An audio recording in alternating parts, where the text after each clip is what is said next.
못하는 거거든요. 더군다나 김도욱이요. 판단, 운영, 네. 사이세 모두 다 조성주에게 밀리지 않으면서 그렇지.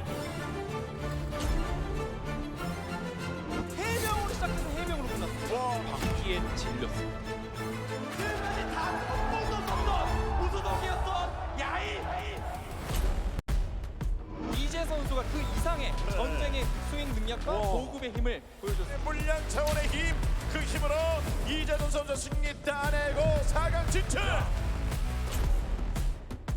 소년 때 이루지 못했던 그 꿈을 청년에서 이루는 역사를 새로 쓰는 위대한 우승자가 나왔습니다. 이 전무후무한 기록이 어디까지 이어지게 될지 기대가 됩니다.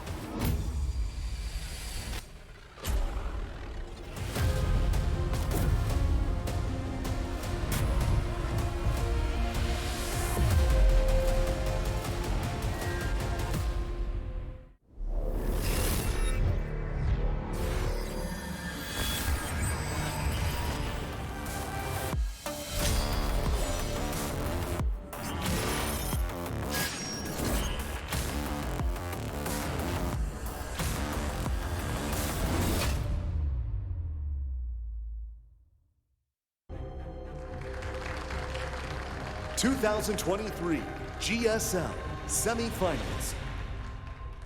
Match 1.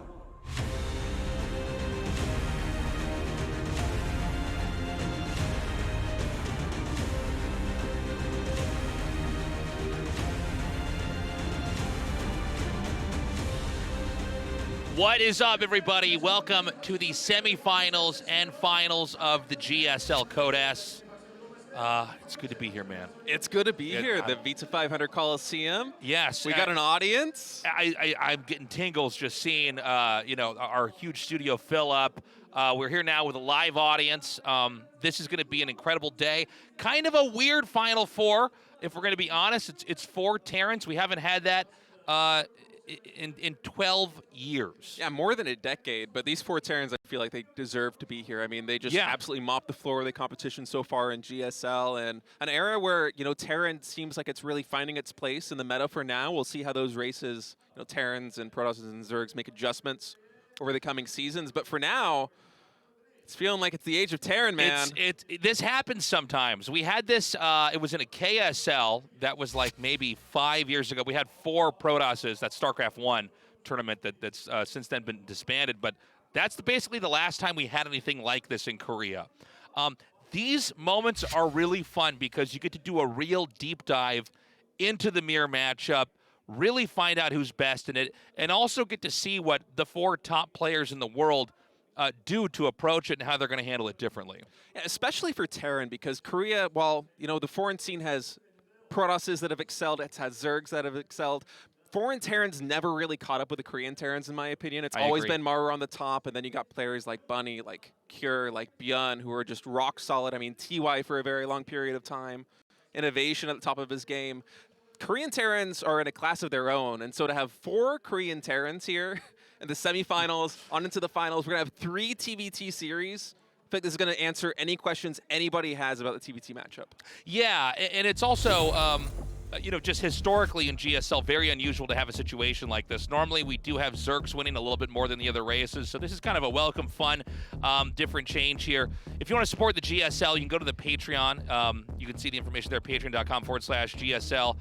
The benefits for that Patreon do get paid out on Monday.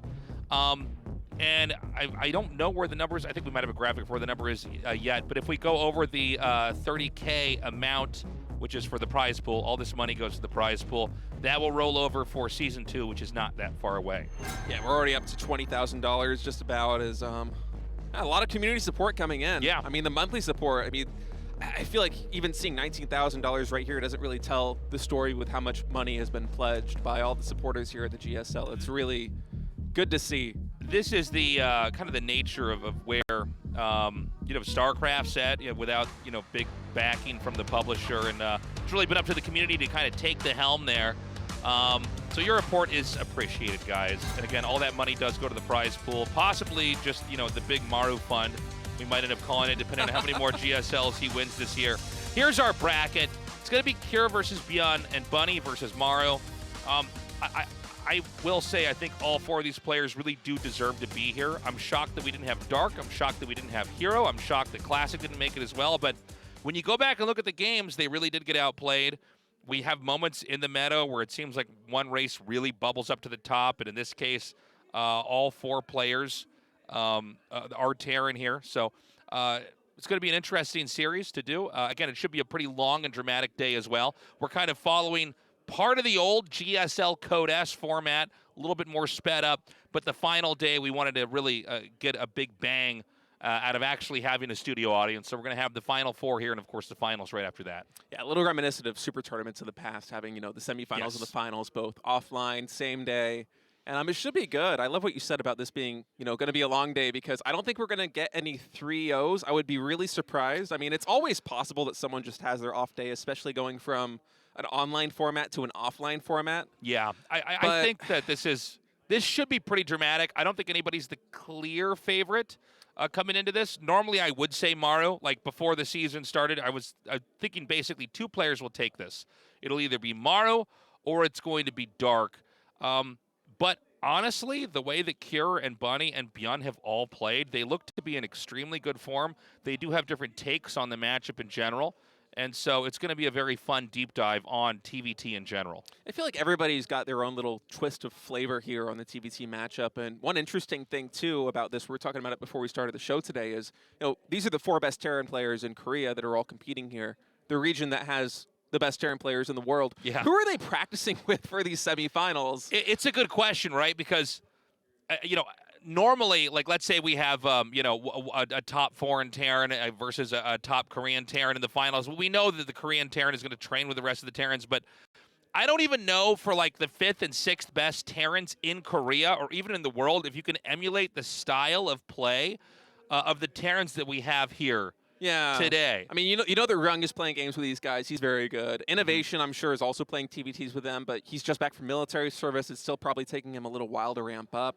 Then you have Gumiho, who also had a shot at making it here to the top 4, but didn't quite make the cut. But he has a unique style. Exactly. I feel like a lot of the strength for Gumiho just kind of falls back on him being able to play his own he plays by the beat of his own drum. Right. Right? And I feel like if you ask him to emulate ByuN's style or Maru's style or just some kind of cookie-cutter Terran style, it doesn't really play to his strengths, and it's maybe not the best practice. So I'm curious to see what plans people have in these series and how they've prepared coming into not only the semifinals but the finals, because you play a Terran, a TVT here in the semis. You also might want to have some builds in your back pocket for that best-of-7 finals as well. And on top of all that, there's been a lot of tape out there of TVT with all the players that have already played in this. We had a very Terran-heavy tournament to start this off. Mm-hmm. We thought maybe that we would, kind of the what do they call that? Like the golden ratio. Golden ratio would eventually come into play here, and we would end up with maybe like 2 Terrans and then a Protoss and a Zerg. But it stayed very Terran-heavy, which means we have a lot of TVTs from all these players. They can all go back and study that. You're completely right, though. At the same time, you're going to go into the round of 4 trying to do whatever it takes to win there, but you're going to be revealing a lot of your Terran builds. So pocketing some pretty crazy builds is going to be essential as well. This could not be more of an interesting situation. And to top all that off, Maru could win another GSL. That could happen here tonight. That would be a historic moment. He already won 5 GSLs before. He might go up to the 6th, and that would be wild. I mean, it took him a long time to get G5L. It took him years to finally get that 5th championship, and he even lost, I think, a TVT against TY, if I'm not mistaken, a number of years ago, trying to earn that one. And here's his chance to go from G5L to, 6SL or G6L, whatever so we're then what will we do? GS7? If he wins after that? We could do 8SL. It wouldn't really look like a G. Yeah, I think we're There is a out. universe where that happens, because we've got 3 seasons this year of GSL for the year 2023. It's possible that he just keeps winning. That would be another major plot twist here. But it's undeniable that if you look at Maru, and again, I don't think this is going to be an easy Final 4. In fact, I think we could have some crazy upsets. We've already had a lot of upsets in the season. But he is by far the most accomplished GSL player and player in general out of the 4 Terrans. And historically also the best TVT player in the world, although I feel like that lead that Maru has held on to for a long time is started to shrink a little bit as the meta has shifted away from, this ultra late game, being able to get a lot of Ravens up and just kind of control the game. It's a little more fast-paced now. It seems like a lot of these games that we casted earlier in the season, the games are often decided not by some big strategic play, but instead tactics. Yep. In terms of positioning outside of a natural expansion or going for the right kind of drops. ByuN, especially not only in TVT, but also in TVZ, showcased this a lot so far in this CODES, just being able to pull wins out of thin air, it felt like, with some supreme tactical play and positioning. And we should also mention that just coming off the back of IEM and Katowice, Maru did flounder in kind of a shocking result, losing the finals to Oliveira. So it doesn't seem like TVT is necessarily a very easy matchup for him to just maneuver through. Like we've seen Maru in so many of these TVZs where it seems like he's the guy that can always make Zerg look like maybe they are weak versus Terran. And then, of course, we have the fact that Kira and Bunny are here, who have always been playing second fiddle to the other Terran giants. They might be, in fact, in the best form yet. Taking a quick look at Kira here, this guy looked so scary on his way up here. He's improved massively. He's always been top tier, but I really do feel like when we casted his games this year, he looked better than any version of Kira I've seen in previous years. And I actually didn't realize his 2023 win rate versus Terran was this good. 51 wins, 17 losses, a 75% win rate. I mean, Kira's somebody that we've been talking about for a long time as being one of these, top Terrans that doesn't perhaps get the recognition that they deserve here in Korea because they're overshadowed by players like Maru. And his TDP for a long time has been among the best in the world, but now TVT excelling. And ByuN's right up there with him, 50 and 17, another 75% win rate. It could not be more evenly matched. And let's remember that ByuN, this guy was a former world champion. Yeah. It was a long time ago. It was over 6 years ago. Half a StarCraft 2 ago. Half a StarCraft 2 ago, he was on top of the world. He also managed to win a GSL against, of all people, SOS, one of the most memorable GSLs in history. And now he's back. He's in good form. He's looking surprisingly strong. And, I'll be honest with you, man. In my head, I had kind of already moved on from ByuN a little bit compared to some of these other guys. I thought, okay, he's going to be around. A little bit like a DRG, like looking good, but probably not going to win. But he could very well take this here today. Yeah, first Terran champion of Legacy of the Void as well. That's a little bit of a throwback. That was around the time that he was winning that world championship a long time ago. And it should be a close match. I feel like Kira versus ByuN, I could really see this one going either way. I think it's probably going to be the most 50-50 matchup that we get tonight. Because as good as Bunny is in the second semifinals, I do think Maru has an edge. But really, I just don't know who to favor here between these two Terrans. It does seem to me like Kira has exhibited a little bit more restraint than ByuN. But the thing about ByuN is that that's kind of what makes him scary, is he's really much more willing to engage in moments that could be dangerous, to whether it's impulsive or he's intuiting really the perfect play. He's going to be moving out and attacking very fast. I think Kira might have slightly stronger late game. But hey, man, I'm open to anything. The first two matches here for the semifinals are best of five, so we're going to get this started here on Dragon Scales. Kira versus ByuN, the winner of this going on into the finals of the first season of GSL CODES 2023. Let's do this, guys. The final day of Season 1 of the GSL CODES starts now.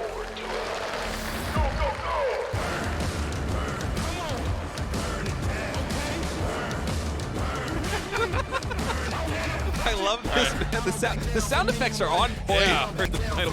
We got a taste of this in rehearsal, but I didn't realize it was quite this good. They've picked out lots of Terran sound effects for today. Club NV, Cure.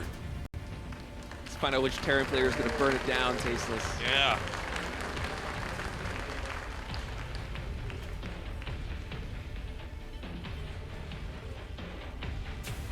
Shopify Rebellion, ByuN.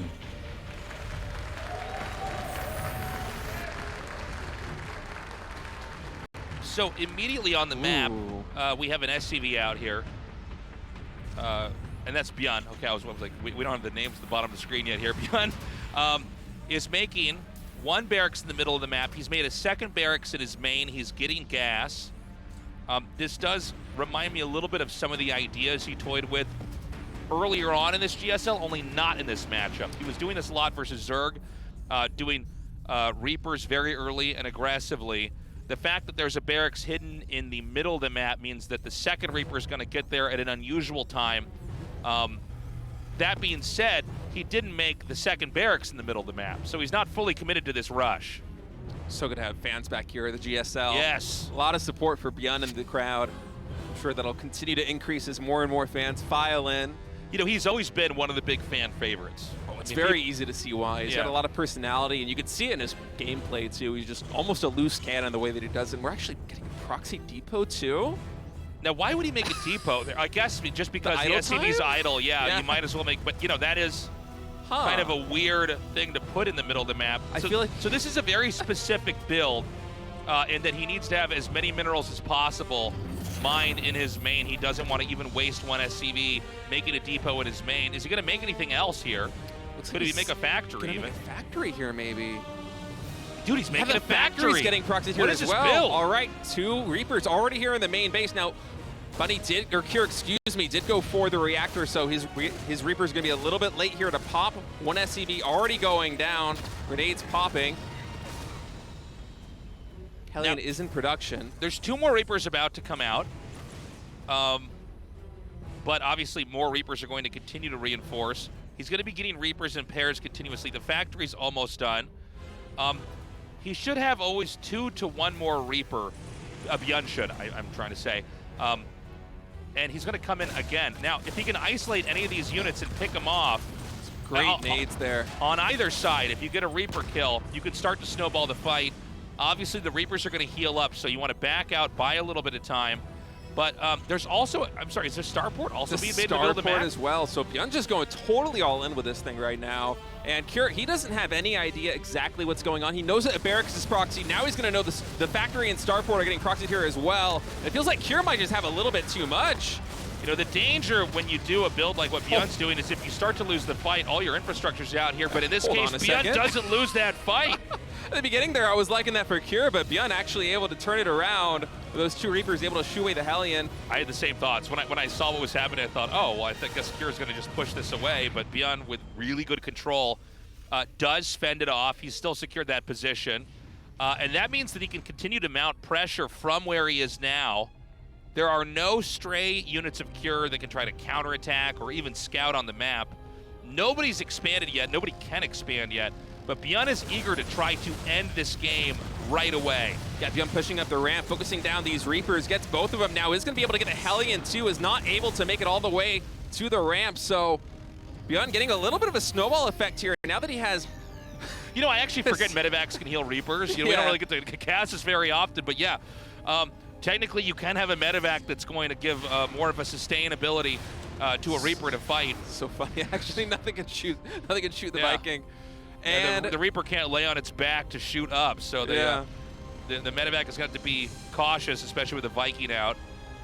The Viking will pop now for ByuN. ByuN is going for the low ground expansion back at home. What a crazy start here to the semifinals today. Game 1.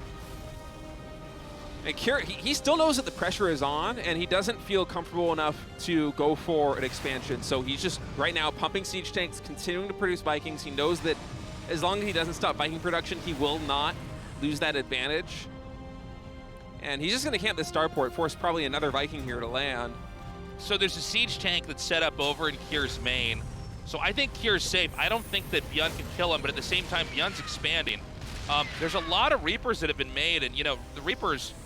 One of the reasons why we were joking about we don't know about, you know, we don't really think about Medivacs healing Reapers, and why we never see that is because the Reaper doesn't have any utility in the mid game. So to make that many Reapers, is it going to be great if this game is a very long one? All these Marines that Cure has built out, these have a lot more value.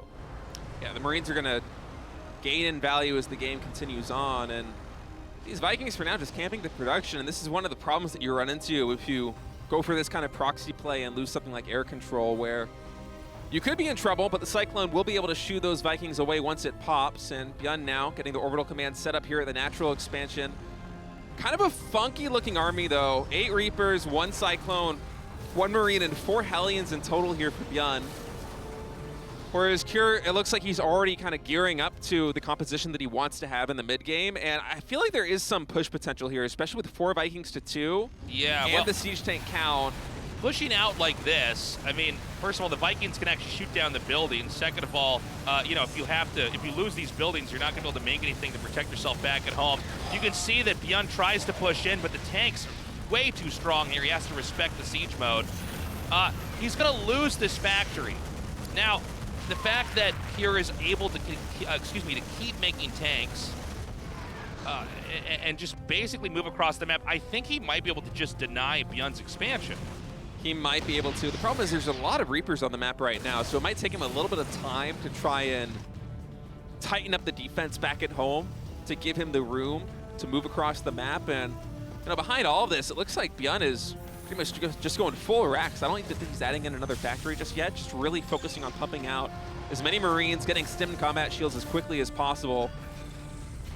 And there could be an opportunity for him to get enough bio out that if he's able to catch Cure moving across the map, trying to go for that play where he sets up a contain, you know, to get the maximum value out of these Vikings, out of these siege tanks, ByuN could possibly just overrun him with a superior Marine count if he's able to close the distance. But Cure has just been pumping so many Marines for so long, I feel like it's going to be a while before ByuN's able to catch up. Yeah, I'm worried for ByuN. I think he's got a pretty cool setup out here where he can try to run around, almost like there's Zerglings or something. Like the Reapers can run around and try to go back into the main if the Terran pushes too far out.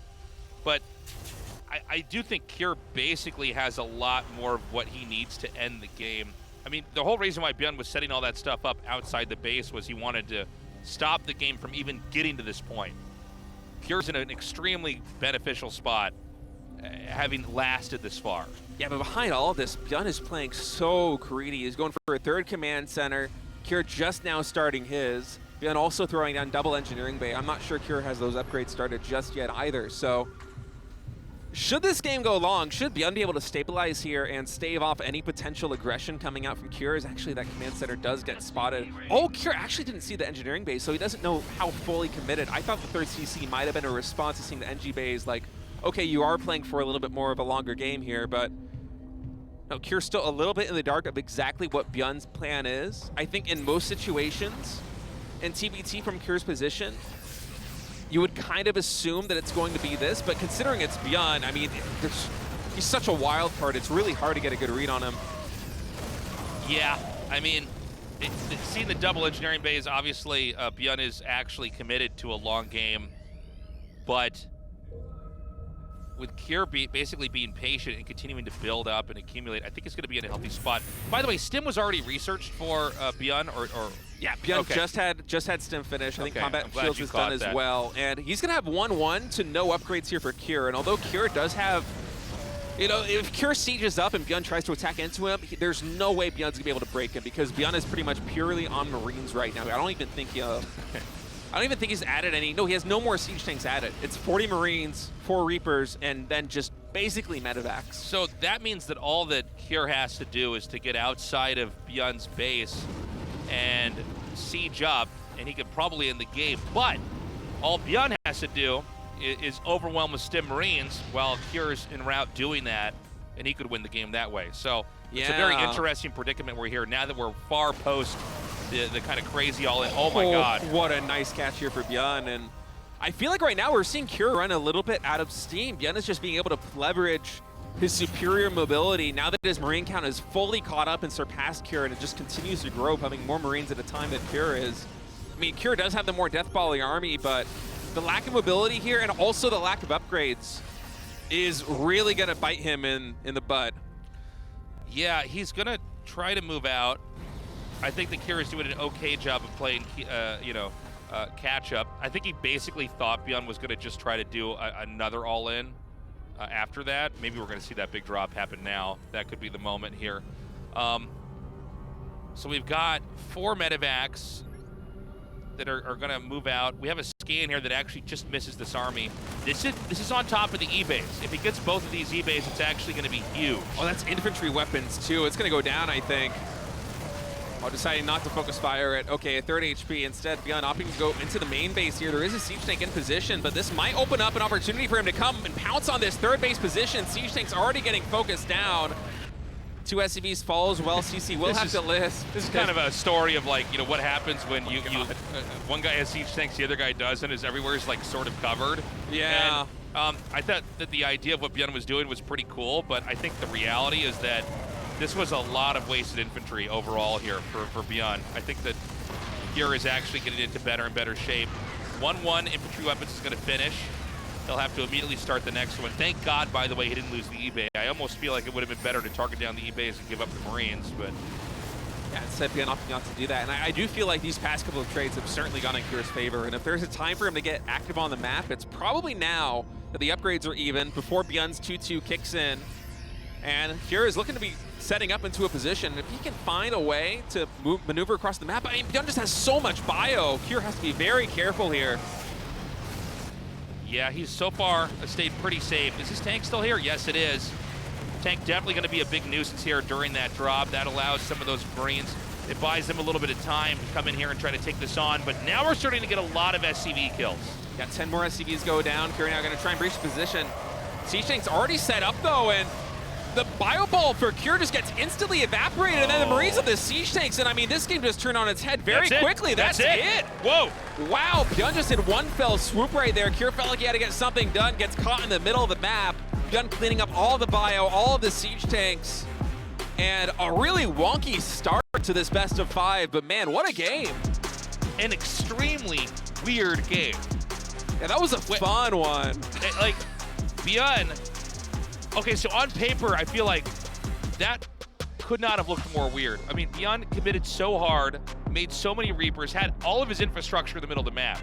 Why do you do that? You do that because you want to end the game. You're more willing to invest in your infrastructure being an inconvenient place long-term. But short-term, maybe you can actually snowball a fight and take it.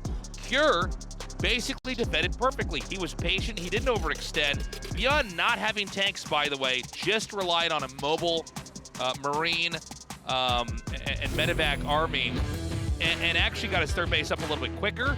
Cure, at one moment, decides to push out. ByuN stims, comes in at the right angle, does not need to rely on tanks, basically plays around not having tanks, gets the surround, gets the kill, and does enough damage with the drop.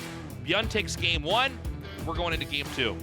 Yeah, that was good. That was a masterclass on working your way out of a kind of awkward position with just supreme map control, as ByuN was just a tempo ahead on upgrades, on command centers, and the macro was just overpowering there for Cure. I mean, Cure moves out on the map with an army that it should have been formidable, but ByuN was just powering so hard back at home that he mowed through it like it was butter, man. I mean, almost pure Marine wrecking through.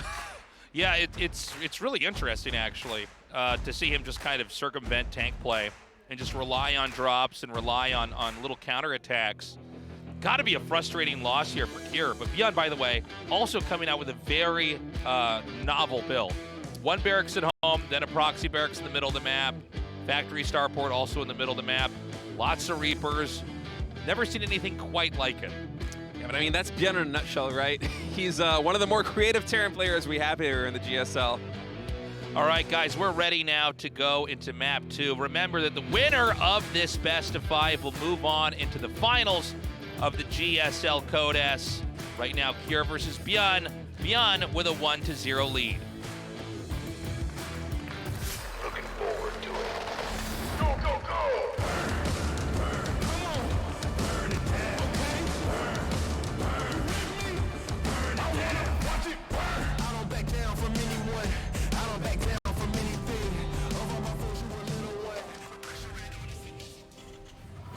Club NV, Cure.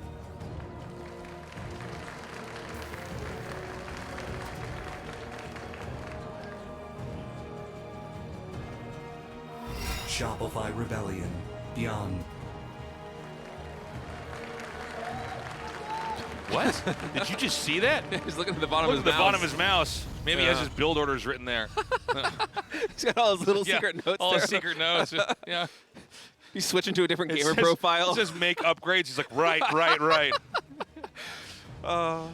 I've seen a lot of things when we zoom in on the player, but Oh I've my never seen god. Cure's going CC first. that. Wow. And Whoa. ByuN's going for one base play. Now, we've seen CC first growing in popularity over like the last 2 years, but I don't feel like we had it very often in TVT. I don't think we've seen it in TVT so far in this Code S. I think this is the first time we're getting I a don't look remember at it at all last year. Yeah, it's not Or, that. or if it did, sorry, I mean, common. casted a lot of games, but this is going to get scouted. Yeah, ByuN's going for an SCV scout, so he's going to be able to have a good read on this right from the get-go. Command Center only halfway done. So now, whenever you see this and you're not fast expanding, by the way, guys, Command Center first, I mean, it's super risky. There's a reason why you don't see it that often, especially in a mirror matchup. Now, some players scout later than others. They like having that extra worker to mine. Other players scout very soon. They look for proxies. This is about as good of a scout as ByuN could have asked for. He didn't waste his time zigzagging around the outside of his base to look for proxies. And he didn't scout that late. What exactly can you do against a quick Command Center? Well, we're going to find out, at least from ByuN's perspective. I think Command Center first is especially smart inside of a best of 5 or a best of 7. You could not just go Command Center first every game, because they would just rush every game and you'd lose. So the idea is that you bring this out and kind of try to get a quick base out and just sort of scoot ahead and have an easier game. But it's been scouted. So what exactly does ByuN want to do? He's going to make his own Command Center. That is, of course, completely normal. But are there any openings? Is there any kind of Achilles heel with a build like Cure's that maybe ByuN could come in here and punish him? I feel like ByuN's going to try and take this tempo advantage that he has on tech, where he's about, maybe 75% faster with his factory, going to be about 75% faster with his starport, and try to leverage that into some form of a harassment-based attack to try and even things up macro-wise, because, yes, Cure was able to get away with the Command Center first, but, I mean, tempo is everything in a game as fast-paced as StarCraft 2. I mean, we saw that previously in the last map where ByuN, after he was able to take map control and Cure just felt like he wasn't able to maneuver across the map, ByuN just leverages that into having faster upgrades, having faster expansions. Dude, look at this. And look at this. There's nothing mining at that Command Center. yeah, it's just producing SCVs. 4 workers Yeah. already. So He's playing it very safe. it's smart. I mean, Oh, that's a little bit of a bummer. The only one, or two guys on gas there for Cure. yeah, The I main. doubt that's intentional. No, there's no way. So, all right, so he tries to slip some workers over here. This is why, And we didn't have any Yeah. SCVs.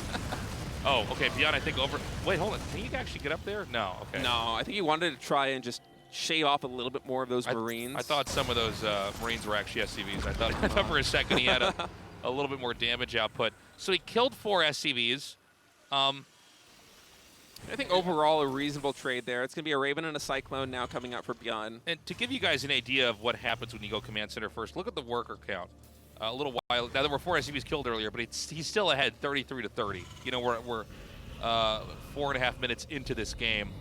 And had those workers not been killed, he would have almost had a 10-worker lead. So that's kind of the idea, is that you get all the workers out you need so much quicker as long as you don't get punished.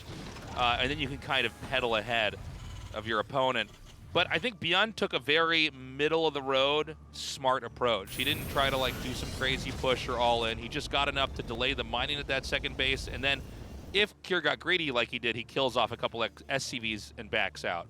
Yeah, very smart conservative play there coming out from ByuN, who, I got to say, I mean, for Cure going Command Center first against any Terran, it's a brave move, but to do it against ByuN of all people, especially after what he did in the previous map, I mean, just goes to show exactly how much prep has gone into the planning here for Cure that he feels comfortable going for this now.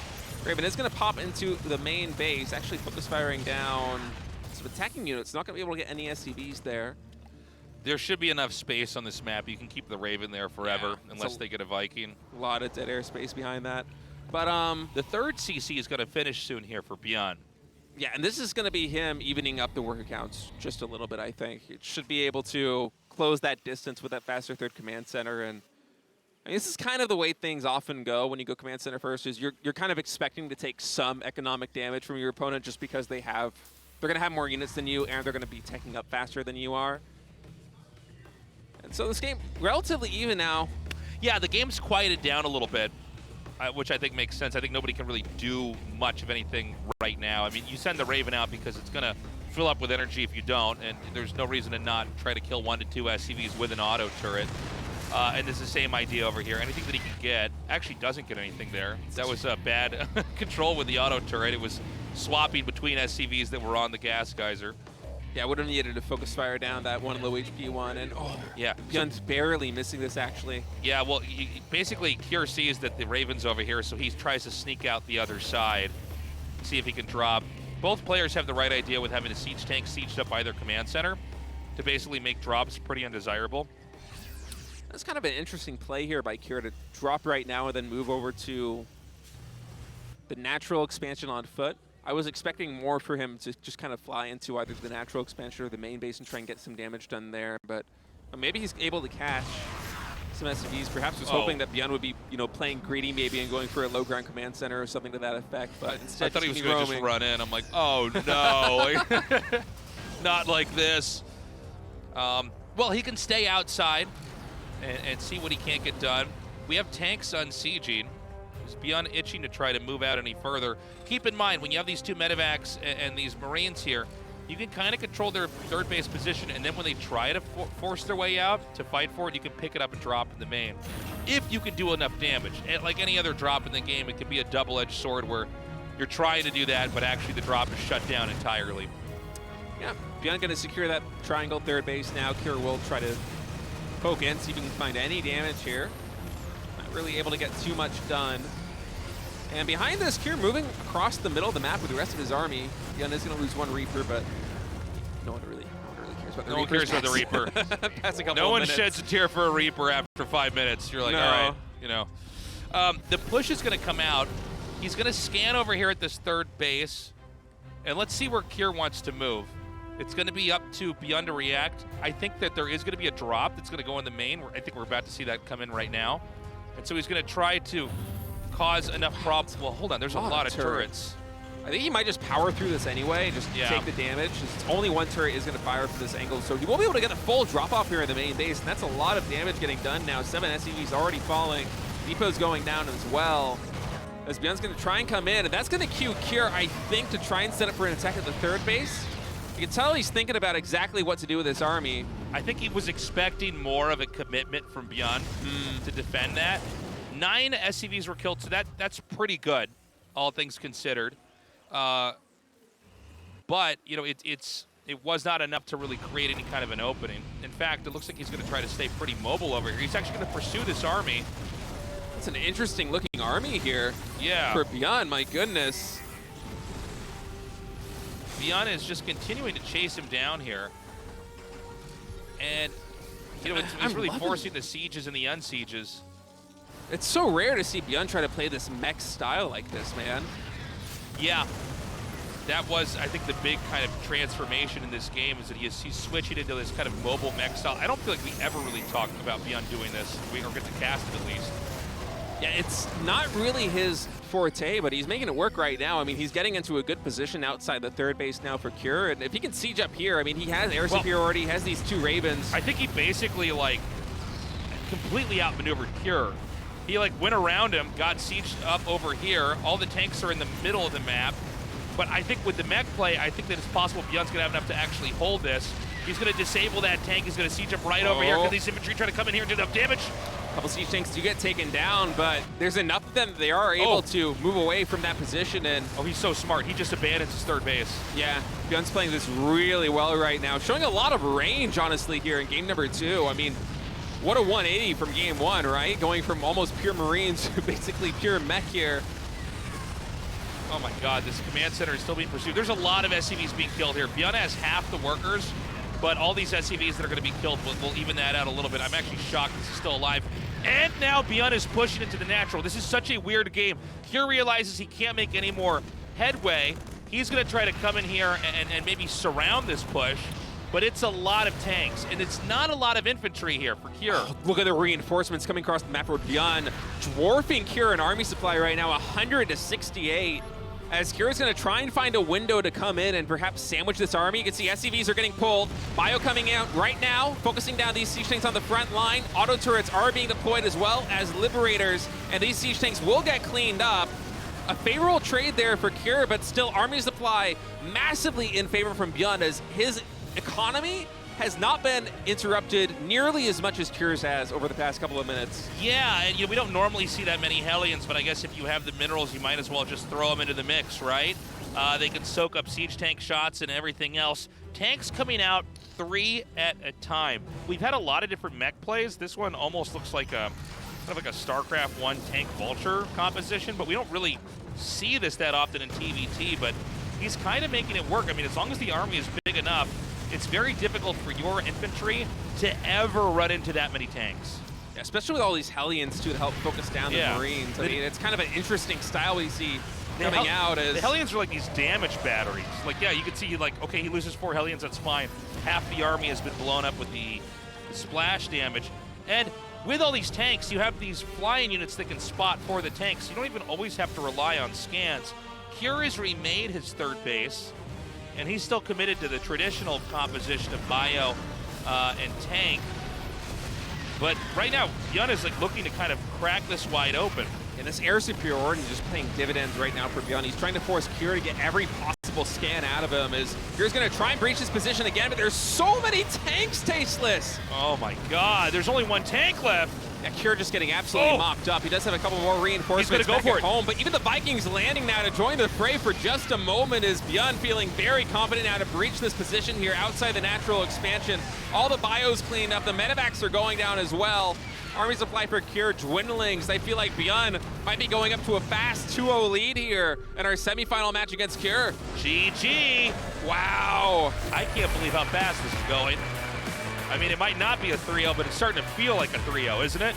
Yeah, ByuN is playing some crazy games, man. I gotta say, from going from that proxy barracks, factory, and starport in game number 1 into almost pure Marine medevac, and then to turn that on its head here in game 2 and go mech as a response to command center first, a style that I almost never see ByuN do.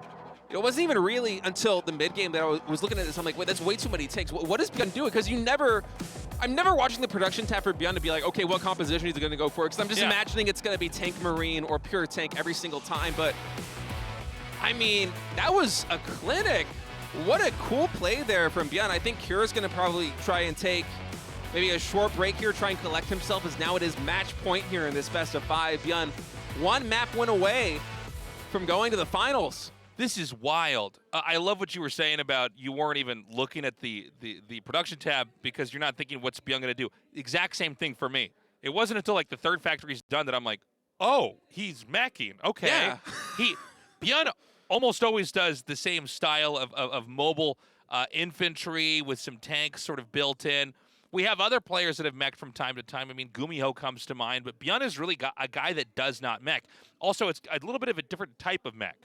It's like all tanks and then Hellions, from what I can tell, to just basically soak up any extra damage from Marines, because once the tanks get sieged up, you don't care what happens to the Hellions. Just throw them in there, let them absorb the damage, and then the siege tanks can take it. And so a very interesting approach here from ByuN. Also, he didn't just straight out mech. He got some infantry at the start. He was ready to kind of play a little bit more of a tactical game, and then he switches into that. So fascinating stuff. ByuN has completely and totally revamped his style. Yeah, it feels like a big 180 from the games that we saw from him earlier in this GSL Code S, and even previous Code S's that we've casted from ByuN. I mean, coming in with a fresh look here is a great approach in a day where you're going to play not only the semifinal match, but also a final match against another Terran player. Might even be Maru, a rematch from the Group A. And I just love the way that ByuN is showing such a wide range, because he already is kind of a wild card with the way that he plays his style. I mean, he's not quite the same flavor of wild card as Gumiho is, where Gumiho is a little bit more quirky in terms of finding like very specific tactics or very specific builds, or going for mech, as you said. But now ByuN going from, I mean, basically pure bio with fast upgrades, fast expansions, just rapidly taking map control, to then pure mech and finding the space to be able to move across the map against a bio-tank player like that is really impressive, and also to be able to anchor down the defense back at home, because you could see that Cure really wanted to get something done and force it into something more of like a base trade situation. But ByuN, even though he actually got Cure to go all the way around him, and then he went to the third, and I think Cure was like, "Oh, wait a minute, I can't surround this." So Cure tries to figure something out. ByuN smartly lifts the command center off. He does lose a bunch of SCVs. He doesn't evacuate those in time, but he gets a very, very good setup. I'm coming into this, I'm wondering, what else does ByuN have planned today? We've had 2 very different games. Yeah, I'm excited to see what we see, what we see from him in game number 3. But I mean, you also have to consider that for ByuN, you know, I don't think you want to keep too many aces up your sleeve right now. You have an opportunity to close this series out with a 3-0 and not show any more builds until the finals. And that's an opportunity that we didn't think we were going to get coming into this series, because Cure and ByuN, on paper, very evenly matched so far this year in TBT across tournament play.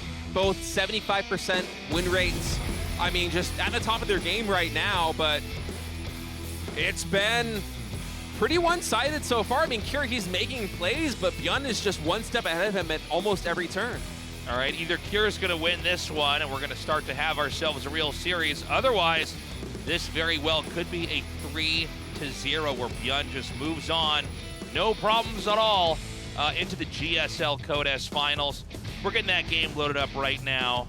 And man, I hope the Cure can take this one, because otherwise this is going to be an extremely short semifinal match.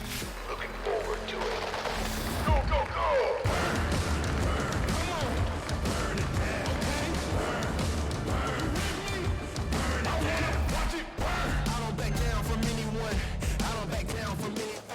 Oh boy. Hold on. He wants to hide some builds, Tasteless. Oh, he does. He wants to hide some builds. All right. That's 2 SCVs out on the map. Do we have a third? The Observer's looking for it as well. How close are these barracks going to be made? It's going to be the natural expansion here for Cure. Wow. SCV is being cut back at home right now for ByuN. Just dirty. Refinery goes down. Sinful. The sinful Terran. Oh my god. I mean, the gas has started. I should say it's actually about to finish. You know, I was wondering coming into today how many times we were going to see this build, because we have 2 best of 5s and a best of 7 TBT. He doesn't scout it. He doesn't scout it. Cure is none the wiser. Is it a beeline scout, or does he try to kind of zigzag around the other thing? So he's sending it right away, which means he's going to have as early as possible an alert to what's coming. But this is basically a build that's decided on fractions of a second. All right, Reaper's getting pumped out now for ByuN. Cure's SCV. Just moments Cure's away face. from scouting the natural. Let's look at Cure's face when he sees this. Not too much of a there. reaction. Yeah, He knows. yeah. He knows there's a proxy. He doesn't know exactly what the proxy is or where it is, and I think he's going to be very surprised to find that it's literally in his natural expansion. So this is so close. If you lose one Reaper here as Cure, oh god, oh, he's going to go out. looking for it, and ByuN's banking the Reapers. He's going to wait until he has 3, I think. This game's hanging on a thread right now for Cure. Yeah, we don't have a bunker yet. I think he's I caught think wind of this. He knows. All right, Reaper's coming in. SCV's already pulled, doing a nice job taking the front line. No SCV's going down just yet. Cure doing a great job of exploiting the vision there at the top of the ramp.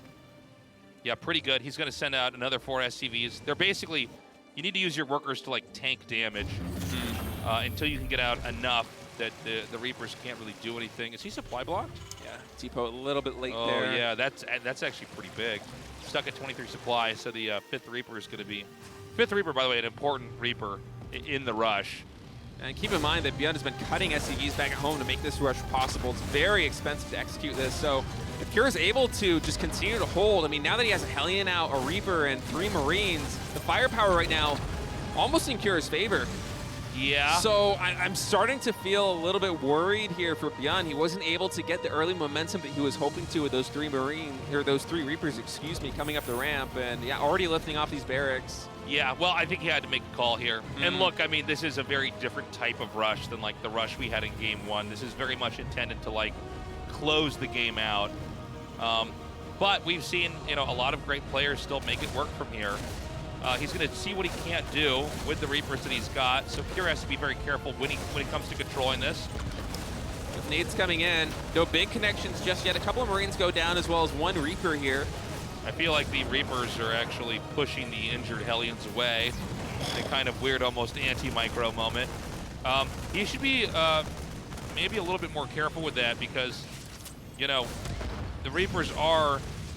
Oh, not again. If you keep the Reapers alive, you can use that to run back into their main if you leave. If you lose that many Reapers, they might be able to just counterattack you. I feel like Cure's got a pretty sizable lead here. I mean, this this proxy didn't get too much done. So he uses the other barracks to basically monitor, you know, what Cure looks like he's going to do. So he sees that this army stayed here. He's going to feel definitely relieved about that. He still has some Reapers out on the map. With this many Marines, the barracks is going to be picked off. Looks like he's going to try to pull it away. I thought he might try to check and confirm on that tech lab there. I think he's just continuing to go Cure's way, sending out this one Reaper, does get another SCV. This barracks eventually will get cleaned up here. Scouting at the natural expansion there for Cure, and you know, when all is said and done, ByuN can be a little bit faster with the command center on the low ground, so he should be able to close the distance on SCPs. I say that another command center gets thrown down here for Cure, so he knows that ByuN, having lost one barracks, having sent one barracks all the way back home, doesn't really have too much potential for aggression in the coming minutes. And so I love this read by Cure, just recognizing that situation, being like, okay, I'm going to throw down a third command center. We're just going to power up on macro right now and try to compound this early lead that we've got. Meanwhile, ByuN going for a double Cyclone drop. I think on the field he might have, what, 3 Reapers left? I'm wondering if he's really able to get too much done, especially with a Raven already on the field. And a Cyclone as well for Cure. Cure seems like he's in a really good defensive position as long as his units are in the right spot. Now, the Cyclone kind of counters the Cyclone Harass. It's the same problems on the Harasser's end where it's like you can't really keep the medevac around long enough and then the Cyclone's going to be cornered. So far, this is Cure's best game. ByuN did get his base up a little bit earlier. He actually does have, like, well, he did for a second ago have 2 more workers, so he should scoot ahead by 2, but it's, you know, it's not that significant. But remember that in game 1, we saw that Cure was in a pretty good spot, and it was basically ByuN able to kind of play the positional game on the map to make that work. The Ravens were spotted, and so ByuN sending his medevac up north to try to intercept it, but Cure's already reacted well and pulled it back down to the bottom. All right, ByuN continuing to power up back at home. Cure just compounding this lead, it feels like. I love the safe play that he's going for. Not really overstretching too much, just playing with that high ground CC, adding in as many workers as he can. And looking at the engineering bay timings, it seems like there might be a 20 or 30 second window here for ByuN where 1-1 finishes that he might be able to get some damage done if he's able to force trades. But isn't it funny that ByuN is always doing these proxies, but his upgrades start earlier after the proxies fail? I feel like he tries to find a way to change those proxies and leverage them into some kind of map control where he forces his opponent into a position where they feel like they need to defend. And then he kind of skimps on the defense back at home. It's almost like it's like he has less tanks always, but it's like that's okay because he's got, you know, whether it's Reapers on the map or Cyclones in a medevac, he's got a threat he can generate. But I think Cure's play here is pretty smart actually. He just takes a very quick third base and turtles. Yeah, he's going to be a little bit behind on upgrades, but everything else is going swimmingly for him. I feel like Cure has a lot of different advantages in his favor, and you know, we've seen him over the course of this Code S play very well tactically when he's on even ground, and he hasn't really gotten a chance to showcase this so far in the series against ByuN. And in game 1, he got thrown off a lot by that early game proxy. His work account wasn't quite as healthy from the get-go because of that, and it was just a very weird game where it was hard for him to find his footing. In game number 2, ByuN with a big switch up going into mech, also caught Cure off guard. So I feel like we really haven't been able to see Cure's macro TVT at its full potential. Although we have seen glimpses of his defense shine at moments. We got to see how Cure is going to be able to try to control the map. This has really been ByuN sort of in charge of every game. And so far, the start of this game, it's kind of been true for that as well. Cure does have a similar setup with the double medevacs and the Marines. I guess there's nothing here. This third CC pretty much wide open, so 4 or 5 SCVs will get taken down, as well as 2 supply depots. This is a nice catch there. The Cyclones were going to try and potentially maybe get some lock-ons on those medevacs, but Cure just a little bit too quick. Some dangerous micro. Yeah. I'm stressed out watching the this. Cyclone stutter step micro away. Yeah. It's a funny army to try and control. This is just too funny. They live? I can't believe that. What? With no grenades That's either. crazy. I kind of thought for a moment ByuN would like also try to like pull those 2 Reapers to the side and like throw 2 grenades to interrupt the Marines that were chasing down the Cyclones. But I mean, you get a control like that, and you're also trying to macro back at home, and it just gets so wonky. It's so difficult with so many active abilities, right? By the way, ByuN not going for mech this time. Kind of the ByuN we're used to seeing over the last, many, many years of him playing. Just going to be Bio with some tanks. Yeah, more tank heavy than game number 1. Almost matching Cure in total tank count overall. And that upgrade advantage, just one of the main things that ByuN has going for him. Also has a couple more Marines, but he's done a very good job of equalizing, all things said and done. I really thought that Cure was going to be able to compound his lead a little bit more, but just looking at the supplies and the upgrades, it doesn't feel like ByuN's in too bad of a spot. Oh, hold on. Oh, he's going to back up. Okay, just loses a couple. There's Marines. Wait, SCVs, 9 SCVs killed. Where's this happening? Yeah, where are these SCVs going down? I actually don't know. I think it was, I saw for a moment the SCVs pulled away at the 3rd base on the minimap. Something happened at the 3rd. I think something happened there, but all right, nice catch there for ByuN, I guess. Yeah. And, Cure's got an okay position. I mean, he's like, I don't think that ByuN can break him, but he's also not generating any real threats in the game. No, I think now it's basically a soft contain, just trying to keep ByuN back. Yeah, leverage his air superiority a little bit. Cure is setting up to take a 4th command center back at home. Again, also having a 4th command center on the way means that he's going to want to plant that down sooner rather than later. So if Cure is able to just continue kind of maneuvering around the map with these Marines at the 12 o'clock position and this big Raven tank Marine setup, and actually hold that thought, Tasteless. We have Disables coming in. With a big stem, he does have more Marines, so it's not an easy position for Cure to breach. He's able to close the distance a little bit on the tanks, and that will net him 1 kill. He's leaving. After Cure didn't break through, he's realized, okay, well, your Ravens don't have, well, I guess they have a little bit of energy, but probably not enough to break this. He's going to just ignore this and move out with his infantry. Well, I say that, but now he's standing still in the middle of the map. What's he doing?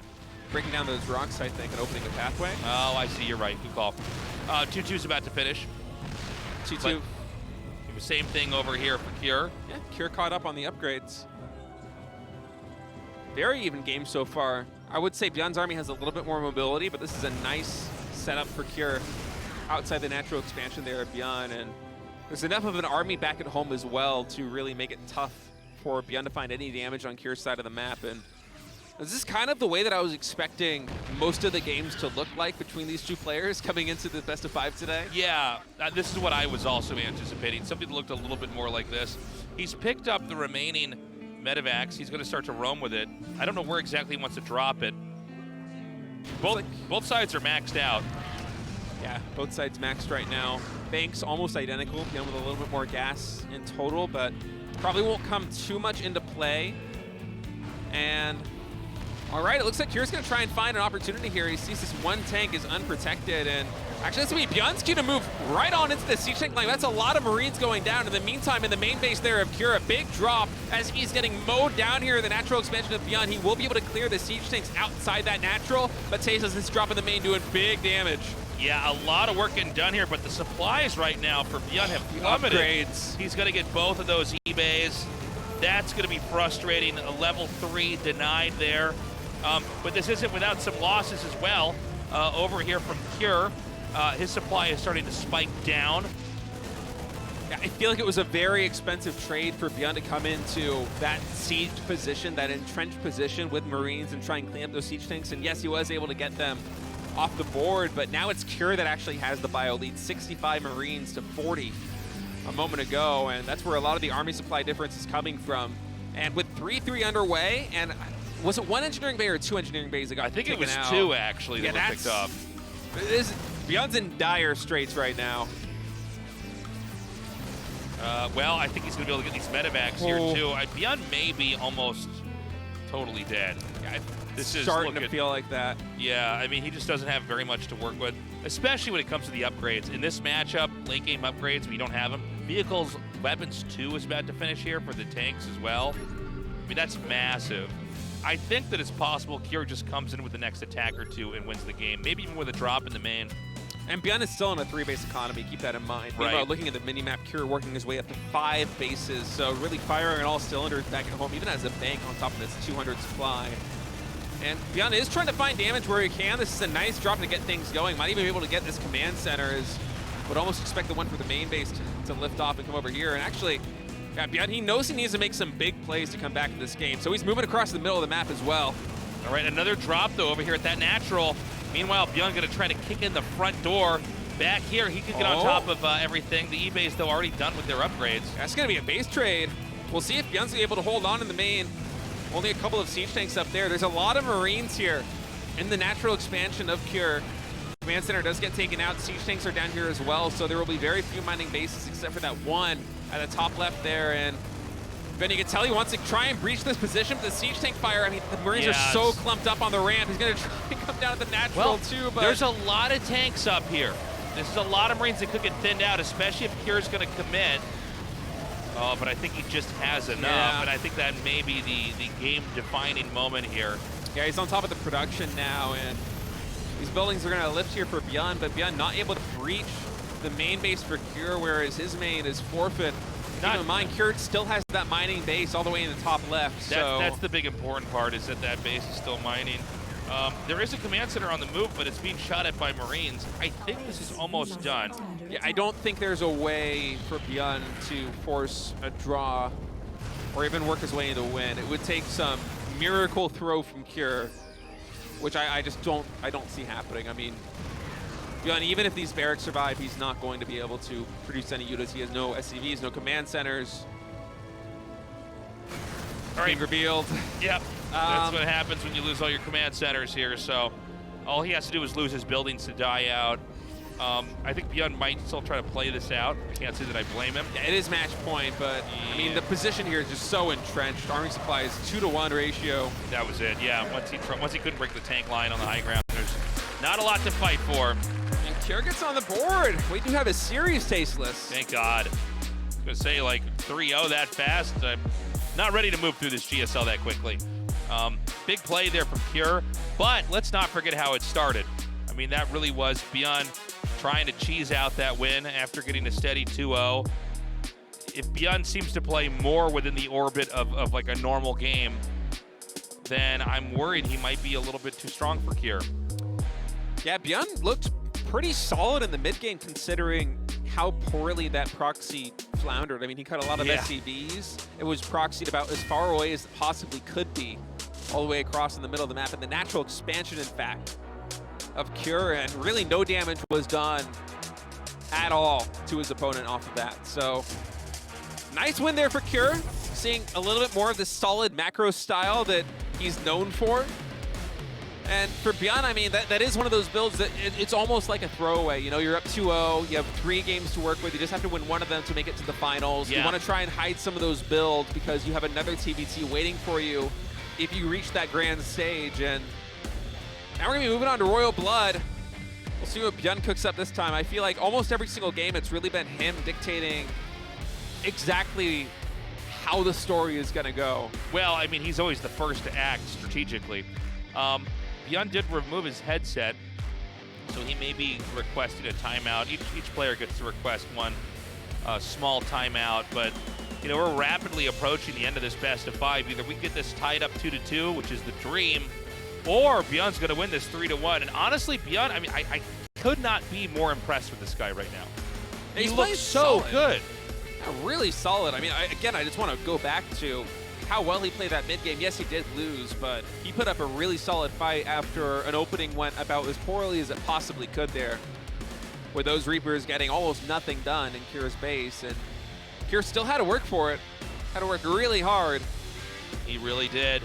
Okay, headset is going back on for both of our players. We're going to be going into this map momentarily.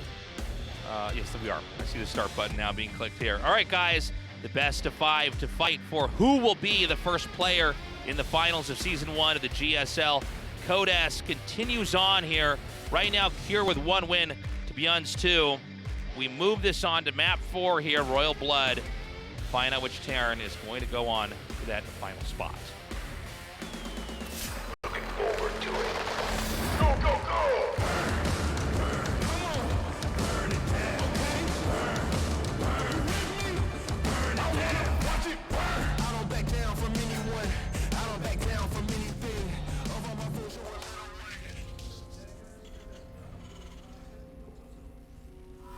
Club NV, Cure.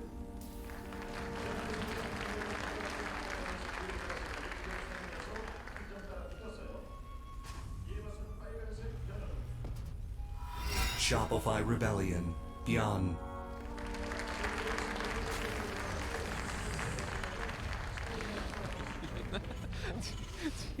Wow. Oh, we've got another SCV on the map. Oh, I actually missed this one. Yeah, in my head, I already decided. I'm like, he's not going to do this again. Now, is this the same double racks? I think this is the same opening that we saw in game number 1, at least Yes. so far. But it's a double racks here for Ooh. Cure, and I mean, this isn't a universal rule, but it is kind of safe to say that if you're going to double rack somebody and you make one or both of your barracks in the middle of the map, and they just make 2 barracks in their main, the person who has the 2 barracks in their main usually just wins that and has an easy game. Is that a third barrack? This is 3 racks here from Cure. So I feel like this is the best possible This is literally choice. I mean, I can't imagine a world where ByuN can get anything done now. And by the way, Yeah. how often do you ever cast 3 barracks in the middle of the guy's base? Against 2 barracks, this might be Cure just having a really good read on ByuN as a player and knowing that he's probably going to fall back to something like this. And the depot again, coming out in the middle of the map, makes me think that ByuN's going to start to commit the same way we saw in game number 1 with a factory and a starport. But there's so many Reapers getting pumped here for Cure. But the Reaper accumulation is going to be a little bit delayed if, in fact, we have the factory come down next, or if we have ByuN maybe just get a kind of good engage, a little bit of finesse with the Reapers, gets an early kill. I think it is possible for Cure to lose. It is possible. That depot is lowered. Reapers coming into the main base now. Does scout both barracks. A lot of SCVs going down already as Cure feels like a little bit slow to react to this one. Yeah, well, it's a risk. Oh, nice. Oh, he gets one. Oh, he might actually get the second one. He's going to cut it off. Oh, well, Oh, this is a disaster here for ByuN. Game 5. Oh, man. Yeah, losing the first 2 does. Reapers, by the way, like, we're not even trying to be, like, facetious here. Like, if you lose the first couple Reapers when you do this, like, you're in so much trouble. Oh, no. ByuN has the bad rally back at home. No! He has 4 SCVs that aren't mining. Oh, everything's going wrong right now. Oh, this is a disaster. And Not SCV like looking this. like a tugboat for the other SCVs.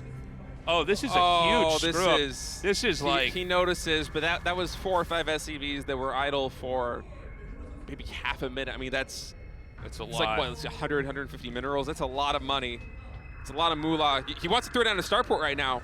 He can't. He doesn't have the money. Yeah, you can see the gas is banked up. So he's going to come in here now with this. This is so many Reapers. I mean, what do? Do you know how many grenades can be chucked down here? And pretty much constantly with the cooldown, just continuously throw down these grenades. He's going to try and do his best to get us around, but all these SCVs are going, and I think that's pretty much going to be it here in game 4. I mean, Now that's what I call a game of StarCraft. show that one to your friends. Yeah, show that one to your friends, guys. Get them GSL's hooked. back, baby. Yeah, they go, what is this game? I want to be a pro at this. Well, ByuN's going to try and get something done, but 3 SCVs in total. Well, ByuN has 2 workers in this game. And I think one of them might be the SCV in the middle of the map here. To his credit. There it is. GG. Okay, game 5. Go. To his credit, trying to make a show of it there on the main base, but yeah, there's just no chances. Oh, look at ByuN. He's sticking his throwing his head back. That's as bad as it gets. Not only did you get blind countered with your proxy 2 racks against in-base 2 barracks, but it wasn't 2 barracks, it was 3 barracks. And not only was it 3 barracks, but your first 2 Reapers got stuck and caught. Yeah, they got cornered because you tried to get a second SCV kill. Yeah, I mean, it literally doesn't go worse. Not all wins are created equally. No, but you know, I think that ByuN, you know, as we're getting further along in the best of 5, he is starting to look considerably weaker. Now Maru's over here. Maru's trying to talk to him about these games. A crank here as well. Yeah. I think they're pointing out the error early on that you should have pulled out with those Reapers. Probably like, man, you got really messed up there, dude. That was terrible. Yeah, you lost that. I mean, you might not get to the finals, LOL. You're throwing, dude. You had a 2-0 lead. I mean, you can't really take too much from that game. I feel like that game tells us nothing really about where these players are at. And after seeing game number 1 and game number 2, and that was game 4. So after seeing the first 3 games, I mean, I really like ByuN's play in all 3 games. Even in game number 3, when he went for another 2 barracks proxy, yeah, and it didn't get anything done, he didn't look as bad because, I mean, it wasn't as hard of a blind counter as Cure was able to whip out there in that map. But I'm only afraid that he's starting to go back to the builds that he already tried.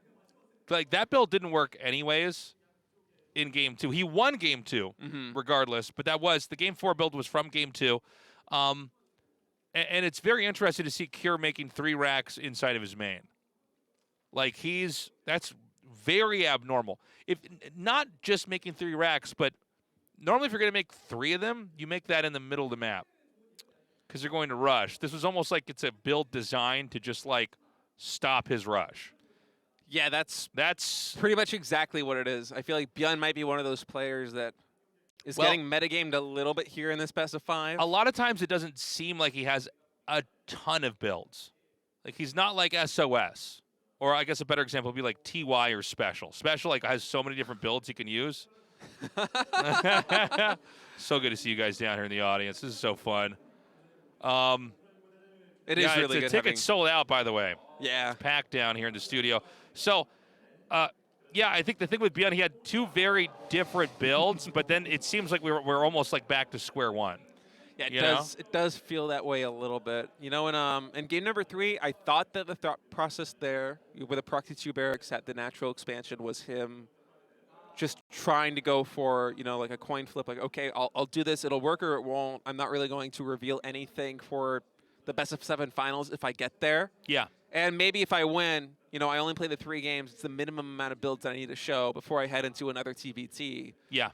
And I like that strategically a lot, but then in game number 4, kind of doing the same thing, going back to what we saw in game 1 with, like, the barracks and then the depot and the proxy factory, proxy starport. I mean, it was a good build. It didn't end him a win, but again, it's like you're kind of going back to what you did already. Well, the other player's not guessing after they've experienced that build once. I think it's important that you have some openings that you bring out, and you're okay just abandoning them in the best of 5 if it doesn't work the first time. I think if he won with that game and made the rush work, why not try it again? But the fact that Cure just, like, stopped it with a normal play, like, I mean, Cure just kind of, he scouted it late and he's like, oh, God, and, you know, makes the right units to hold it. Don't know if it was a good call. Obviously, the game where he just straight up proxied Reapers, that also backfired. We've had more games of proxy Reaper than we've had normal games. It's been almost every game. Yes, it's been almost every game. But the one game where Cure didn't play normal, Cure went for a command center first, that's the one that ByuN won. With mech. Yeah, so kind of an interesting way that things are shaking out so far, and I wonder. Yeah, we're basically, like, kind of everything we're talking about is about these Reapers and the proxy play and the fact that it started to work and now we're getting further along in the series. It's not working. Odd. At the same time, I almost have more questions about the mech build.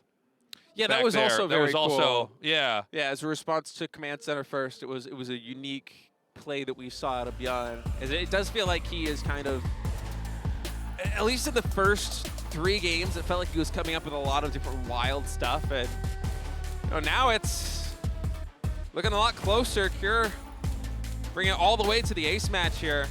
Yeah, let's see what he can do. Final map, winner will go on to the grand finals. It's a best of 5 here for the semifinals between these 2 players. And ByuN, I'm wondering what the play is going to be. I would be surprised if we saw another proxy from him. I think we I have to think that we go back to something more I don't standard. think he can proxy again. I think he has to stop. Like, if he proxies again and loses, I feel like he kind of had it coming, right? But, I don't know. Yeah, it's And tough to call. By the way, Cure not been aggressive in 1 game. He's just doing a standard build, or he's doing a command center first, but so a greedy build, but just kind of scouting what ByuN's doing. And he's already caught up 2-2. Very rarely do we have somebody up 2 games, then losing the next 3. That could be this series right here now. Is a reverse sweep here where Cure recovers and takes out ByuN. We're now loading up our final map. It's going to be on Grezvin. Let's find out which one of these 2 players goes on to the finals.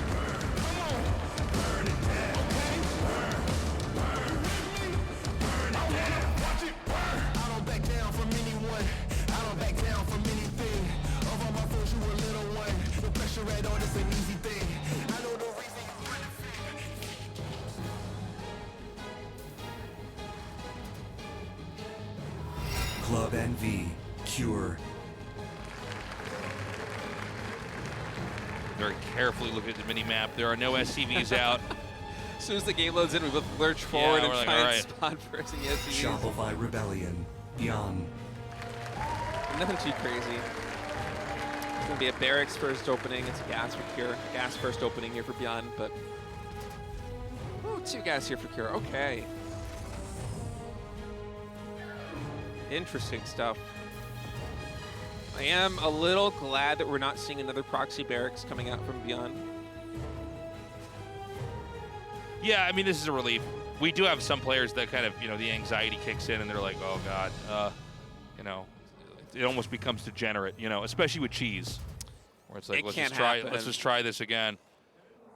Now, this time, Cure's sending an SCV out, probably just a normal SCV scout, trying to figure out, okay, is there anything weird happening here? If not, I'll kind of go ahead with what I was going to do normally. Yeah. Welcome to the studio, guys. Welcome, welcome. Yeah, good to have you guys out here. So glad we can at least have our finals, or semifinals, I should say, and finals here with an audience. And by the way, this esports stadium here in Jomshul, it rules. Oh, it's so nice. It's so cool. Yeah. And the area is a lot of fun, too. There's a lot of good places to eat and shop around here. Yeah, I've been lucky. I've been doing a lot of casts out of this for KDL over the past couple of weeks. Yeah, for Card Rider. That's a fun esport. Yeah, it is, man. That's like the original one along with fast. StarCraft out here. It was Card Rider and StarCraft when the game. I actually remember back when I was living at the Startail house in like 2011, 2012, every single time we would stop our practice session and go upstairs for dinner, we would all gather on the couch and on the floor, and we would sit down on the big screen. We would watch Kart Rider League. Those were the 2 games they put on TV out in Korea. Yeah. By the way, right. Cure's going to come in. He is going to get the kill onto the SCV. Yeah, SCV is getting traded out here, so we'll delay ByuN's command center a little bit, but overall the worker differential should not change that much. Both players opting for the low ground command center here.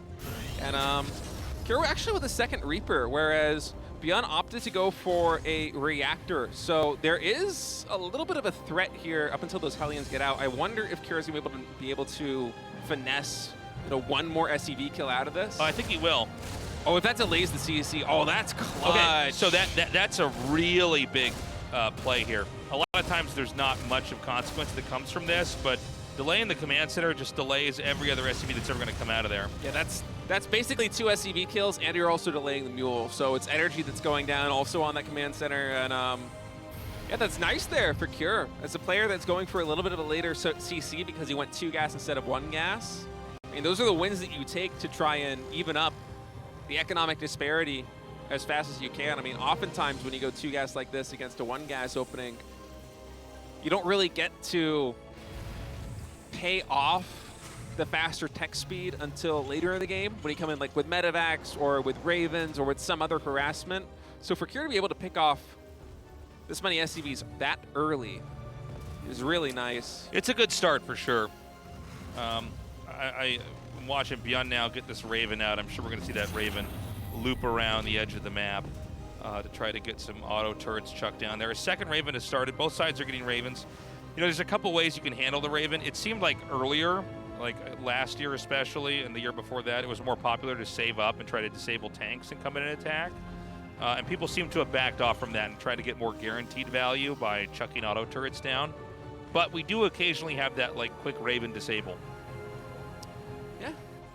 We'll see if they're able to find any damage. So far in this series, it feels like the Ravens haven't really gotten too much done harassment-wise. Both players have been generally on top of it.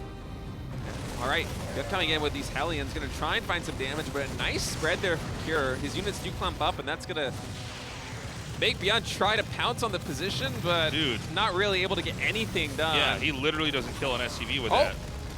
No, I got a little excited there. I thought we might get a couple more SCVs, but no. Pretty stellar defense here from Cure, honestly.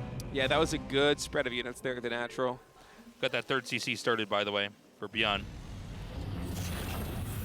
Wait, is that a second starport here for Cure? Already?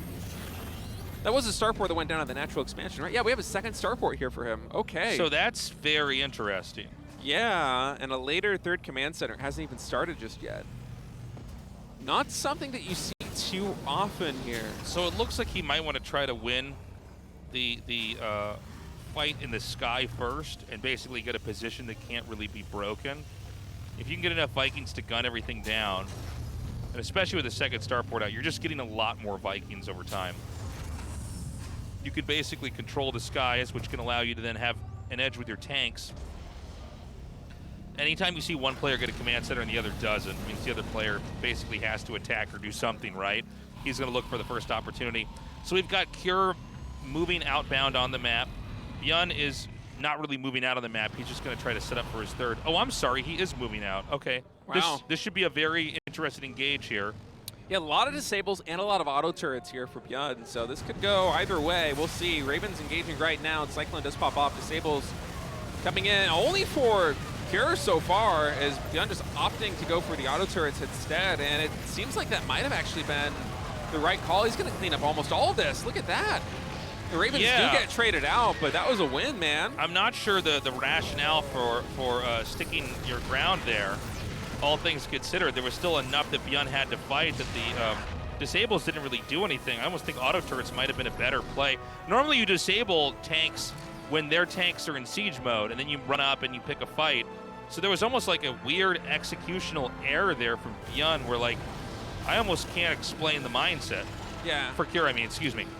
Well, it looks like ByuN, although he lost those 3 Ravens, is going to have a pretty good army lead now. 10 army in total, and a lot of that's in Vikings. Actually, Cure moving across the middle of the map like this with these Vikings, I'm thinking that he was going to try and get into the main base there for ByuN for a drop or something to find some value, because, you know, the units that works the best with these Vikings is siege tanks, and his siege tank count got completely reset with that little skirmish there in the middle. So it's not the best position for Cure to be in. And I'm a little concerned for him now back at home, because, I mean, that double starport, it delayed the third command center. It's delaying his barracks because his economy is just a little bit behind tempo-wise. And we have these engagements coming in, but these are trades that aren't really going the best here for him. Yeah, Vikings, they always get punished when they try to fly away. They're actually like the slowest unit Terran has in some senses. I mean, you know, especially for a flying unit like that. And I mean, yes, they can land and fight on the ground, but I'm worried that ByuN might have so much on the ground, he could just easily win any interaction he has. And ByuN with these scans is a very good idea of exactly what Cure's army setup is right now, and Cure's almost playing Sky Terran. He's even mixing in Liberators. Got 1 already with this army engagement, so we'll see how he decides to use this. It's a really odd army we hear coming out from Cure. It's like almost mech, although it's not really mech. He's getting Stimpak. He's going to be making more Marines back at home, but for now it's just these Vikings, these siege tanks, and these Liberator.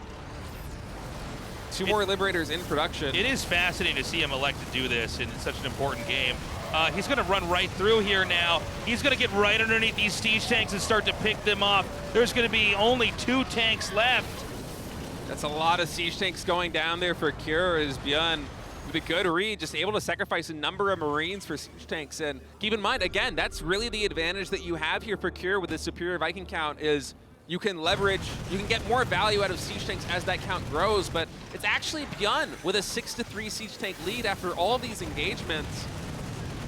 I mean, if you make some scans back at home, it kind of mitigates the bonuses that you get from these these Vikings, right? And so it's a little bit of a fine line for Cure to walk right now in terms of defense. And yes, he does have some things going for him. The Liberators are great, the Vikings are great, but the ground army just isn't it right now. 8 Marines in total, 3 siege tanks in total. Meanwhile, ByuN is just pumping on all cylinders, even going for a 4th command center behind his push. Yeah, ByuN's looking. I don't know that he's going to get in. Oh, hold on a second. He's going to stim and just go for it right now. And the Vikings can soak up a little bit of the damage unless the targeting here is really, really good from ByuN. And honestly, the siege tanks are doing a lot of work. They've got more Marines coming in here from the side. Yeah, a little bit of a bad rally, it feels like, as they didn't actually engage over there on the left side. And that was about as good of an engagement for Cure as it possibly could have gone. ByuN really thought he could steamroll that position a little bit, but perhaps didn't anticipate exactly how high the Liberator count would be. Cure now sitting on 3 Liberators. Marines were not able to take those out. And so that's going to be Cure whittling away a significant portion of the bio ball here for ByuN, and that could be the momentum that he needs to start coming back in this game, because I gotta say, I was really concerned about his position after those first couple of skirmishes in the middle of the map, but now it's looking a little bit better. Okay. A drop is ready to go into the natural. There's a push coming down here towards the middle. We have a small stim here from Cure. Cure's gonna back up. 1-1 is done, by the way, for Cure. Oh, unfortunate moment to try to move in there. These Vikings can hit these medevacs. He's gonna have to back up. I'm actually surprised that ByuN's going to try and siege this position down right here. I think it's sort of a reactive setup. He sees the Vikings, he panics, he unloads. Now he's like, okay, well, I'm here. I got to try to make this work. He is getting some stuff done. Yeah, one refinery does go down, but the Liberators, I mean, they're doing such a good job of shooing away these siege tanks. And oh, that one's even stuck right there behind the mineral line. It up again. Terrible. At least he gets one volley off before it falls. And you know, when trades like this happen, usually with a player like ByuN, I'm looking at the minimap to see what he's setting up for behind it, what drop he's going for in the main base, or what attack at the third base. And I mean, that one just didn't really, he wasn't able to wiggle any value out of that, because Cure's defense back at home has really started to solidify. And so now with Cure getting ready to take a 4th command center, floating over into that 4th base, the economies are going to start to equalize. And Cure, I mean, keep in mind, during all of this time, not only have these past couple of trades been going his way, but he's also been pumping on those 2 starports. So the air superiority is still highly in his favor. But a big moment right here. Hold on. First siege up here for Cure. It looks like the no man's land has already been created. He can't really make it in there. By the way, 2-2 about to finish. Vehicle weapons +1 inbound here as well. I don't know that ByuN can actually break this position, especially as the tanks siege up, but I think that actually ByuN might have the first shot. Oh, and these Liberators are so annoying. He's actually going to be forced away. Liberators are doing such a good job of zoning away these siege tanks just at every turn here, as most of those Vikings get... Oh, the scan actually missed the medevac, so most of those Vikings did get cleaned up, and then ByuN went for the scan, or excuse me, went for the drop back over to the top right corner, probably going to head down into either that 4th base or the natural expansion of Cure, and Cure missed it with his scan. So there's potential with this kind of man mode Terran army that ByuN has made, where it's like almost all siege tanks and Marines, that he's able to find something, but oh, a scary moment here. I mean, this is the thing about ByuN. Sometimes he overextends. We've got a big push coming down here. Over at the 3rd, he's going to force a liftoff. SCV's pulling out. The command center getting low. Yeah, command center getting low. SCV's scramble to repair, are not able to get it off. His +2 infantry weapons is getting a ton done. Infantry also at the 4th base for Cure, getting a lot of economic damage done, and these Liberators are going to try and continue to shoo away the siege tanks, but that was a big win there for ByuN. I was scared for a moment when he tried to go into that natural expansion for the drop, but it just bought him enough space to be able to siege down that 3rd command center, and now it's Cure up against the ropes. Yeah, Cure's in a pretty economically difficult position here. He doesn't really have control of that base that's to the north of his natural. He lost. Oh, whoa. We're gonna have a pause here. All right. Oh. So is this going to be ByuN's wrist? That's my first question. I wonder exactly what is going on there. I think overall he said that his wrist hasn't been too much of an issue this season, and certainly he's been playing as if it hasn't been, right? He's been looking very solid, but I wonder exactly what is going on here as we did have a pause called there by ByuN. Army Supply is very even right now. Cure just lost his 3rd base, reset to a 3-base economy in total. ByuN getting set up to have a 5th base. Building that command center back at home. So a bit of an economic lead now for ByuN. Army's about even.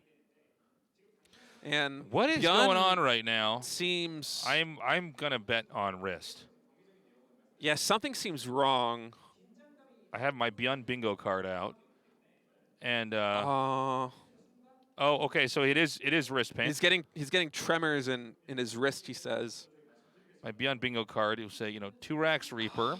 I put one down on that. Super aggro drops. I put one down on that. And the really sad one. Then there's a sad one. That's the one in the middle. Because I've cast it enough times. It's going to be wristband. Put that up. So he's had some issues with his wrist in the past. And then this season, I don't think he had a pause for this. Am I correct on that? We didn't have a paused game. This could be one of those scenarios where, he's finally making it to the offline stage. We've had about a week since the last match, because it was last Thursday that we had our previous GSL match in the round of 8, and you got to think that he's just been grinding since then. And TBT is one of those matchups where it's very demanding physically. It's one of those matchups that hangs on a dime. You got to be really keen with your control, and you got to be very active on the map. So hopefully we'll be able to resume this with ByuN able to get his wrist in a little bit of a better position. Hopefully it won't have too much of a bearing here on this game as we are resuming now. ByuN still siege outside of the 3rd base, what was the 3rd base here for Cure. Hopefully feeling a little bit better as the game continues. Yeah, let's see how he plays the rest of this out. I will say he seems to have Cure kind of on the ropes here. We have Cure kind of pushing in, but this drop in the main. Oh, he gets one medevac. He gets knocked right out of the sky. Oh, yeah, that's not really going that well. The second medevac also got cleaned up there by the missile turrets. And behind all this, ByuN is continuing to just gobble up the map. I mean, he's getting bigger and bigger. So you got to not just watch, anything that Cure shuts down, but realize the reinforcements from ByuN and the growth on his side of the map is going unimpeded. He's taking a lot of bases, and Cure is still on a 3-base economy in total, and that's, counting the main base and the natural expansion, which are at least halfway mined out here at this point for Cure. So there's a lot of oversaturation going on, as our observer now pointing out. Cure going to try and chew away these siege tanks from the 3rd base so we can finally reinvigorate his economy with some mining here. And another big engagement coming in from the top side. And ByuN's really pushing it with this one. Takes on the siege tanks and a lot of bio. I don't think Cure anticipated him committing quite so hard here, but that was a nice win there for ByuN. An even trade, but he wins the position, and now this 4th base is under threat. He's going to siege up over here. He's going to be separating any reinforcements coming down to that 3rd base. But there is one tank there to basically defend. I think that ByuN might have overextended just slightly. He's going to back up. I think this is a wise decision. There's going to be more reinforcements coming. The command center has been remade. We don't have SCVs there yet, but they're going to be transferred in a second to the 4th base. ByuN just continuing the posture here with those siege tanks eking forward. He has to be very careful. It's a bit of a scary position. Keep in mind, there is a sensor tower at that 4th base there for Cure, so he knows exactly where this army is positioned all the time without needing a scan. And I think that ByuN might just have enough.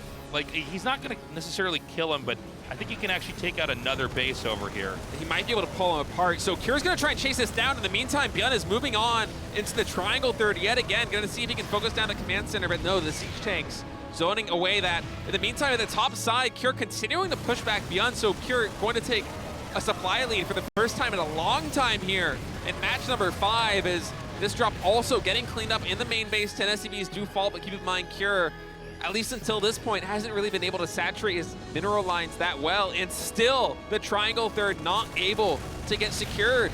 Yeah, he's got to be careful. He's going to just lose this outright if he doesn't get that repaired. In fact, I think he might just dive on it. Oh, another attack comes in over here. Looks like both of them realize that they're hitting at the same time here. The stim comes down. The Marines are going to be driven away. And he got the command center over here. So this is getting worse for Kira. I think Kira is like, he's surviving these attacks, but not dying is not enough. The fact of the matter is that there's been not a single drop on ByuN's side of the map, not a single push over there. And even when Kira feels like he has a moment where he can maybe move out on the map and do that, ByuN's already there to attack in once more.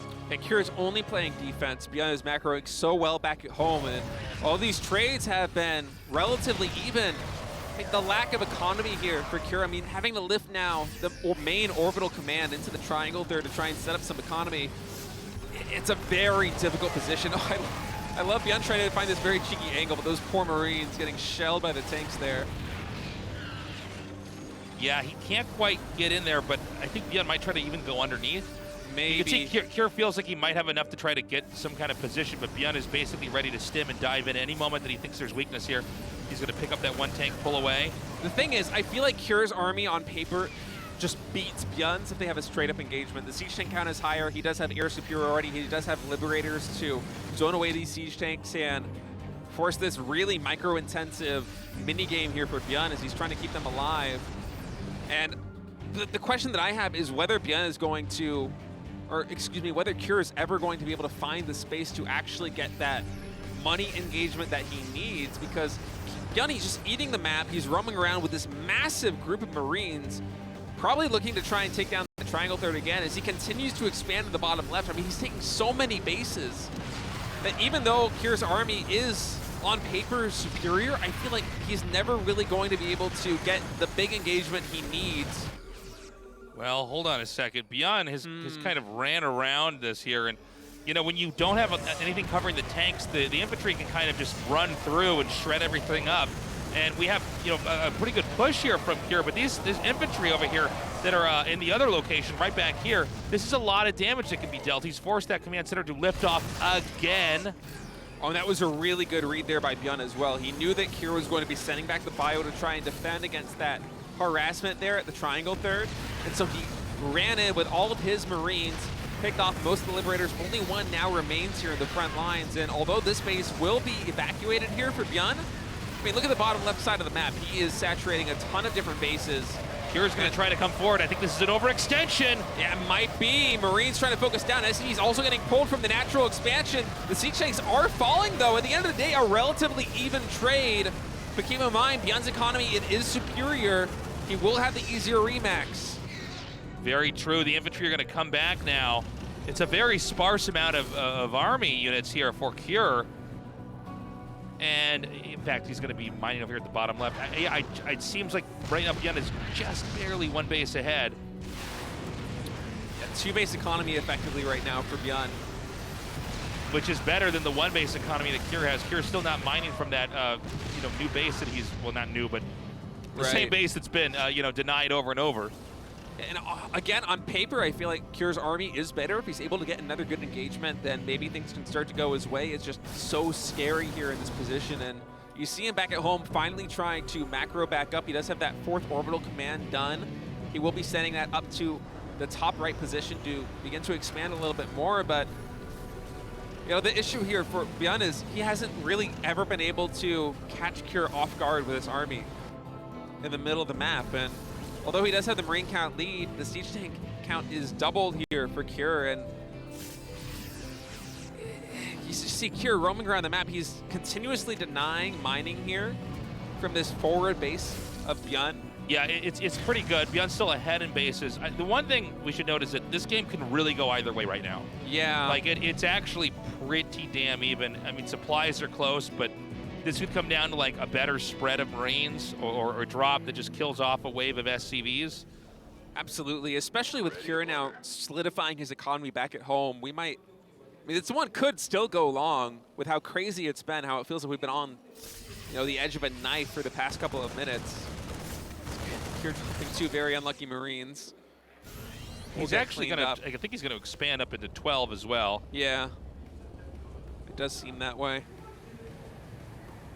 ByuN just continuing to roam around. He scans the triangle third yet again, and just watching the mini-map movement here for his army, I feel like he wants to deny that base. I think he's going to drop one more time.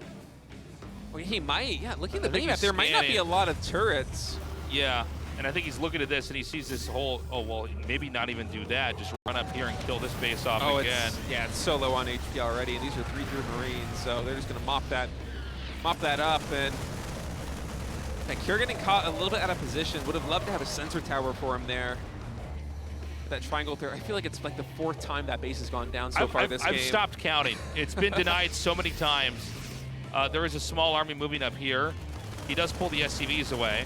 But, I mean, look at the supplies. This is really just ByuN's economy not being interrupted. Yeah, that's been this whole game. Over minutes and minutes and minutes, whereas the triangle third for Kure keeps getting denied.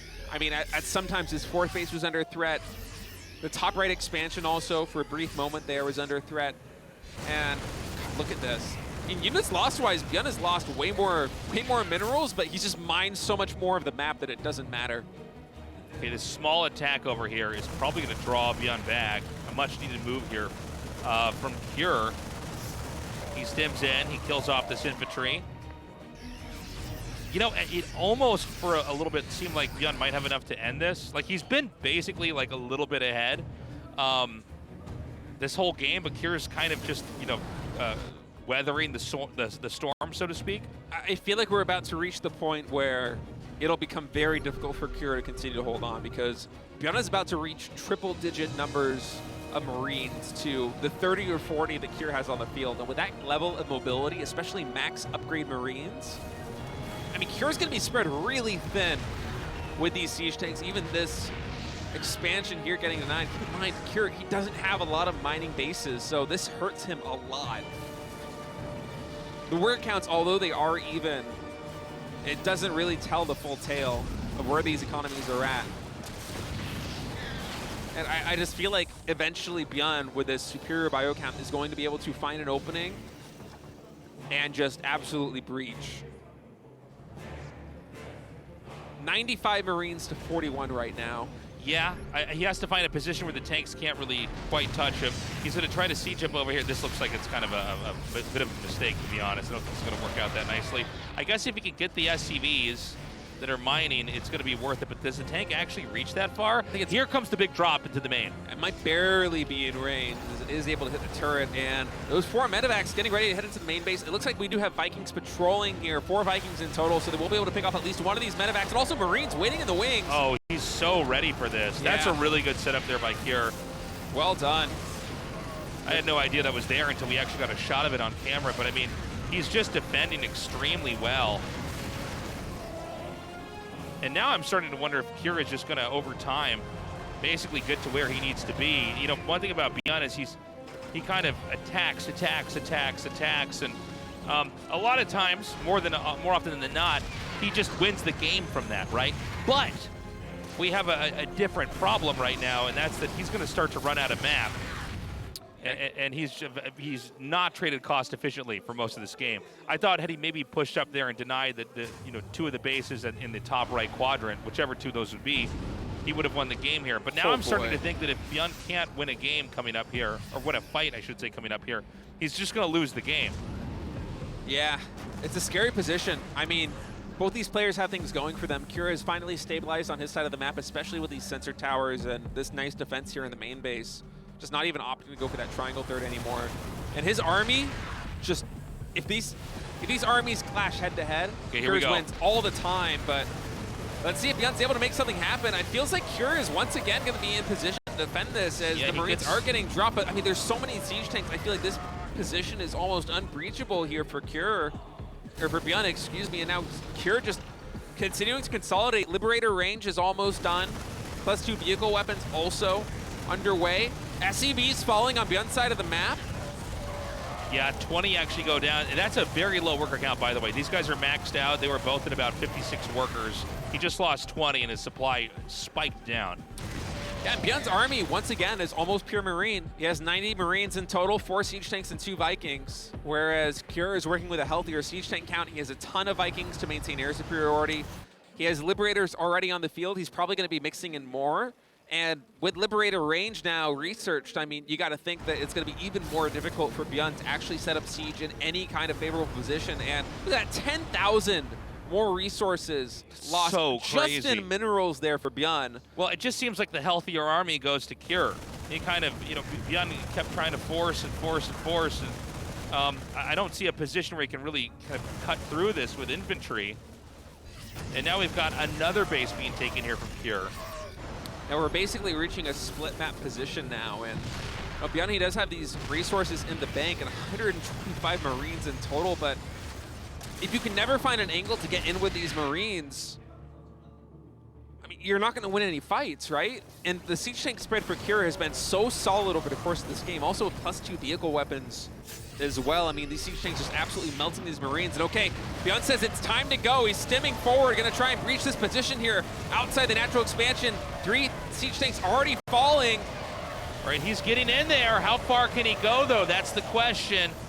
He might be able to open up the main. I don't know how many tanks are in the main. Are there? Okay, there are actually 3 tanks. 3 tanks is probably the right number to have, to be honest. Yeah, 3 tanks and a ton of Marines means that that main base is probably not going to get breached anytime soon. ByuN, though, as a consolation prize, getting the siege down that planetary fortress there, that 5th base, being able to take down the orbital here at the natural expansion. Coming in, this getting is more all siege tanks. These are all the tanks of the game. That's another nice trade there. And the siege tank count's now mostly equalized, so ByuN with a big play, but that was also very expensive. I mean, that was a lot of Marines going down. And keep in mind, Cure, he still has the siege tank superiority. He still has air superiority. He has Liberator range.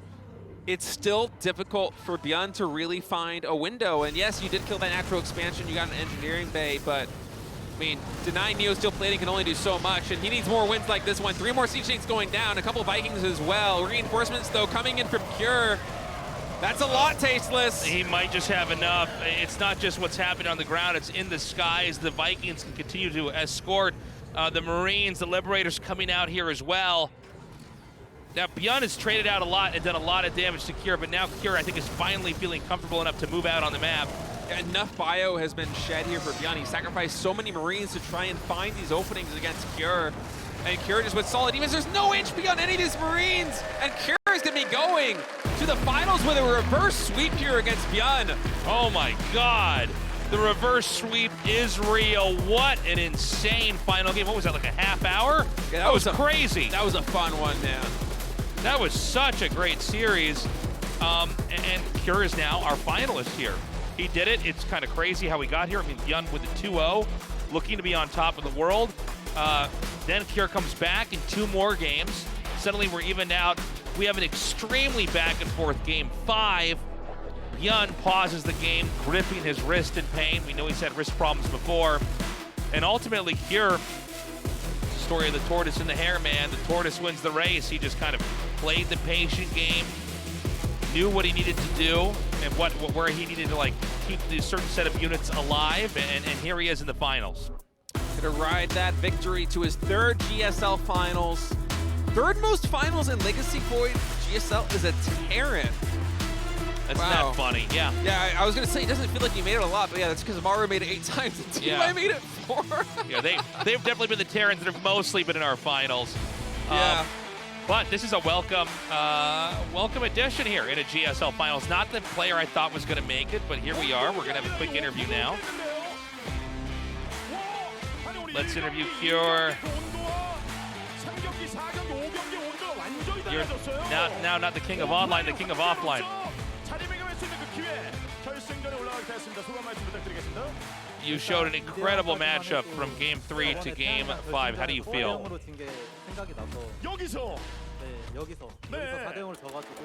After game 2, I was down 0-2. Suddenly I was thinking about my games against TY in the past, and I thought that was 0-2 as well. So I thought, just don't give up and keep focusing on my games, and here I am, I'm victorious.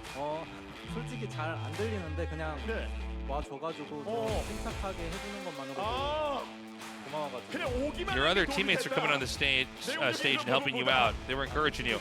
I honestly can't remember what anybody was saying to me in between the games. They're not even Terrans, to be honest. It wasn't actually that helpful. But anyways, that chatting I had with my teammate, that allowed me to maintain my composure.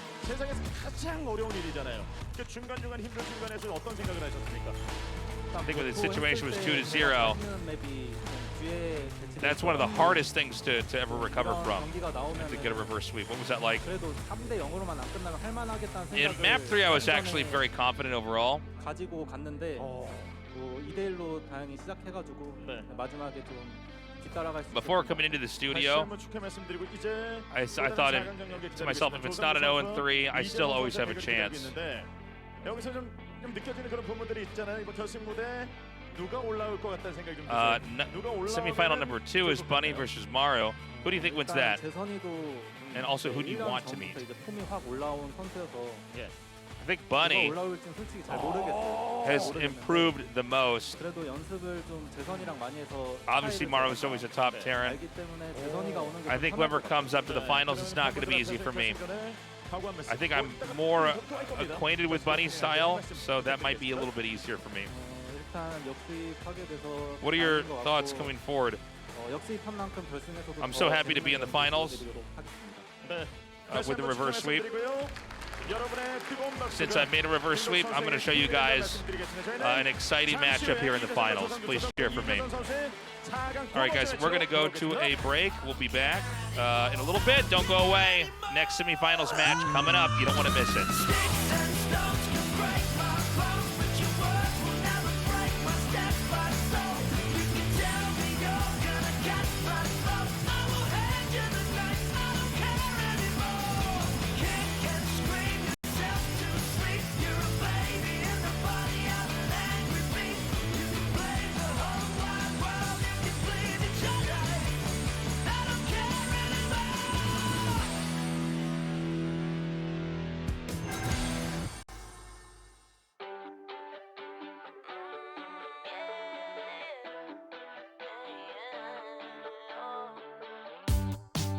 It's a new day for a high.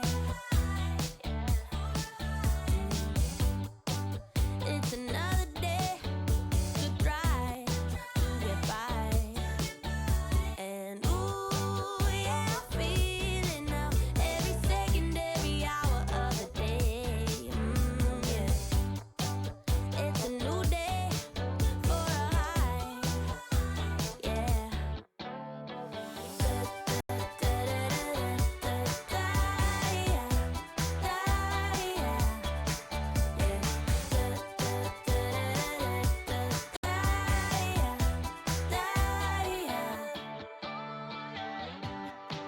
It's a new day for the down. I just turn the page, let it ride, what it likes. And ooh, yeah, I feel it now. Every atom in my body feels okay. Yeah. It's a new day for the down.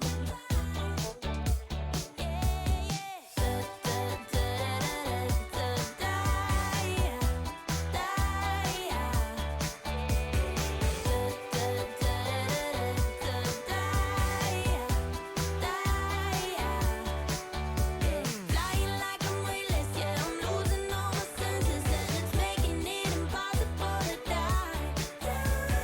Everything's in motion, yeah, I'm lost in the commotion, and I've never ever felt so freaking high.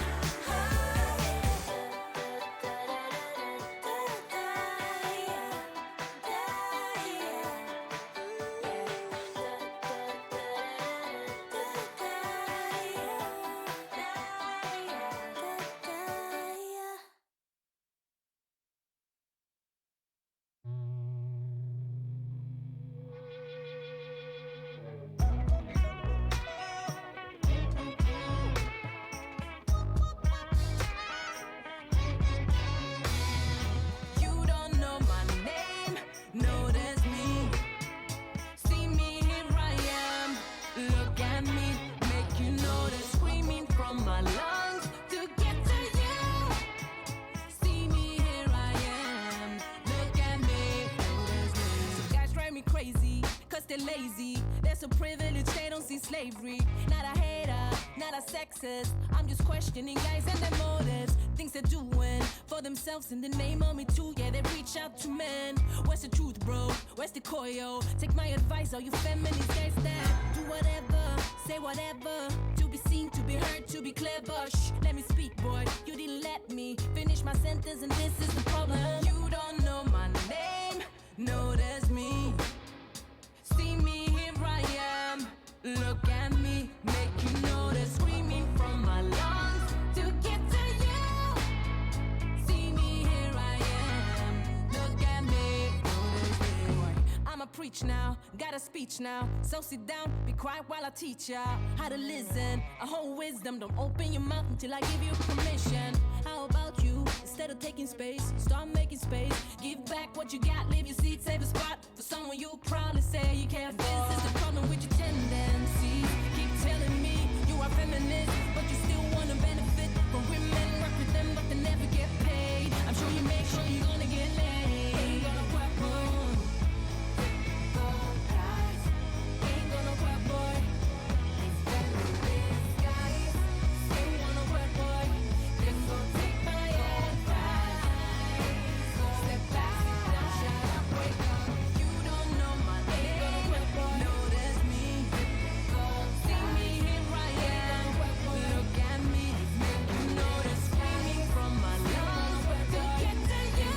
Take my eyes, see me, here I am. Step back and down, shut up, wake up. Ain't gonna work, boy.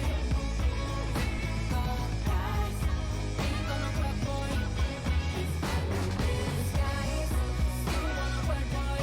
Then go take my advice. Step back, sit down, shut up, wake up. You don't know my name. No, that's me. See me, here I am. Look at me, make you know that screaming from my lungs.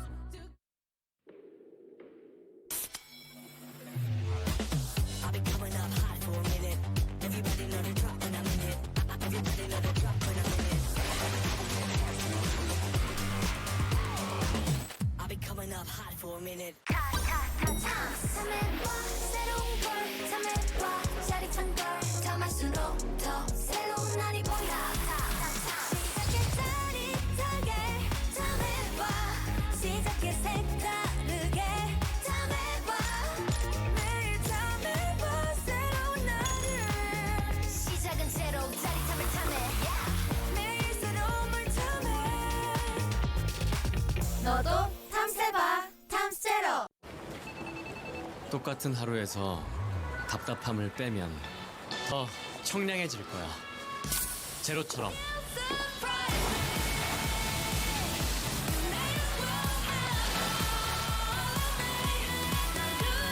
우리 없어도 되는 건 빼고 살자.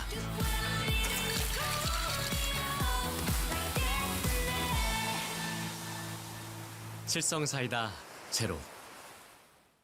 드디어 카운트다운을 시작합니다.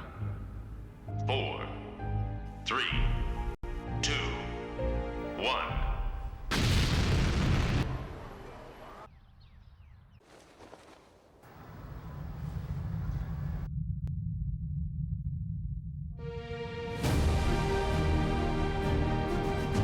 떴다. 제로 칼로리로 기분까지 가볍게. 밀키스 제로. Today's matchup. Bunny. Maru.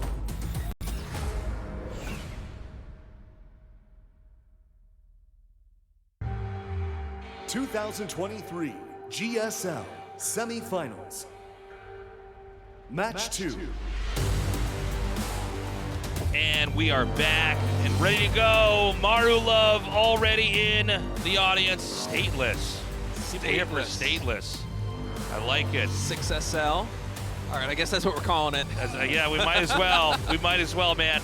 I gotta say, I am very, very happy with this best of 5 we just casted. I think we can actually have another insane best of 5 with these two. Bunny looks really good. I know that there are people that just tune in for the finals, like they don't watch a whole season. It's a lot to keep up with, right? Bunny has looked really good, like eerily good. Like this is by far the best he's ever looked. You know, Maru, obviously he's been on top for most of GSL. Some players are late bloomers. And I think Bunny might be one of those players here where he might actually be able to beat Maru. Maru has not had an easy GSL. Obviously, he's coming off of what we call the G5L. He's won his 5th GSL, which is insane. Yeah, no one's ever done it, but now looking for that 6SL, the 6th GSL win. And let's keep in mind as well, he didn't have to play a lot of Terrans to get here. I think he's been able to really conceal this matchup so far. And ByuN overall so far in 2023 really hasn't been playing a lot in either online or offline matches against Terran. I mean, set win rate 5 and 7 overall. I mean, it's not great, but it's such a small sample size that I think it kind of undersells how good he really has gotten over the past couple of years. Whereas Maru, I mean, a number of years ago was just the TVT GOAT. I would say still is probably the best Terran player in the world, but doesn't seem like his defense is as impenetrable as it used to be. Look at all his medals. It looks like he's, wait for it to get back on camera, but he has all 5 GSL pins. Oh, he does. He looks looking like he's, in charge of a banana republic right now. I was gonna say. Like some military general. Yeah. Yeah, I mean, look, Maru, always a safe bet. Any GSL, he might take it. This has been a very different GSL that we've got 4 Terrans in the finals. Cure looks fantastic. ByuN has looked better than he's looked in years.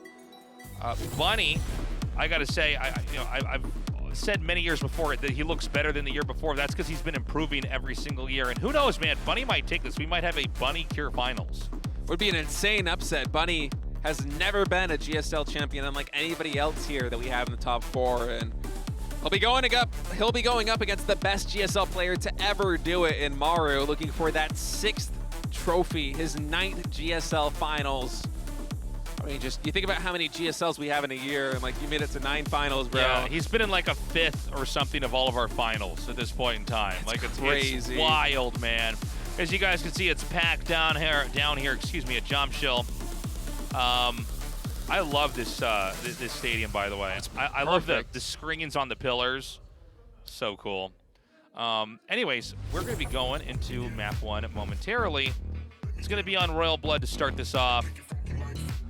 Remember, Cure is going to be sitting here watching and probably taking a lot of mental notes, maybe even some physical notes on the play styles of these two. Oh, absolutely. I mean, by the way, rare insight. Cure didn't have to actually show that much of his own play in some ways. It was really him reacting to whatever ByuN was doing. Yeah, that's a good point. So, yeah, let's see what happens, man. Map 1 is loading up. This is ByuN versus Maru. ByuN never having won a GSL Code S versus Maru, the king of GSL. To find out who goes up against Cure in the GSL Season 1 2023 semifinals. Finals right after this semifinals. People are tuning in like, oh, it's the wrong day. I thought the finals was good. Mystery Gaming, ByuN.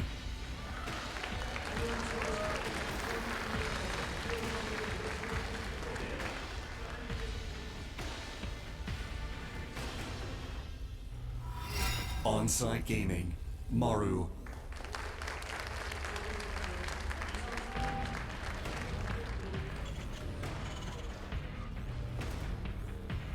Okay. Gas first opening here for ByuN. Yeah, nobody's sending any SCVs out for any kind of proxy barracks, which is, I think to be expected. Yeah, but I mean, if anyone's going to do it, I think we're probably going to see it from Maru at least once in this series. I would say maybe even if he makes it to the finals twice. E-gaming gods, e-gamers. Thank you. So good to have an audience again. Yeah, it's happy. so much better to have an audience, to be honest. It's just like, you can feel the energy. We're so excited to still have the semifinals and finals here at the studio. One of the many studios, by the way, that we've got here. Freaking TV's really expanded a lot. There's studios all over Seoul. Very happy to be in this studio for this finals. Now, both sides going for gas and barracks. So we got to wait a little bit to kind of see, does anybody start a build in one direction that, isn't matched by the other side. It's going to be a 2-gas opening here for Maru, and instead it's going to be a really fast expand here for ByuN. So just a standard Reaper expansion, kind of similar to one of the games that we saw in the previous set with Cure and ByuN, where we had one player up for the faster expansion, one player up for faster tech, and we'll see what Maru is able to finesse here with his slightly faster tempo on the factory. And, I mean, there's just a lot of different ways this game can go. This is already looking extremely different from the TVTs we casted earlier in the previous Best of 5 because neither side is really doing anything too dramatic. Either on the greedy side like we saw once from Cure or on the super aggressive side like we saw several times from ByuN. Now Maru, generally speaking, actually makes for shorter TVTs than most other Terran vs. Terrans we have. It feels like he's really good at finding those kill moves, just identifying when they present themselves and going for it, because oftentimes in TVT, I mean, it's so difficult in a game of incomplete information to recognize that situation and just absolutely ship it. But Maru just has that killer instinct, man. And you know, it's funny. Most of the time, it's true for Flash actually in Terran vs. Terran in StarCraft 1. He doesn't have long TVTs. He's the only guy that kind of has short ones. This game we see Maru comes in looking for intel. Thought for a second he might have actually knocked that Hellion in range of the Reaper. I think this other Reaper might end up just blocking that for a little bit. We'll see if he can get away. Either way, the point I was trying to get at is that Maru has succeeded in ending TVTs pretty quickly, but not so much this year. Something's been going on this year. When we saw him in IEM Katowice, every tactic he tried on 2-base seemed to backfire.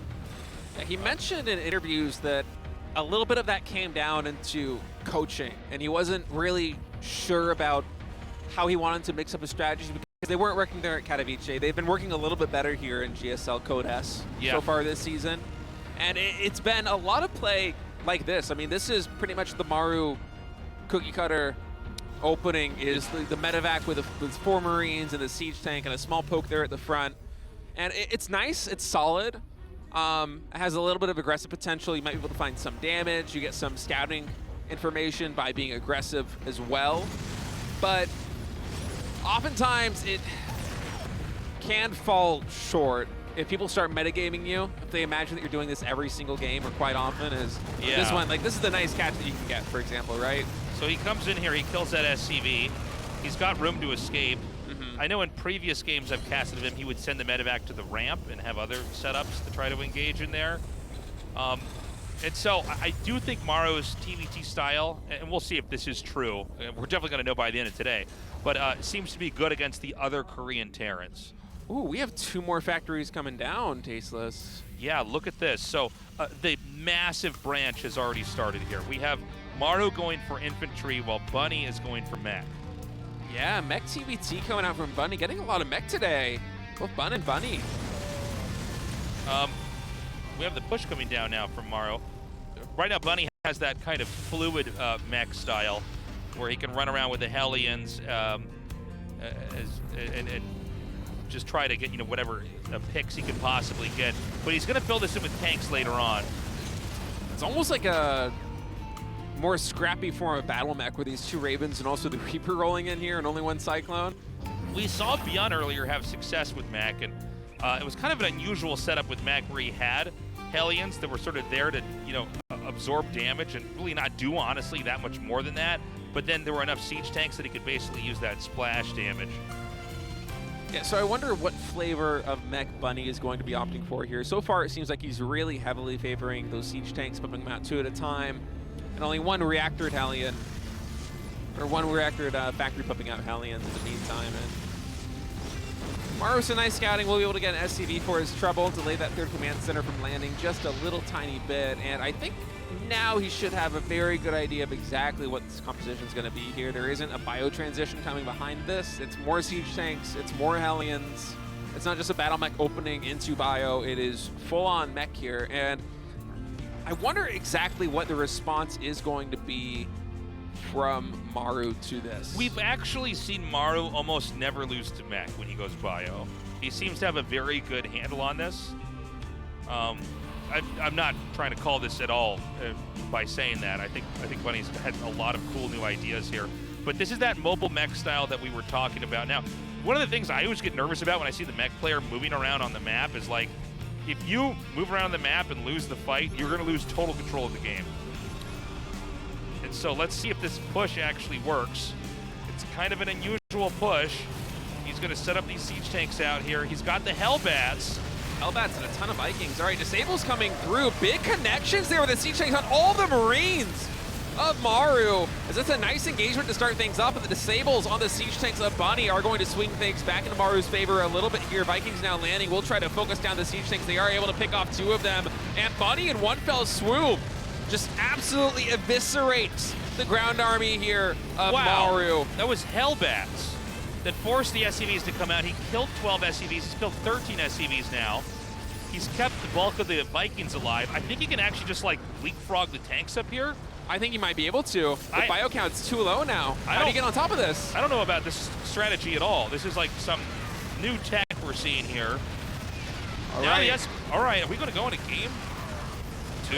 What is happening? Steve, what is happening right now? SCVs and Marines are getting pulled. It's like a StarCraft 1 Terran push to StarCraft 2 Terran. Yeah, that's kind of crazy. 30 SCVs in total going down right there, and that's not even counting the ones that fell at the third bases. What? 2 more factories in production there for Bunny. Maru eventually will be able to clean this up, and he should be able to get these tanks as well, as Bunny has a little bit of an overambitious rally. This is a bit of an overextension here. But I mean, the worker differential right now, 68 to 39, is absolutely huge. More factories coming through. Blue Flame upgrade underway right now. Force Command Center also in production. We saw Hellbats in this matchup. Yeah, it was crazy. It's kind of like, you know, we saw like a Reaper get healed by a medevac. We're like, oh yeah, I guess that is a biological unit. It's like, we don't talk about Hellbats in this matchup. Yeah, we don't see them that often, but they did a great job of not only absorbing shots, but I mean, mowing down the SCVs. And it seemed almost like, you know, Maru saw it and goes, oh God, it's this build. And sends his SCVs because he knows he's going to get overrun if he doesn't deal with it in that moment. Maru has a little bit of mobility on the map. He's trying to catch up in workers. Obviously, Bunny in a much healthier position here. Oh, it's a very unfortunate angle to be hit by those Hellions at. Yeah, with the Viking superiority here for Bunny, I'm not sure Maru's really going to be able to find an opening here. It's going to be very difficult. Even Vikings getting picked off, or medevacs, excuse me, getting picked off to fall there. Army supply is relatively even, but keep in mind that Buddy's mostly sitting on siege tanks and Hellions here, which, with Blue Flame, they fare pretty well against Marines in low numbers like this, especially if you're able to get some big shots. Why are these leaving? Is he? Oh, he's going. Oh, he's pulling the boys. Okay. Yeah. I thought for a second there was like a drop that he thought was coming in, but yeah, he's going up and not down. There's one thing Blue Flame Hellions are really good against. It's workers. It's the boys. All right, Bunny, unsiege. He sieges back up. SCV's coming into the front. Hellions are going to be able to mow most of them down. All the bio falling here. That's it. Yeah, GGG gets called. I guess the boys are not that good against units that shoot through them. And look at Bunny. He's like, trying not to smile. He's sticking his tongue out. And both players are laughing a little bit about that one, as Maru is just like, yeah. I don't even know what to say. Yeah, that was an interesting timing that I don't think we've seen something quite like that in Coda so far this season, unless I'm mistaken. I mean, that was similar to what ByuN did earlier, but way more aggressive. Well, the strategy was entirely different, though. Like ByuN just had, you know, Hellions there to get in the way, but he basically got out, morphed them into Hellbats, moved, and you can see, by the way, I mean, Maru sent his SCVs right in, which means that he knows he's going to die if he doesn't do exactly that, right? I mean, sends him across, and then it's like, all right, you know. And by the way, Bunny didn't even do the strategy that well. He actually like had way too many tanks and Hellions there after the fact. He should have just banked those. He still wins. I don't know what that means for this best of 5. I have more questions than answers, if I'm going to be totally honest with everybody. Sometimes in the finals, we do have crazy strats coming out. In this case, that was one of them. On to Neo Humanity. On to Neo Humanity we go. Will Bunny try mech again? I think more likely that we see him pivot back to bio here in game number 2, but that's already a scary proposition here for Maru, knowing that Bunny has prepared these mech builds, he has these timings ironed out, and he can take maps off of you with them. It's a big part of winning any kind of best of 5 or best of 7 series, and the fact that he's got potentially 2 more TBT series to go through. I'm liking this for Bunny, man. These players today showing a lot of range. How many more tricks does Bunny have? We're gonna find out. as we go into map 2, again, this is a best of 5. The winner of this best of 5 goes to the GSL finals, which is later tonight, versus Cure. Let's move on with this series, guys. Lots of great games tonight. Looking forward to it. Go, go, go!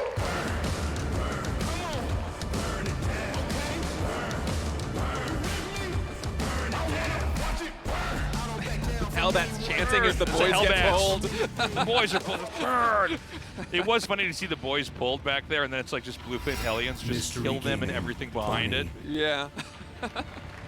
And by the way, I don't think Maru thought he was going to win the game there. I think he realized he's dead and is like, well, let's at least try to just literally all in at this moment. And maybe he's like, I don't know, Maru. making an extra command center when he should have made more production. Basically, Maru probably thought he was dead anyways, but that's one way to close it out. Certainly Good luck, is. Maru here, says the sign. Love Maru Maru. love. We all love Maru. Yeah, but come on, you thought Bunny's build was better, right? We all got, there's probably going to be no Bunny signs in the audience, but there should be, because Bunny's played. That first game was actually inspirational. Right, another CC first build coming out, this time from Maru. Mar with the CC first. That means that next game he's got a proxy 2x, right? I feel like it has to be like that, right? Now, by the way, both games we've had command center first, and this TVT has been the player that lost the first game. Now, I don't have the numbers in front of me, but from everything I can recall, almost always we have command center first somewhere in a series where they've won the first game. And so it's kind of cool to see people are pulling this out later on. Yeah, it is interesting.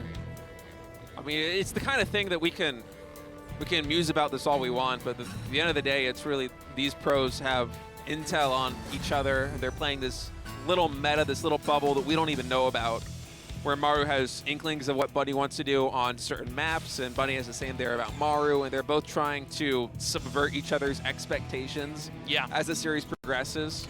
I mean, when you have people that have played against each other for this long, which is over a decade, in so many tournaments, obviously not just GSL. I mean, there's an endless number of online tournaments that are happening. These guys are basically in matches almost every day.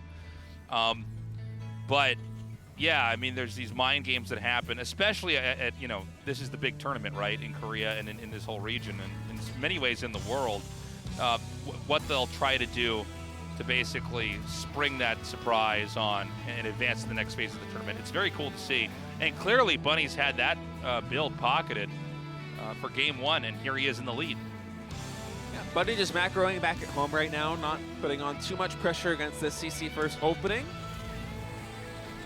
Tech Lab and the Starport coming through. I'm wondering, it's probably just going to be a Raven. I was getting excited. Like, maybe we'll see a quick Banshee, but no, it's going to be a Raven. It's TVT after all. It seems like if you're not getting a Raven, you're really leaving a lot to chance. Because the Raven, you can harass with it later, but it also stops like a Cloak Banshee. It's so well-rounded. Yeah, it can stop a push. You can try to push them. Third command center, by the way, for Bunny. Yeah, third CC. I like this here coming out from Bunny. Oh, it is a Banshee coming out. All right. Oh, nice. That is exciting. Not going to be a Debbie Downer again. Get to enjoy my Banshee builds. Haven't seen this so far today. Well, the Banshee can come out on the map while there's a third CC make it and basically keep Maru defending. He can see if he can't pick off any workers anywhere. We do have a Viking being made here as well as a third CC for Maru. So we're probably going to have a couple swipes, a couple jabs early on here, but there shouldn't be anything of major consequence occurring for the next couple of minutes. No, wouldn't think so. Tech Lab now going down on the starport there for Maru. So Raven most likely to be the follow-up unit from that structure, is just waiting to see the production tab. And we're not actually going to have Cloak with this for Bunny, so it's just going to be one little Banshee trying to find some damage. Hellion does get picked off there in the middle of the map. So not too much scouting information here for Maru. He's just kind of playing PvE right now, macroing back at home. Now, getting the Banshee out early is great, but it doesn't allow you to really address a lot of the stuff that can happen early on. That's why we have another Banshee coming out here for Bunny later on. But let's see what the Banshee can do. The Banshee also gets to scout, by the way, and save you the headache of having to scan. You get more mules long term. Let's see what it's able to get done as it's going for, oh, that's a fresh mule. Yeah, that's nice. A nice pick there. SCV and a fresh mule for, and a Marine for almost no hull damage. And that's another SCV. SCV. That's perfect.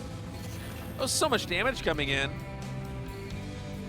You'll have to skirt the edge of the map and try to get away from, oh no, he didn't realize these air units were on the field. They must have been just out of vision, so this Banshee will eventually get taken out. But it does trade out for some stuff, so it does do a little bit of damage. I think it's fine. Not bad. Again, it's not like we can really call this for anybody right now. It's kind of, things are slowly developing. But yeah, with both of them getting a third CC here, I mean, we're going to go into a heavy macro game right away. A really clutch scan there from Maru, seeing the third CC timing moving on to the low ground and all the production there for Bunny as well. So he has a very good idea of exactly what is coming his way. As it is right now, worker counts just about even. Maru continuing the power back at home. We do have Stim coming in for both these players, so we will not be seeing Mech in this game. And Bunny, with these two Ravens, Cyclone, and a handful of tanks, looking to try and set up some kind of push here on the third base. Yeah, we want to watch the Ravens very closely here. Stim is done here for Bunny, especially early on. Sometimes you'll have just enough disables for each tank. And it looks like he's spreading out. He's got reinforcements coming. Maru's so good with these Marines. Yeah, he's very good with these kind of interactions here. Okay, so the first disable is going to come down. FCC instantly gets lifted. This is actually really good for Maru. Yeah. Like, he's going to be able to get this command center away. He's not going to lose it. And he's also not losing his tanks. So, like, this is actually, like, it looks good for Bunny, and it is, in fact, good for Bunny, but Maru did not really suffer from this, and he can basically wait for that disabled to wear off and go right back to where he had claimed earlier. Yeah, it could have been much worse there for Maru. If he was just a little bit too slow with the unsiege there on that siege tank, that probably would have fallen, and you know, maybe there could be a ripple effect from there where Bunny's able to deny the space for an extended period of time, but instead just gonna be a little bit of lost mining time there for Maru. As upgrades now coming in, 1-1 here for Maru is done.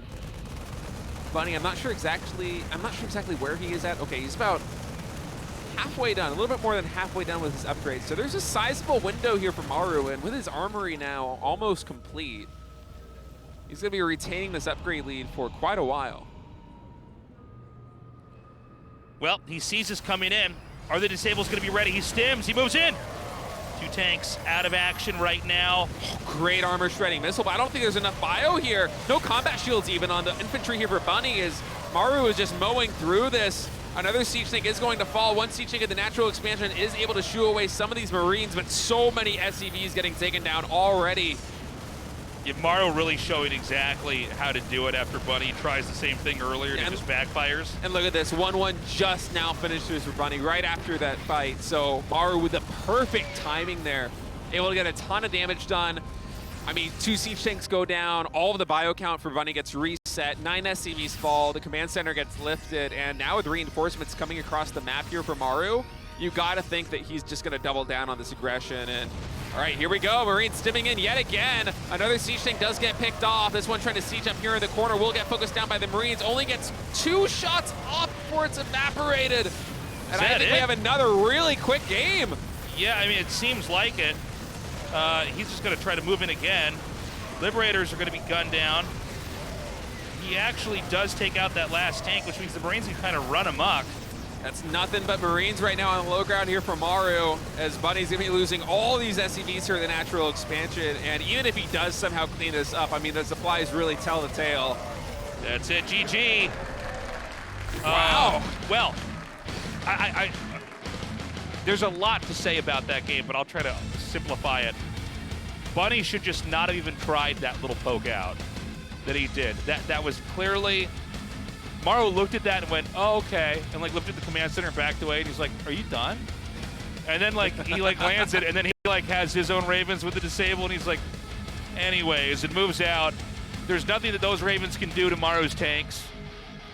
Maru suddenly has just enough more, and by the way, like having 20-30% more in a Terran army as you built up is way more damage. It snowballs so fast, especially with 1-1 versus 0-0 upgrades on the infantry. It's just crazy. I mean, we had a clutch armor shredding missile come down on Maru's infantry, and it still didn't even matter. And he's like, no, I don't think so. Yeah. That was just a sick timing there from Maru. I mean, these are the situations that he recognizes. We were talking about this, you know, as the show, or as this series was starting, that Maru is just so good. Maybe one of the best Terran players in the world, if not the best, at just identifying when a player is vulnerable and just going for the throat at that critical moment. Yeah. He basically looked at that and said, oh, okay, are you going to try to do that to me? All right, well, I'll see you in 2 minutes. And just ends the game. That's the Maru I'm personally used to casting. But again, Bunny with some very unique ideas in game 1. What else will he have to show us this time around? We're going to go to the Ancient Cistern. You know what I'm talking about, that old cistern where we haven't played TVT? Let's go there now. Map 3, tied 1-1. Looking forward to it. Go, go, go!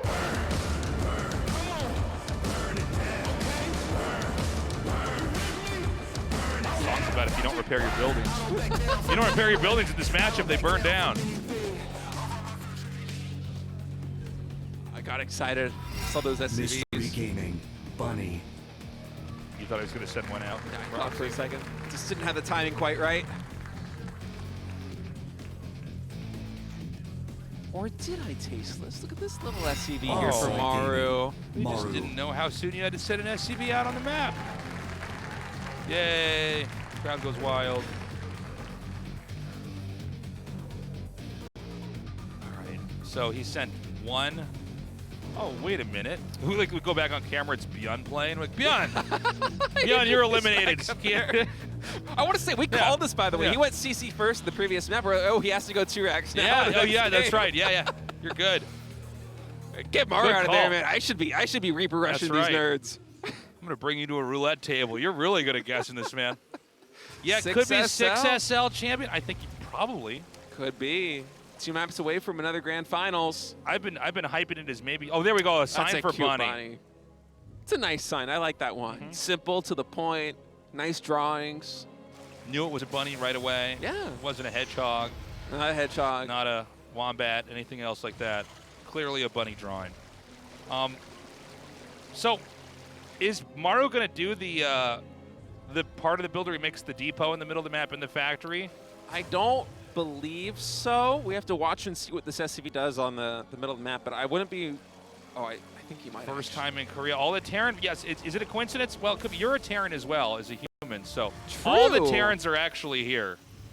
Unless you got infested by a Zerg, and then I guess they can claim you. Listen, this is what... Humans are the best, okay? Like, the truth is, we would have never lost to the Zergs. They're basically animals, all right, with some psychic powers. And Protoss, I don't know what they're doing with their tech. Yeah, okay? like you guys, you can fighting with communicate. side blades. Here's a machine gun. You're dead. Communicate telepathically, and you got like side blades. And yeah. You can do magic, and like you're just like running on foot with these little swords. Yeah. It's what is going on here? All right, so Reaper Rush commences right now. 2 Reapers and 1 SCV coming in. He got on top. Oh man. Wait, this isn't. No, this is not how you want this to go for Maru. Oh no. No way. Not like this. Shot in the back. Yikes. So the Reaper counts right now even. Maru was able to pick off, I think, 2 SCVs in total. It might have just been 1, but in any case, you don't want to lose those Reapers. You want to snowball them as best you can. The Reaper rush is backfiring if 1 Reaper's lost. If you keep all of them together, the damage can start to compound. And I think Bunny, looking at this now, is going to move out on the map. Action-packed TVTs here. Yeah, the Reaper Rush is, so far today, not really working either for ByuN or now for Maru here in Game 3. The second semifinal match is a lot of the wind out of the sails here for Maru. Does have a bunker set up here in the actual expansion, although, again, he would have loved to just be in a better defensive position here and have a couple more Reapers on the field, as 2 of them falling already. I think Bunny actually has more Reapers than Maru right now, which is just not how you want this to go. And so the comeback mechanic here for Maru is going to be a little bit of greed, throwing down the 3rd CC. So this is not safe, but I don't know that it's going to be punished necessarily. It's almost like counterintuitive, right? Well, it's you're in a bad position. These are the kind of risks you got to take. He's smart. He's like, there's only 1 Marine in there. I can just ignore that. Like, I actually don't care about that. There's only 2 Reapers on the high ground here for Maru as well, and it's a very awkward position here as the Marines are going to try and come in. And this is just looking disastrous here for Maru. He controls it quite well, able to get Oh, all he but sees one it. of the Reapers. Now sees the third command center. He leaves to tell the tale. Yeah, this is... Oh my god. No. Oh my god. Well, there is a Cyclone away to shoot this, but... That was the Yikes. best possible thing that could have happened there, all things considered. I mean, had he not been making that, it would have been just that many more kills. This command, sorry, not command, so this barracks is not even going to be in the game for that much longer. This Bunny just complete confidence. Third CC on the low ground right now. Yeah, well, Just I mean, he's knows that. He's looking at this and he's going, I'm in such a good position right now. Yeah. I mean, it's good recognition. He is in complete control of this game. Right. 21 army supply to 9. He has full map control. And all right, Bunny off to a great start here at game number 3. I mean, it goes to show when you opt for these proxy Reaper builds, really how critical the control is in the early game. Just one small misstep there for Maru is, I mean, double engineering bay also getting thrown down. Keep in mind, Maru, I don't think he's seen that third CC, so he's just kind of blindly greeting it out here. But this is a scary position. All right, we've got one Raven, one Cyclone, I think a Siege Tank. Oh, no Siege Tank actually here for Maru. I think he's got the right idea. Fortunately for Maru, he's placed his infrastructure all away from anywhere where you could try to like kind of shell the main. But yeah, in games where you're like a little bit ahead, if you can actually set up on their low ground, point it in their main, and just start hitting stuff and make them detach from their add-ons like that, I mean, it's so good for you. By the way, bio play confirmed here for Bunny. Yeah, both players opting for bio. Maru actually just using that factory for a long time to just make some add-ons now. Pumping out his first Siege Tank, getting on the field, and that scan coming through. Maru will know it's a 3CC play there from Bunny, so although there is a big threat that Maru's been aware of for a long time because this army differential has just been established from the very beginning and has compounded over the course of this game. It's not as dire as it could be. This isn't a 2-base all-in coming his way, but with 3 Siege Tanks and 2 Vikings already on the field here for Bunny, you have to think that, God, there's so many Ravens as well. This is scary. I don't know if Maru's going to be able to hold this. Yeah, well, the thing is, that Reaper scouting, that third season, it's so good. You know with confidence you can move in here pretty quickly. Note that he can't reach the command center, but he can get the gas.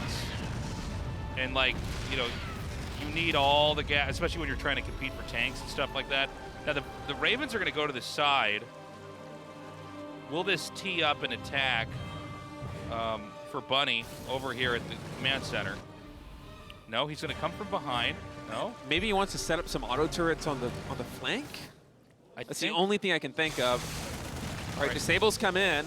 And okay, here we go. Stim is done actually for Maru, so he might be able to clean this up, Tasteless. Turn this one on its head. Look at that. What a beautiful engagement there for Maru. Yeah, and 5 seconds out from Stim there. Right with 1-1. And it's kind of funny, right? Like, it goes to show you, and I feel like I've mentioned this almost maybe too much in TVT, but it doesn't always, prove to be very much. But if you have a Stim ahead of theirs, you have a total unique timing. I'm actually surprised to even see Bunny hanging out that far on the map without Stim. In my head, when I saw the push coming, I thought Stim had already started and been finished. Yeah, I didn't even have it on my radar. Yeah, it didn't even occur to me. I thought, well, yeah, because you're not. And then when I saw that happen, I'm go, oh my God. Well, he's not safe at all then. And now this is going to seesaw back across the map. And it's going to be Maru looking for some kind of openings here. Now, I don't know that he has any more disables on the Ravens. Oh, hold on. He's just going to go for it. They're just going for it. These 1-1 Marines going to try and do some work, but the Siege Tank line is really strong here for Bunny as Maru is going to get pushed away. Vikings do kill one medevac behind all of that. And Maru's going to reposition, pivot down to the south side. And keep in mind, I mean, +2 infantry weapons and armor already started here for Maru. Bunny's +1 weapons maybe about halfway done. So there is a very sizable upgrade lead here for Maru coming into the middle of the game. And after that last engagement there, Maru's natural expansion where he was able to swing around with the Ravens, get those disables, and then just overwhelm the position. Armor supplies have all but evened up. It's only a 14 differential, so that's easily manageable here for Maru, I think. Okay, so this is a good scout from Bunny. He sees that there's a lurk over here on the map with these medevacs and the fact that he might be able to pick up and dive into the main. I think Bunny's going to go unhindered for now. Bunny is ahead, especially in army supply. And it was even more drastic about 10 seconds ago, but he's in pretty good shape, in part because Maru basically took his advantage and then overextended it by trying to dive in and do more damage. Yeah, both players going for 4 CCs now as well, as Maru just continues to roam around the map. Knows that his infantry is superior, so he's going to try and get as much value out of that as possible. And here we go, this nice engagement. Maru should get the better end of this trade, and yeah, that's going to be Bunny trying to skirt away. A lot of Marines going down there for Bunny. I hate this so much. I'm getting flashbacks to early Legacy of the Void with everyone just rushing Liberator range. Oh like yeah, sieging down every staying mineral back line. there forever. Having to build a Void Raise Protoss. Oh my goodness. It's traumatizing. Well, he's going to come in now, try to kill some of these workers. Good pull away here from Maru. He only loses 1 SCV, and that Liberator will get deflected here by these Marines. But I'm liking this play here from Bunny, just being very annoying here with this harassment. Will even delay the 4th Command Center, gets the nice confirmation on this as well. Knows exactly the timing that CC is getting up. Bunny with a sizable economic... Oh no, that's actually Maru with the economic lead. I missed that for a moment. Huh. Maru with a bit of a worker lead, but Bunny's army supply just so far ahead right now, 30 in total. Okay, they're going to come down now. And Bunny's going to back away. I think Bunny, if he has the right read on this, he should let Maru overextend back into him again here.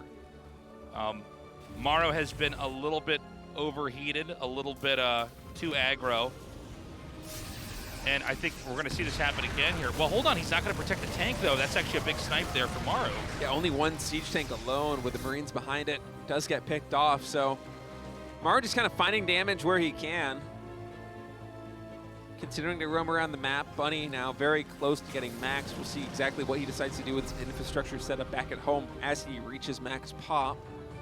And 2-2 infantry weapons already done for Maru. So even though Bunny is max and he does have the army supply lead, I wouldn't be surprised if he didn't try to make any big plays happen until at least 2-2 was done. But a nice catch here. Both these players very active with these group of Marines, catching exposed siege tanks left and right. And State, I gotta say, man, wow. I mean, right now Bunny looks a little bit better kind of on the map than Maru. Like, he looks a little bit more on top of where he needs to be. He's going to try to slice through this part of the map now. He is going to push in here. There's a bit of a surround. Oh, I like this engagement for Maru, though. All the Marines are already down for Bunny, and so Maru's just going to try and do his best to breach this position. All the siege tanks going down, as that's about as good a trade as you can get. But behind all of it, Bunny was setting up for this attack here at the triangle third. 7 SCVs fall. Siege tanks are able to deflect them from getting any more big kills, but with so many workers going down, that's Maru's economic lead down the drain, as they are now even. But I gotta say, after all things said and done, I think Maru has solidified his position a little bit. I mean, that was a really nice fight there in the middle of the map. Yes, he did lose 11 workers, so the economic lead, it's not as substantial as it once was, but 9 siege tanks to 4 siege tanks. If Maru's able to maneuver this army correctly and set up a timing with 3-3 infantry weapons, it could be very difficult for Bunny to stop. But he has to be careful. There's not many Marines here. A weird moment. We have Marines running right into the tanks. Yeah, I think with the high tank count the way it is, all Maru has to do is fill this in with a few more Marines and, of course, a little bit more tanks. And I don't know if Bunny has any way to sandbag the progress of pushes like this. Yeah, Bunny just trying to set up a very nice concave here, a nice spread of tanks on the high ground, but Maru can just kind of focus in on this one position. Scanner's going to come down on the siege tanks here for Bunny, as Maru's going to try and take those out as best as possible. Bunny getting a little bit of the better trade here to engage. Keep in mind, Maru right now, no Vikings in total on the field, and as soon as Maru loses vision, Bunny goes for the tri-drop. Yeah, he's going to try to loop around to the top. I don't think that Bunny's position can be broken here. I feel like Maru's done a pretty good job of trying to find an opening, but I mean, especially with Bunny kind of moving his tanks into position. He has like a couple tanks that are basically static, and then the rest he's ready to get them into whatever formation he needs. Maru going to come in again. There's a lot of tanks in the back over here, and the infantry count's going to get thinned out heavily. Hot pickup there. We'll be able to save a lot of those Marines there for Maru. His position is a little bit precarious. It feels like he just keeps attacking in and isn't able to find too much damage. And now those 3 dropships coming into the main base here for Maru are going to be getting the engineering base. I think 3-3 did complete. Yeah, 3-3 is done. So Maru not going to mind losing those NG base too much in this base, mostly mined out. Only 9 SCVs in total falling. Looking at the minimap, Maru now pivoting down to the south side as this will eventually get cleaned up, and yet another skirmish. I mean, Bunny's fighting back, I guess, okay. It does seem like the supply is starting to drop quite a bit. And Maru is still able to interfere with everything over here. But I say that, I guess Bunny's going to secure 6 o'clock. So far, you know, so good. It's been a really complicated game, to be honest. We've had a lot of back and forth, but it doesn't seem like anybody's really I guess so far been able to take a lead that's been unstoppable. Like, this could go either way. Yeah, it's relatively even right now. I mean, even the worker count 72 to 71. Both players going up to 4, soon 5 bases. As we're reaching max pop, and it feels like we're at a position where no one can really breach. And Maru, if I'm not mistaken, a moment ago, I see Tech Labs now being added on to what I think are starports. He had 2 or 3 starports get thrown down over the last couple of engagements, and Bunny now doing the same thing back at home. So Maru with a bit better tempo there, but this is a nice catch here for Maru. Getting sieged up in this position should be the end of this planetary fortress. You know, he's so good at getting the siege up really, really fast. Oh, there's only 1 tank in range. I thought for sure the other ones would have been able to hit it, but no, instead, that planetary will survive for now, but I feel like I watched one of these games earlier with Maru where this planetary fortress just gets like shelled for minutes and minutes and minutes. +2 weapons is done for Bunny. I think that actually just in those last couple of engagements, Maru might have actually catapulted ahead. If you watch with both armies stim and attack in, Maru's always getting siege up first. It does feel that way, yeah. All right, big engagement coming in. Maru's sieging up first yet again, and that's most of the bio getting cleaned up. The thing is, if you can siege up first, if you're both coming at each other, that means your tanks kill their Marines first, which means that their tanks, even if they kill some of your Marines are going to start to damage their tanks. The truth is, tanks don't, you know, when Marines attack them, they die almost immediately. Like, they're extremely brittle units. And then all you have to do is clear those tanks out, and it just seems like, mechanically, Maru is just a better player. It does feel like he has a little bit of that edge in these engagements so far, especially in the middle of the map.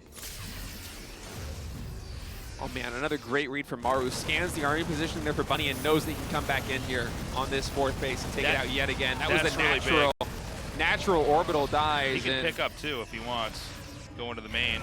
Bunny might just be on 3 CC right now. I'm not sure if he has any macro command centers in the bank, but this is not a good position for him as he's now sitting at 142 supply. Dude, Maru's so scary. Like, he's going to lose this drop, and he's like, no, I'm going to get exactly enough damage, as much as I possibly can. Oh, it's unsieged. Maru's going to go for it. He added more Ravens. All right, that's what the Tech Labs are for. 2 disables coming down as Maru's going to try and break this position here, and that's going to be it. Maru going up 2-1 here in this best of 5. 1 map away from another GSL Codas Finals. Woo. He's so good. So I think that was very neck and neck. Bunny actually looks extremely good. But Maru just kind of better at this sort of end game fighting. He just had better trades with the Marines, the tanks. I said it earlier, but I think I'll say it again. It's probably worth going back and watching. Every time the 2 armies met in the middle, Maru's siege mode is like a half a second faster. And that matters because when you have this many tanks, if all your siege tanks fire first, all the Marines get wiped out. Marines are doing tons of damage every second stimmed up. So that gives them a little bit more time after the Marines are thinned out to then kind of snowball that damage over on top of the tanks. Their tanks then fire, cleans out some of your Marines, but then guess what's left over? Your tanks. And let's not forget how that map started. It was a failed proxy barracks for Maru. Those I Reapers actually almost forgot that was so long. Those Reapers got cleaned up, and Maru just had to go absolutely full greed mode. Went for a third CC. It even got scouted, and then really fast double engineering bay. And just the fact that he was able to wiggle his way out of a tough position, because you lose all momentum there as Maru after those early Reapers get shut down with a proxy barracks build like that one. To be able to come back and win in a late game scenario where you're both maxed, you both have 3-3 upgrades, it just shows how good he is at navigating Terran, not only through the early game with these proxy builds, but the mid game and the late game. I mean, yeah. His army positioning is so good. He's getting the best possible engagements, it feels like, every single time. And on top of that, he's just faster with the transitions, faster with the upgrades, faster with the third CC. He got those extra Ravens out about 1 starport faster in terms of tempo than Bunny did. And that was allowing him to, go in for the killing blow there at the triangle third. So Maru just really firing on all cylinders after one big misstep. Makes you wonder, coming here into game number 4, if he doesn't have an error like that, can Bunny take the win? Yeah, Maru looking just, more well-rounded, better at the basics. Yeah. Bunny has that crazy strategy in game 1, but, there's a reason why you get this far in GSL. It's best of 5s, and in the finals, best of 7s. Is like, we don't want you to have 1 or 2 tricks. You got to have a real range of play. And so far, Maru has that range. We're going to load up map 4 now. Remember, the winner of this best of 5 going on to the finals to face off against Cure here in season 1 of the GSL Codex. Go, go, go!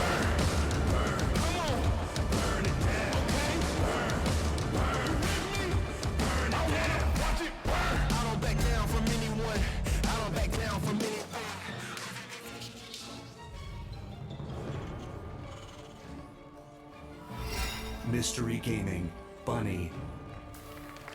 We have SCVs on the map.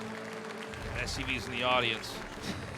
It's a lot of SCVs. Whole 200 maxed out SCV audience. It's a sold out crowd.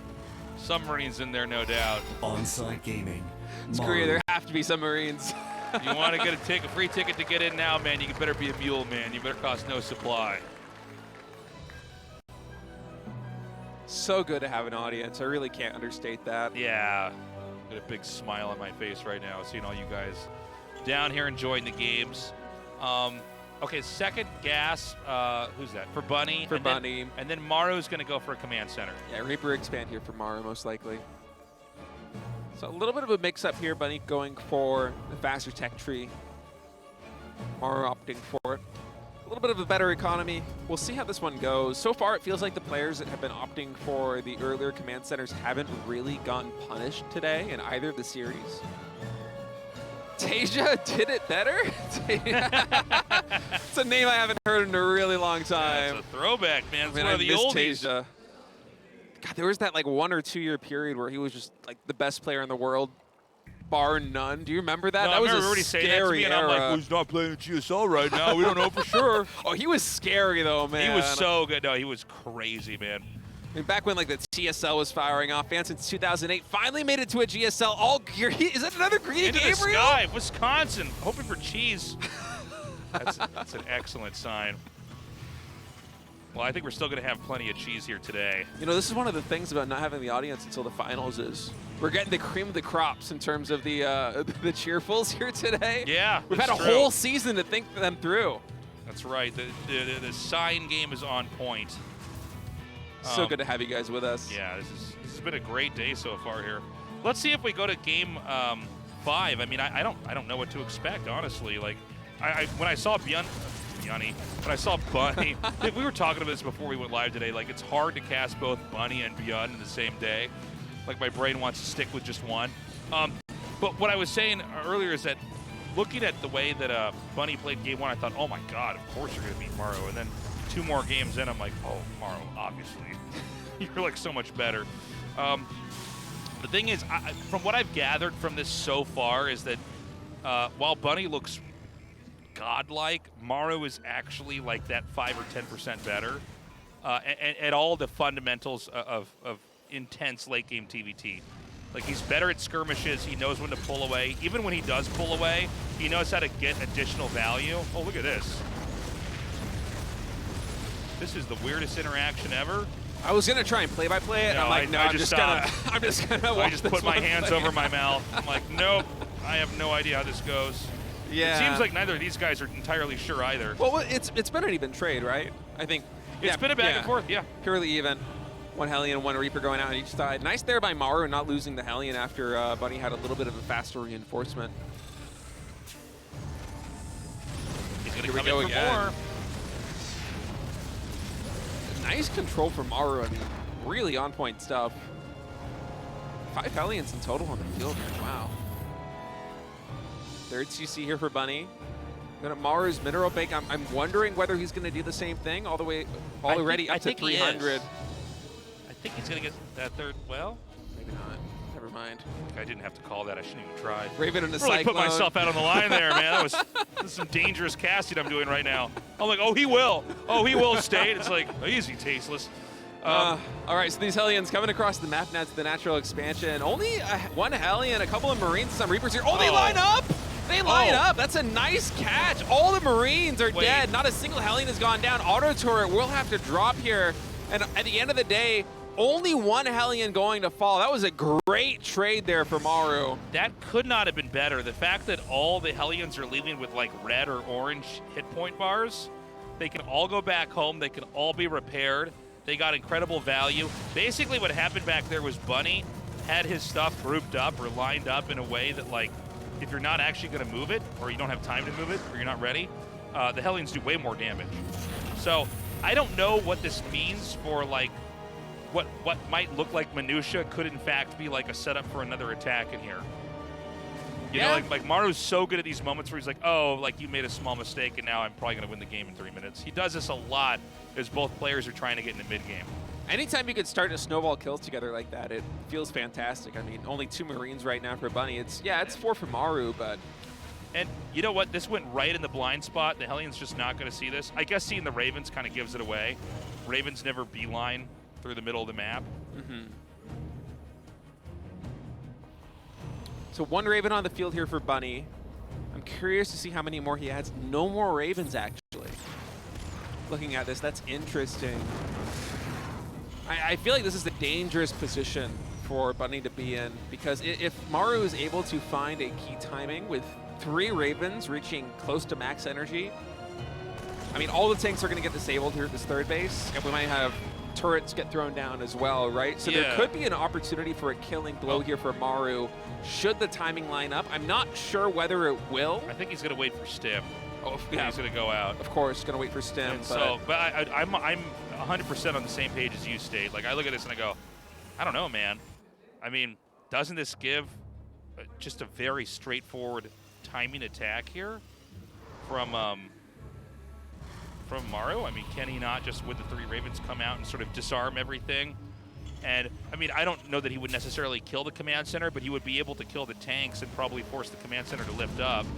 And Maru is also one of those players that if you give him an inch, he'll take a mile, right? I mean, he's so good at building momentum off of any potential skirmish that it's a little concerning, you know, should he go for a push like that, and if he's able to actually breach the third base and even just force a liftoff for a moment, that could be, you know, the start of an avalanche. So this is funny. He's going to just kind of do almost like an auto turret drive-by where he just runs through. He gets 5 SCVs, which is a lot. And then I think something was shot down. Was there a Raven shot? Or something was shot down in the middle of the map. I think our observer actually just missed it. I think it might have been a Hellion. I'm not too sure. Yeah, it what must have been a Hellion. was. It couldn't have been a Raven. I don't know what I'm talking about. It had to have been a Hellion. A drop over here to the main. Yep, Stim is done. +1 infantry weapons and armor done. Oh, it's kind of awkward, but he's dropping the main base at the same time. Armor shredding missile does come through, but a lot of SCVs already fallen. Armory is getting delayed here. Oh, this is a big mistake here for Bunny. It's a really bad aim move. He did not actually click into where where he needed to go. So a lot more SCVs were killed, and he can actually swoop right out, move all the way down. He'll have another boost. He should be able to get out of here. Yeah, it's a big misstep there for Bunny. Are we going to try and find another angle here to drop? Is this dropship here in the main base of Maru eventually will get cleaned up. Maru? Hello? Oh, I think he accidentally clicked on the mini-map when he was clicking down. Oh, Yeah, I think you might be right. That's like a funny thing that can happen if you're trying to move on the far left-hand side of the screen and go down. No, it's yeah. Is you'll like accidentally click at the top of the mini map. I think you're almost I'm pretty sure you hit the nail on the head right there about what happened. That's happened to me time and time again, and that's like 20 army supply almost that got taken out. So that hurts here for Maru. These 3 Hellions going to come into the natural expansion, see if they can add to this worker differential, but Bunny's really going for a killing blow right now, pushing across the middle of the map. These units will get cleaned up. Keep in mind, those 3 Ravens still with very high energy. Might not be able to disable every single siege tank, but should be able to get the lion's share of them. Well, this game evened out because of that misclick, and now Bunny's going to try to set up to drop into the natural, potentially the main. I'm not clear on what's actually there to defend. Same idea actually here from Bunny, although what Maru's, same idea here from Maru, but what Bunny's going to do is going to actually take action first. Yeah, Bunny going into the natural expansion. I think 4 siege tanks, in fact, in this drop. This is a big one. Those Ravens are going to need to work overtime to disable these siege tanks right here. There's a lot of SCVs already going down. The 3 medevacs heading into the main base now for Bunny. No defense in sight. And Bunny's just going to get out of here. That's a nice win for him, but does he have an answer to the drop in the main base? His army, it feels like it's mostly out in the middle of the map, and the main command center is going to go down. Oh, that's crazy. So he comes in there, he's going to take out that and the starport. And, you know, he's got a lot over here. I mean, SCVs are being used to fight this, and it actually looks like Bunny is not getting good surface area. No, even with these Marines at the top attacking the refineries, Maru is still getting the better trade, so Bunny's pulling the trigger, coming into the 3rd base now. Oh, but see, Maru's pretty fast. I think he might still lose the command center. Yeah, but even if he does, I feel like with a worker differential, what it is, and with Bunny losing the CC in his main base and the starport and this drop here at the 3rd base, it might not be enough. Maru might be heading to the finals. Well, hold on a second. He's going to try to drop right into the main. We've got a lot of Ravens ready. The small drop is going to be cleaned up. Actually, no, it's going to be moved away. SCV is still getting killed over here. Keep in mind, those Ravens have a lot of energy banked up right now. They do not have to get used on those siege tanks in the natural expansion, so there's a lot of disables in the cards, and Maru just kind of giving Bunny the runaround here a little bit as more SCVs continue to fall, down to 22 workers in total right now. Army supplies still favoring Bunny, but how do you breach this position? I mean, 3 Ravens, all these siege tanks, 2-2 upgrades now done for Maru. Bunny has to make something happen. I'm not sure he's going to be able to come through with the play, though. Yeah, the 22 workers is really scary. I don't even think he's building SCVs. I think he might just be going all in with this one. And the other problem is he doesn't even have enough SCVs to, like, pull the boys. Yeah, there's no boys. There's no boys. And you know, let's say that that did happen. I mean, Maru could just throw his own SCVs in here. And I don't even know if there's any Ravens in this group, so I think he can actually just disable this. Nice armor shredding missiles coming down the bio, and all 3 siege tanks at the top right get disabled, and that's going to be Maru's ticket to the grand finals, Tasteless. All right, let's do this. Maru wins 3-1. We've got our finalists, our 2 finalists, I should say. It's going to be Cure versus Maru. Now, if Maru wins this GSL, it is his 6th GSL that he has won, which is insane. If he loses, he's been in the finals. How many? He's gotten 3 second places. Is that correct? It's 2 or 3, I think. 2 or 3, so it would be his 4th. Wow. That's crazy. And I'll tell you this, man. He just looks fundamentally very strong. That was like a bigger, better, faster, stronger Terran. Like, he just knew how to handle every situation a little bit better. He knew to target down the command center and the starport.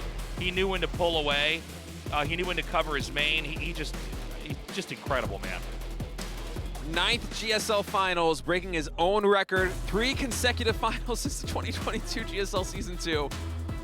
Be the 6 SL if he wins it. I can't believe this. I'm getting goosebumps. That's crazy. Maru's playing so well. I feel like out of the games that we've seen today, Maru just seemed the most dominant by far. Yeah. And that's not saying that Bunny didn't play well. He did, but Maru just on another level. Let's hear what he has to say. 조성주 선수가 결승 무대 올라가게 되었습니다. All right, we're going to have... Excuse me. You made it to the finals. Again. 올라갔는데 It's the 9th time. 올라가고 난 이후에도 좀 표정을 보니까 아직 굉장히 배고픈 것 같아. But when I see your face after making it here 9 times, You're not showing much emotion. 굉장히 잘했다고 생각해가지고 뭔가 이길 것 같은 느낌이. I think I prepared really well for the semifinals, so 네. I'm not sure how confident I am in the actual final match. Regardless, though, I'm happy. 굉장히 힘든 출발을 했는데 So in 그때 map 좀 one, 어떤 생각이 드셨어요? you got lost to that unusual mech timing. 없다고 생각하기 때문에 What was going through your mind then? 개의치 않았어요. 네. 그리고 결승 무대에서 지금 올라온 선수가 I think I lost the build order 김도욱 fight. 선수예요. 저 변현우 선수가 아니라 김도욱 선수인데요. 결승 개인 상대는 어떻게 평가하세요? Your final opponent is going to be Cure. What's your take on this? Throughout the season, Cure is the only player I've lost against. So now's my chance to get revenge. 그때 서로 상대에 대한 이야기는 또 하도록 하겠습니다. 또 이제 결승 올라가는 데 있어서 큰 도움을 주신 분들, 힘이 돼주신 팬분들에게 한 말씀. 일단 A lot of players have helped you get to this moment. 되게 도움이 많이 됐어요. 아니 무슨 얘기했어요? I see Crank's been up there talking to you on the stage in between the games, 도움이 굉장히 trying to give you advice. 와, 네. 그러면은 큰 코치에게 한 말씀 해주시죠. 항상 And he's saying, 제가 yes, it was very helpful. Any words to Crank? 올라가면 모셔가지고 멘탈 코치 해주시는데 너무 감사한 거. 알겠습니다. 그럼 결승 Whenever I make it far in an event, he always makes it well and supports me there. 4강전 경기하면 모두 마무리가 됐고 저희는 잠시 후에 I really appreciate it. 조성주 선수와 김도욱 선수 결승 And I'll see you soon. 다시 Craig. Guys, we'll be back with the finals, short break, and then we are going to crown a Season 1 GSL champion. Do not go away.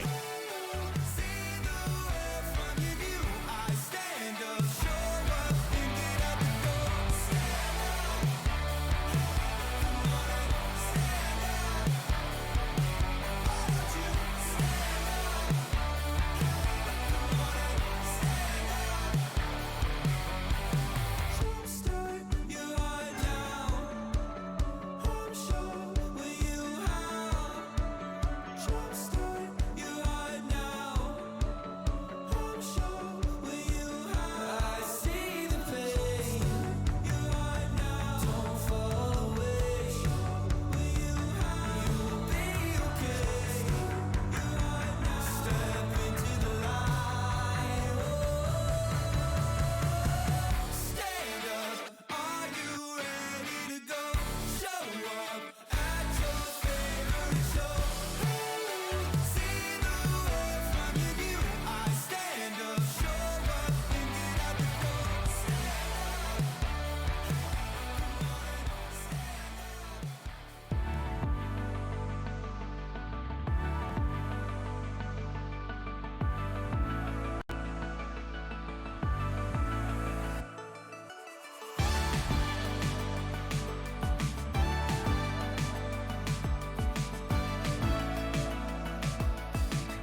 it.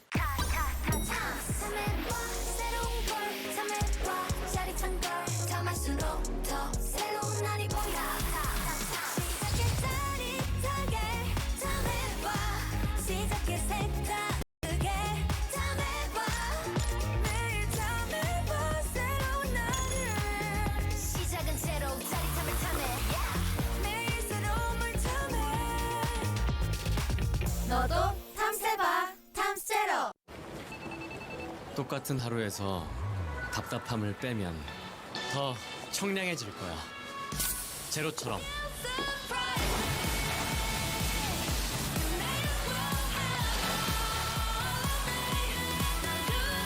우리 없어도 되는 건 빼고 살자.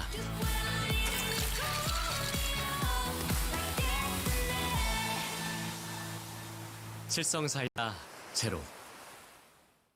드디어 카운트다운을 시작합니다. 4, 3, 2, 1.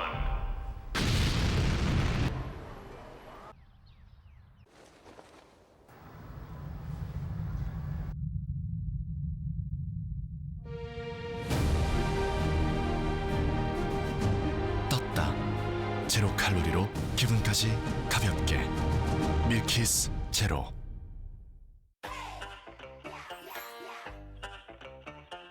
과연 프리스비 행긴 모드로 편히 안 잡을 필요한 말 속으로 내가 원할 때만 버튼 테디베어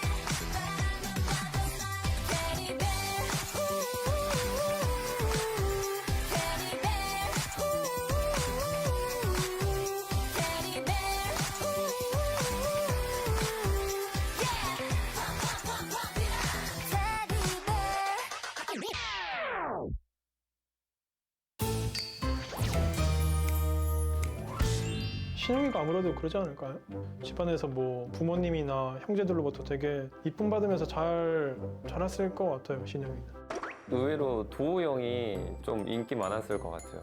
조용히 이렇게 좀 배시시 웃는 게 어른들한테 인기 많았을 것 같아서. 성주? 어렸을 때부터 봤는데 좀 귀여웠어가지고 이미지로는 뭔가 성주가 이쁨을 많이 받았을 것 같고요. 사실 성주는 지금도 이쁨을 많이 받을 것 같네요, 느낌이. 성주 이쁨 받았을 거. 왜요? 귀엽게 생겨서. 준호 형이 이쁨 받지 않았을까? 김준호 선수. 항상 웃고 있었을 것 같아요. 그래서 주변에서 다 너무 좋아했을 것 같아서 뽑았습니다. 준호 16살 때 봤으니까 그때조차도 저도 1살 차이였지만 귀엽다고 느꼈어요. 준호 형 얼굴이 귀염상이어서. 저 준호 형이 뭔가 인기 많았을 것 같아요. 잘 웃어가지고 애기 때 인기 많았을 것 같아요. 저는 병재. 지금도 착하다고 정평이 나 있는데 어렸을 때는 굉장히 이쁨을 많이 받았을 것 같습니다. 병재님이 학창 시절에 완전 모범생이었을 것 같아요. 병재 형이 좀 침착하셔가지고 말 잘 듣고 그랬을 것 같아요. 저도 되게 이쁨 많이 받았습니다. 근데 저는 어렸을 때 제가 좀 많이 받았거든요. 이쁨 받은 사람? 변현우? 왜? 이쁨 받았거든요. 군대에서도 되게 이쁨 많이 받았던 것 같아요. 성주도 많이 나왔고 일단 귀여워서. 아니 진짜 이건 아니고 나이에 비해서 조금 귀여운 편이라 그런 거지 그렇게 따지고 보면은 또래에 비해서는.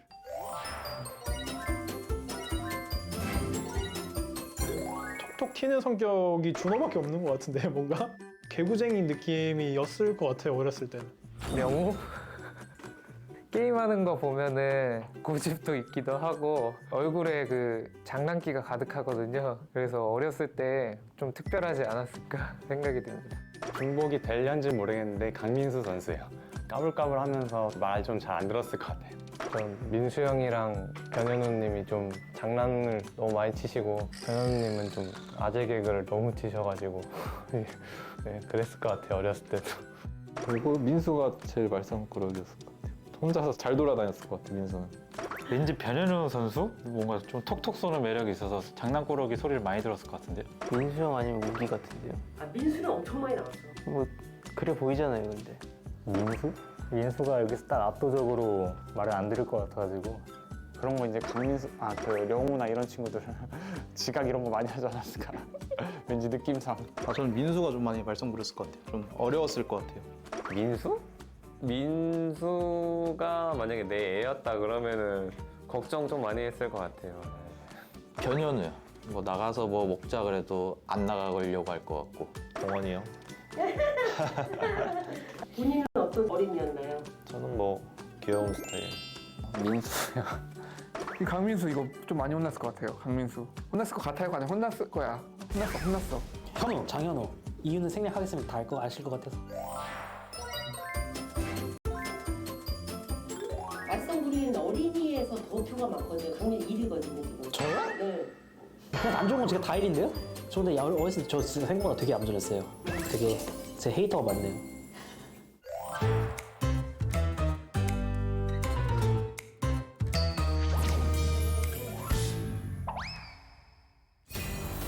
Final match. ByuN, Maru.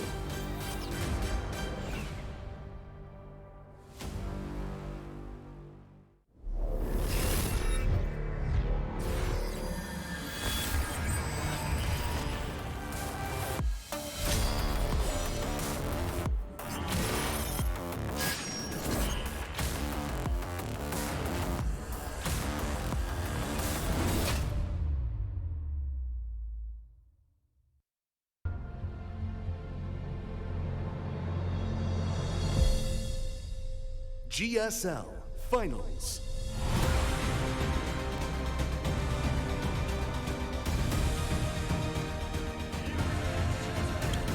We are finally here at the GSL Code S Finals. It's been like 14 years of GSL. We're still going. We're down here at Jamshil, the Jamshil studio, and it has been a wild season. Terran dominance. We finally thinned that number out to the two best Terrans in the region. Maru versus Cure is our finals tonight.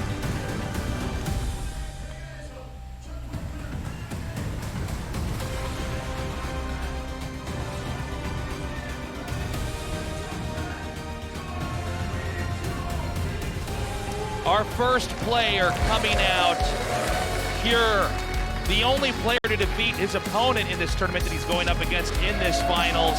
He has shown massive improvement, really developed his own style, but make no mistake, he is the underdog in this best of 7.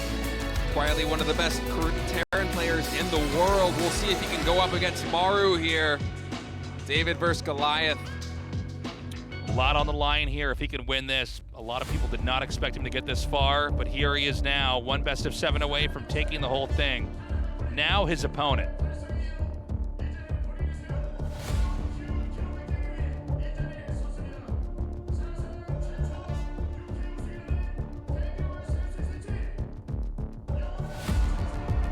His opponent, Maru, a player who needs little introduction. He has won 5 GSL Code S's. If he can win tonight, it'll be his 6th. It'll be history in the making. Clearly the favorite moving forward here, despite at times him saying that he feels like Terran vs. Terran has been his weakest matchup. He's here now in the finals, one Terran vs. Terran away from breaking a new world record. 5 GSL pins on his shirt already. Looking at a 6th and yet another trophy.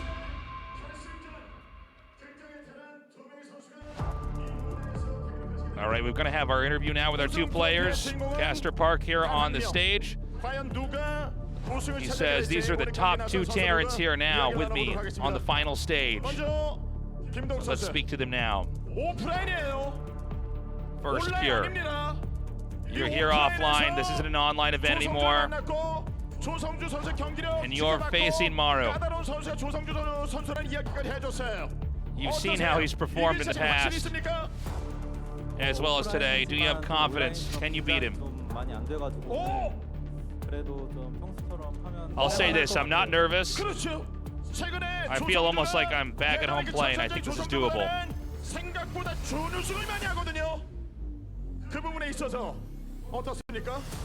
Maru has a huge record, but Maru has also been in the finals many times and has failed to win a GSL. How would you evaluate Maru before he got to this finals? I watched the semifinals match. It looks like runner-up material to me. G5를 하는데 좀 오랜 시간이 Maru, you heard that. 그 정말 준우승의 그 징크스가 좀 He's saying this to a guy who achieved the G5L, but he said, your performance is just runner-up level. 경기마저도 준우승이 발목을 잡게 되면은 GSL 우승 5, GSL 준우승 3인데 우리 경기 또 지게 되면 You end up being the runner-up again this time. 그렇게 되는 거예요. 어떠세요? You'll have 5 championship titles, but you'll also have another, it would be 5 to 4 for runner-up titles. Excuse me. 부담감을 내려놓는 게 좀 중요한데 상대는 Well, I don't really feel any pressure anyways. 그런 모습으로 멋진 경기 치르고 왔는데 우리 5 to 4 is also a fun number. 박진우 해설위원에게 경기 재미없었다. 4강 첫 번째 대결. 네. You said to JYP, 안 봤다. the semifinals matchup wasn't fun to watch. 있었어요, 없었어요? He said, no, that's not true. I did watch it. 아, 현우 형 때문에 지금 재밌었어요. Well, was it fun or not? 그 플레이네. It was fun because of ByuN. What about Cure? I don't care about his play style. Kaspar goes, oh! 아니 김동욱 선수 입장에서는 여기서 조정주 선수 You heard that, Cure? 지켜봤는데 어떠셨습니까? Not impressed with your performance? 사실은 처음에 재선이 What do you say to that? 네. 저 정도면 올라가도 괜찮겠다 이 생각을 좀 많이 하면서 좀 쉬고 있었던 것 같아요. 와, 그래요. 자, I 그러면 thought Bunny looked 오늘 무대에서 pretty good, 조정주 선수의 어떤 퍼포먼스를 but I don't 보여줄 think 것인지 that 오늘 was 자신감에 Bunny's 대해서 best 말씀해 performance. 주신다면요? So I don't think it's a real measurement of where where Bunny was at. Any words as we head into this? 징크스가 된 것 같아요. 네. So because it's the finals, maybe my confidence has decreased a little bit. Hopefully this won't be a curse for me. But since it's the finals, I'll do my best. 제가 그 선수를 언급하면 준우승을 할 것 같아서 안 하겠습니다. 알겠습니다. 그래서 이 준우승 There's a player I know who's had 7 runner-ups. If I mention his name, I might end up with 7 runner-ups myself. And you, Kier, anything you want to say? 우승하도록 하겠습니다. I think in the finals, if I could beat Maru, I think it's going to be a big moment in my life. I'm going to do my best to take this whole thing. All right, Kaspar says we're ready to get this started. This is season 1 of the GSL CODES finals. Terran versus Terran. Our semifinals was 4 Terrans total. We haven't had that in 12 years of GSL. An unusual season this time around. Let's see what happens as we have Cure versus Maru in this best of 7. Decide who is the greatest player in the oldest esports tournament in the world. You know, it took years for Maru to get that 5th GSL trophy after his 4th one. We'll see if it takes him years to get the 6th one, man. But the way that I'm seeing him play today, Maru's looking really strong here. Cure had some good games against ByuN, but remember, those first couple of matches looked a little bit shaky. Maru solid from start to finish. Yeah, you know, I thought Maru would have a closer series against Bunny. Maru looked very on top of the mid-game into the late game, which I feel like is probably the most important part of the matchup. Cure, his defense, we should say, versus ByuN was extremely solid. He did look to be very healthy. I think he did look better than Bunny, if I'm going to be honest. But again, you'd be a fool not to think that Maru is the favorite coming forward here. Yeah, Maru's just been playing out of his mind. He looked rock solid all the way through the round of 16, the round of 8, and now here in the quarterfinals. Moving on to the grand finals. I mean, long time ago, he was the undisputed best TBT player in the world, not just the best Terran player. I feel like that's becoming more and more true again. With performances like this one, we truly will crown the best TBT player in the world today. That's right.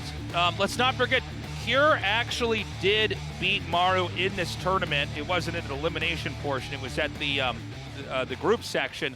He was the only player to do that. So, I mean, that's a big feat in of itself, but a best of 7 is such a different thing than a best of 3.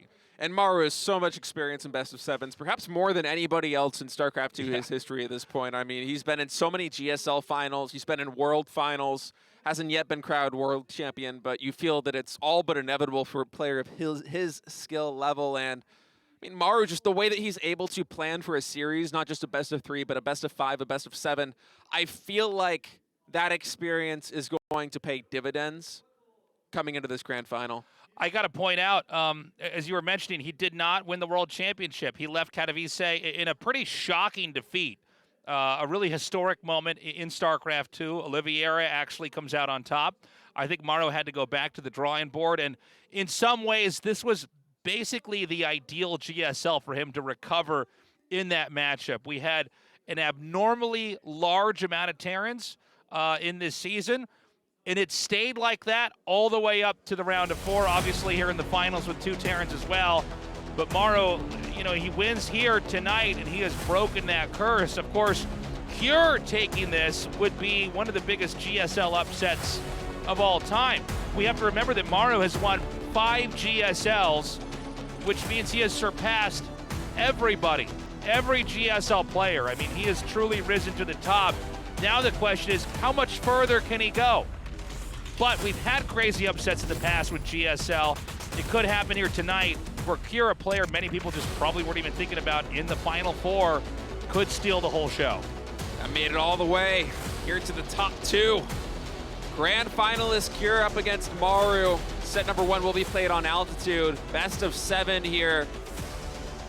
As we kick off the GSL finals, man, I cannot wait to get started. I want to see what these players have cooked up, what they've got stored for us here in this best of 7. What are their plans? What are they going to do? We're going to do a deep dive into this matchup. Who truly knows it the best? This is Cure versus Maru. Game 1 in a best of 7 here in the GSL Code S Finals. Let's go.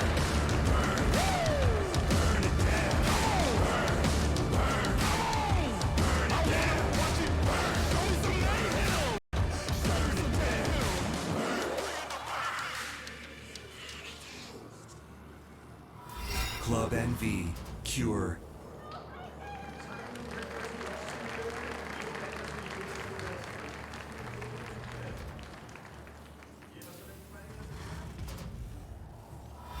Onside Gaming, Maru. So much support from the fans here for Maru. Yeah, tickets sold out here at the studio. For those of you at home, this is a huge huge studio we've got here. Yeah. This is considerably bigger than the one we normally cast out. So thanks again to Africa TV for hooking us up with this. TL. Congratulations, buddy. Was that the... That said, he said he brought his wife for his honeymoon here. Welcome.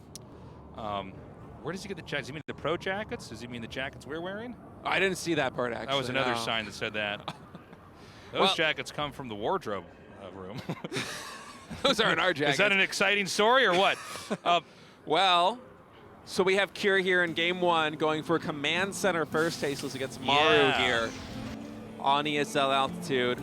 It's a bold build to open up in the finals with, but I think there's a lot of brilliance here. I think whenever you do command center first in a best of 7, you're delaying more of your ordinary play from even contaminating the ecosystem of the other player's ability to evaluate you. Does that make sense?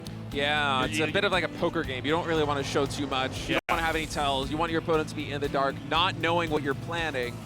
Exactly. And so, you know, many times winning a best of 7 is about farming out information in each of the games and identifying ticks in their play style, or the fact that they may, like we saw earlier with Cure versus ByuN, right? Like we started to see ByuN just really wants to proxy more than he wants to play a normal game in, right? But I think going command center first, it kind of erases that because, you know, you're probably not going to use it again after this game, or maybe you're crazy and you do, and if he does, we'll get to that. But he opens up with this, and Maru's going to come in here immediately with the Reaper. He's going to see what's happening, and we're going to see if he has any way to punish or exploit this. Yeah, Marine coming down here to the natural will be able to... Oh, nice grenade there from Maru, actually. I thought for a moment that SCV was going to be able to work its way back up into the main base, but instead deflected back down to its death. It's a nice pickup there for Maru as he mitigates a little bit of the economic advantage here from this CC first opening. And Cure showing a lot of respect. Doesn't know if this is a 2-racks opening, doesn't know exactly how safe he has to play, does not want to be caught off guard, so he has a number of SCVs pulled here to the front. This is working out pretty nicely. When you consider the fact that, you know, with just one Reaper, you're getting this much value. He is going to delay this slightly. Obviously, you're going to continue to be making workers non-stop here on both sides. It looks like that orbital is going to be finishing up over here for Maru. And the game continues to chug along. A Cyclone coming out for Cure. Meanwhile, Maru back at home actually opting for a Widow Mine. in addition to these handful of Marines and a medevac coming out as well, so potentially some early Widowmine harassment, something we haven't seen too much from Maru so far in this GSL. Really his bread and butter has just been this siege tank, 4 Marines and a medevac play, opening things up more often than not. So also Maru kind of mixing it up a little bit here with his opening. We'll see exactly where he decides to go with this one. Looks like it will be towards the main base. So this is a little bit of a different opening than we've seen from Maru. He's always tried to do something with the first medevac. I don't think I have casted a 6 Marine Widowmine drop here. Oftentimes he likes the tanks and the 4 Marines, at least for the early part of this year. The question is, where is he going to go, and how much can he actually get done? Behind it, Maru throwing down a 3rd command center back at home. Both players now building Ravens, and that Reaper confirms that much of Cure's forces are holding down the ramp there at that natural expansion, so Reaper going to jump into the main base. Cyclone, distracted for a moment, does identify the correct target and locks onto the medevac. Widowmine will burrow. Keep in mind, there is a Raven on the field. Auto turrets dropped. Widowmine takes out a Mule, but besides that, this attack from Maru quite well dispatched. That medevac will survive for now, but you think a Viking coming out, it's all but inevitable. How strange. Just such an odd drop, right? I mean, I guess, I don't know about you, State, but the unit composition of the drop is kind of curious to me. We know that Ravens are pretty typical for any ordinary game, so I wonder why the Widowmine drop and then 6 Marines. He did do some damage with it, sure, but not very much. And now the Raven's going to come in. Yeah, Raven coming in. For a moment, I was wondering whether this might try to set up for that medevac to escape. Same. All the way over here on the left side, but for now, just seems happy to hold down in that corner. Very low HP. And 3rd orbital coming in now for Maru. Yeah, Maru definitely the first to aggress here, the first to kind of get in the hair of Cure and see if he can't, you know, kind of trip up his play a little bit. But behind us, we have Stim started. Stim is fairly even on both sides. I'm bringing that up because Maru has a lot of times really started to be very active on the map post-Stim in TVT. He seems to be more able to do damage and take these very, very delicate fights than pretty much any other Terran in Korea. We only caught a glimpse of it, but Maru already throwing down double engineering bays. You know, the main storyline for him throughout a lot of this tournament in terms of TVT was how proactive he's been with his upgrades and creating large windows of timing where he's able to exploit that upgrade advantage. And once again, seems like he might have that, you know, coming up his way. +1 infantry weapons and armor, almost halfway done now, with Cure just very far behind. Cure has done this in the other TVTs we casted of him here in the semifinals. He's very quick to get out on the map with the first 2 sets of medevacs. Maru's going to do the same thing, but no matter what, that's going to start to be a factor in this game a little bit later on.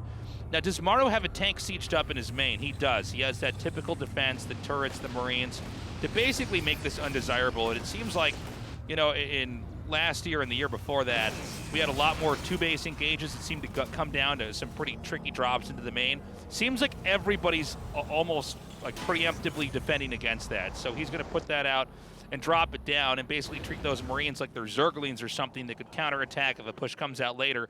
Now, inside of the main here for Cure, I don't see a tank, or at least I see one now, but it was not sieged up. It's not in that defensive formation, and Ravens are coming in here as well. Yeah, 2 Ravens coming in. Stim comes through here for Maru. Infantry weapons and armor completed. No disables coming in on the tanks, instead just auto turrets drop down. Armor shredding missile will connect with all these Marines, and that's going to be Maru's cue to get up out of this main base as both players trading Raven energy there. Maru getting a little bit of damage done. That was pretty good. I mean, it's not every day, or honestly even every GSL season I cast a barracks being killed in a drop, but that's actually a pretty big deal. He takes that out. He doesn't really suffer any losses. Oh my God. Dangerous situation that was there. So good. I was about to say, like, oh, well, this makes sense. Then I see he's completely ready for that. He's got to be careful, too, because this can end up getting stuck in this location. Yeah, Vikings now in production for Maru, so he might try to clean those medevacs out as best he can, as there is a missile turret in position here to intercept these medevacs. One of them will take a lot of damage coming in. Siege tank behind the command center, shelling these Marines. And Cyclone also will get taken out, so a little bit of a blunder there in terms of control here from Cure. These medevacs very low on HP, eventually will get cleaned up, and the 3 Marines coming from the Widow Mine drop actually drop down in the natural expansion, pick off a ton of SCVs. I mean, this damage is really starting to pile up. We're not even really into the, the part of the game where this much action should have even taken place, but effectively, Cure's been shut down at every pass, and while the numbers on the screen at the bottom can look pretty even, it can be very, very misleading for where they're at, because in a little bit we should start to see Maru catapult ahead in supply and probably be able to create some more opportunities in this game. Yeah, we would think so.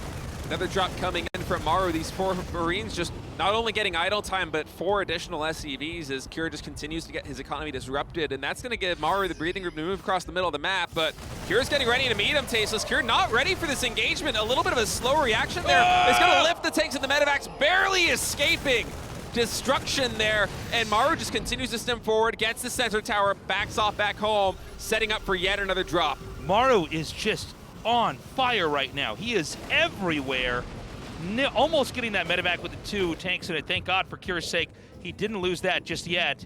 But right now, he is snaking around the map. He is looking for any opportunities he can get to do some additional damage. Maru maneuvering now towards the southern Zelnaga tower. Going to see if he can find some angle over here towards the natural expansion of Cure. +2 infantry weapons and armor about to complete now for Maru. He should have a sizable window. Those upgrades only about 2/3 done now for Cure, so Marine upgrades certainly favoring Maru at this point. And medevac drop, a big one. Now, 4 medevacs. Oh, you don't want to go in there though. Cure is very much ready for that. A good positional play there by Cure. Maru runs into that, and he's basically put himself behind for this entire game. Maru is now maxed out. Cure is going to come out here and try to intercept this. It looks like this will actually go pretty nicely. He'll be able to get this. He tries once more to come in with those medevacs. Meanwhile, a push is out over here at the top. He's going to set up a small position over here, and I got to say, this is looking pretty good. Yeah, this will eventually get cleaned up there by Maru, but it sets up for this attack over here on this left side. Maru coming in with more Marines and siege tanks, pushing back Cure as we're going a little bit tit for tat here. And Maru, once again in the natural expansion, coming in with yet another drop. And he's doing all this while taking a 4th base. He's basically using his offense as the best possible defense. It's just hard to catch up to him here. He scans. Is he going to actually move in here? I think it would be an overextension if he did. He did bleed off a couple extra units, probably unnecessarily. But these drops, I mean, State, we're just seeing so much damage come out here. And you can see how taxing this is on Cure's multitasking. He has not yet saturated that 4th base. It hasn't been morphed into a planetary or an orbital command, as Maru just continuously stays very active on the map. And here we go, Disable's coming in. 3 siege tanks already disabled at the front line, but a nice arc here for Cure on the Marines at the high ground is going to push back Maru for now. A favorable trade here for Cure despite some nice disables on those siege tanks. Yeah, he kills a lot of tanks back there. Maru dropping in supply for a little bit. This position may in fact be perhaps too flimsy. We should note that 6 o'clock for Cure has not actually been used yet. There's no, there's some SCVs yet there. But again, he's a little bit behind on actually soaking up the resources from that spot. Maru almost trying to force the position here. I'm not clear on if this is actually going to work. It seems like there should just be enough tanks for the blow to trade out here in Cure's favor.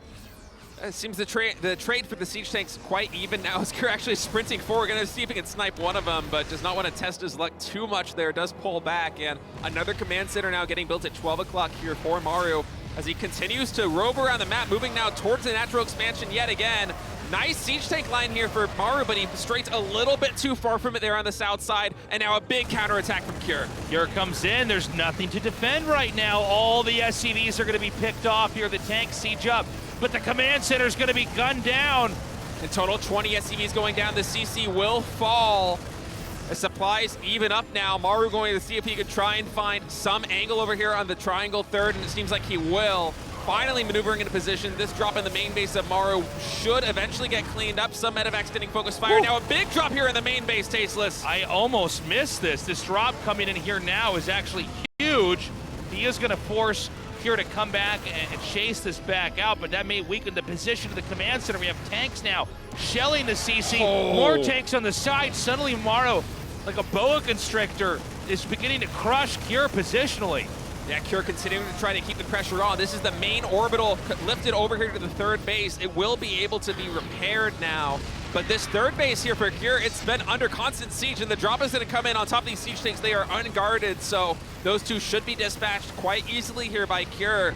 But the siege continuing down on this triangle third, that orbital in a lot of trouble. I mean, I'm getting a little bit worried here. Both these guys have lost quite a bit. It seems like functionally Maru barely has a little bit more, but we have this huge counterattack that's coming out, and I don't know what exactly is ready to intercept this. I mean, it's possible that everything that Maru has is kind of on screen here now. Cure coming in on two different angles, trying to set up a flank. Maru with the quick reactions, they're going to pick up the siege tanks and boost Stim away, trying to maneuver to a better position. We'll siege at the bottom of this ramp. Nice control there by Maru. That was so good. If he lost that force, it could have been game over, but instead he lives on to fight another day, and now Cure continuing to press the attack, moving towards the natural expansion of Maru, but Maru is going back to the third. He's going to hit both the third, and he's going to hit 6 o'clock as well. I don't know what that means for his main, though. I don't think there's a lot of army back at home to defend. As you see him retreating back into the main base, and Cure wants to get on top of the production. He's coming up the ramp. There's only one siege tank here on the left side, one more by where the orbital used to be, but these Marines are so low. They're taking so much damage from the siege tanks. Reinforcements come back in, and Maru might be able to clean this up. He's got a siege tank in the main here. If he can just get up and get these two tanks, it's going to be huge. Yeah, in the meantime, Maru continuing to siege down the triangle third base there for Cure, as Cure bleeding a lot of army supply here in the main base. 2 more medevacs and a ton of Marines going down, as Maru now has a 30 army supply lead. This orbital lifting up once again. Cure really starved for resources right now, basically harvesting off a base and a half, as Maru has these 2 uncontested bases at the 12 o'clock. Oh, big mistake here. Oh. Yeah, it looks like Cure was absolutely 1,000% ready for that. And that's going to really soften that position. But to what you were saying earlier, State, I mean, I think at this point in time, it's just a matter of fact that Maru is drinking up more resources on the map. He just has more bases, and we can watch these fights, but if we don't count the expansions, we're not getting the true story, and that's that Maru just has a better income, and therefore should be able to continue to shoot up in supply. Yeah, but with Maru now, or Cure, excuse me, resaturating that third base, his economy should begin to catch up. And a rare lapse in defense here for Cure, as he was not in position to stop Maru from getting set up here on this ramp. That orbital command, or planetary, excuse me, taking a ton of damage right now. SCV is scrambling to repair it. Cure, this is his only full mining base with 60 mineral patches. He's gonna try and come in to defend it. Might have bitten off a little bit more than he can chew, but instead, no, it's gonna be Maru pulling off here. Pretty even trade. He's going to converge these forces right in the middle of the map. He's so good. He's going to reconfigure again and come in here. Cure is barely hanging on right now. Is Maru actually overextending here? There's so many tanks down here. The position is pretty good. In fact, the tanks are going to remain covered. The Liberator going to help out here as well. Yeah, a bit of an overextension there for Maru. Cure had the perfect surround there on the top of the ramp. This beautiful arc of not only the Liberator, but the siege tanks and the Marines, deflecting that push from Maru. But behind this, Maru with a worker lead and a base advantage, which Cure has no idea about, continuing to compound. And although Maru, for the past couple of minutes, he might have been bleeding out slightly more resources, his economy is that much better that it doesn't matter. Yeah. Another tank falls here. Did Maru overextend a little bit? It seems like Cure is able to lash back on the map. I'm seeing over at 9 o'clock, command center's about to land. It was taken from the main. And you know, Maru, this aggression, sometimes it is a double-edged sword. He might have overextended a couple minutes ago, and now Cure going to try to come back in here and push. It's going to be on Maru on the defense for the time being. And with Maru only having 1 Viking on the field, it's going to be difficult for him to actually deflect these Liberators. Okay, Marines stem forward. Does cost a lot of lives, but they are able to take that Liberator out. That will allow him to get his siege tanks into a better defensive position here at the top of this third base. It's a scary position here. The siege tank count massively in favor of Cure right now, especially here at the triangle third for Maru. And you see this arc getting set up for Cure, and you have to wonder how Maru exactly is going to break it. 10 siege tanks to 5 right now, and Cure's going to try and breach forward. I mean, he's coming in, but there's enough tanks in the back. But I think Akir might be able to just refill this with the Marines he's got. In fact, I think Maru making a wise decision is going to abandon this. Now Cure, perhaps in the expansion lead, you know, that one overstep there from Maru, the one where it looked like he was going to get 6 o'clock, then he picked up the Marines, then he regrouped and came back. Oh my God. Oh, it's a big drop coming into the main base. Does get deflected there by Maru as Cure does not want to risk everything on it. He might have actually been able to get in there. There wasn't that much as far as infantry goes. But there's nothing down here now at that triangle third. No, just a handful of siege tanks. Orbital's going to get taken out very quickly by these +3 Marines. Continuing to stem forward, they do not care about the siege tanks, but perhaps they should with 2 more by the natural expansion. They will have to retreat, just 5 of them surviving. These players going back and forth so much. Chase is so active on the map. It's crazy. I think that Cure might actually have this. I think in the next couple of minutes he might be able to close this out. We've seen Maru overextend just 2 times. Cure a little bit better on the defense, a little bit more balanced in play. Yeah, and now Cure being able to split off this 11 o'clock position is going to be disastrous here for Maru if he's not able to defend it. Cure did not realize that command center was there until this one moment, so Maru going to try and sprint forward and put up a defensive position, but look at how many siege tanks we have here on the low ground. It's 12 tanks for Cure to 3 tanks for Maru. All these SCVs are forfeit. This command center is forfeit. And now suddenly Maru, who was able to propel his army forward by having a superior economy for the past couple of minutes, is on the back foot. He's down to 4 mining bases, and it's Cure who's in a better position. And Cure with, I think, a better game sense this time around. He realizes, okay, I've killed off that base. I'm in the lead. I need to run back down here and meet this small attack that's headed southbound. If he can just destroy this, I think there's not going to be any more opportunities left here for Maru. Yeah, Maru running out of steam right now. Down 50% in army supply, 126 to 84 as Cure is on the hunt trying to chase down these Marines. There's no facet of the game right now where Maru has an advantage except workers. He's down in Marines, down in siege tanks, down in medevacs. He has no Vikings to the Viking count of Cure. So he's going to have to try and give Cure the runaround, buy himself some time to build forces up back at home. But Cure, he's so good. He's already on point of the defense here at this 9 o'clock base. Will get pushed back for now, but buying himself a lot of time in this massive army marching towards Cure, Maru's triangle third. All right, he's going to try to take that command center out here. What is actually here to defend? He's going to lift the CC up, only to move that out as well. In fact, I think these Marines are just going to kill it off. Meanwhile, Cure just kind of uses his scraps to clean this up. And I think we're almost to the end here. You know, a game that I think Maru was winning for most of. Cure has basically done an incredible job of staying alive. What Maru's trying to do is cause enough distraction on the other side of the map that maybe Cure will come back and defend it. And so far, it seems like it's working. This is Maru on, nope, that's going to be it. GG, Cure takes game 1. Yeah, Maru made a valiant effort of surviving there to the last man, but man, what a way to start game 1 of this best of 7 series, the first GSL CODES finals of 2023. Cure versus Maru. Cure taking game number 1 in dramatic fashion. One of the most action-packed, if not the most action-packed TVT we've had so far in GSL. I mean, that was just a superb game this season. It's really something to be blown away by. I mean, Cure basically going mano-mano there with Maru. And Maru, when it looked like he was, you know, he was kind of in the lead for, I think, a good maybe 7-8 minute stretch. And Cure was basically just barely defending, but then Maru started to overextend. And here's, you know who never overextended in that game? Cure. Cure played a really solid TVT back there. And he was really cautious. He didn't try to force it. He didn't try to base trade it. He just took his time. He let Maru overextend over and over. And here we are, the underdog ahead, 1-0. Yeah, Cure with just immaculate defense. Didn't move out too much on the map to attack Maru, but whenever he did, it almost always created value, whereas Maru, despite that economic lead throughout the mid-game, just kind of tried to manpower his way through, tried to pummel the defenses of Cure, but Cure did not let up. Cure now up 1-0. Dragon Scales is going to be map number 2, Tasteless. Let's see what happens. Can Maru even this out 1-1, or is Cure going to start to run away with this best of 7, taking that lead? Maru, if he wins this GSL finals, he will be the 6th SL or the 6th GSL championship for him. Cure, the underdog, it would be a huge upset if he wins.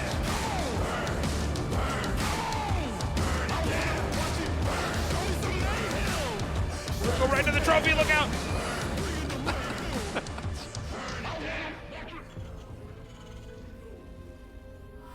Club NV, Cure.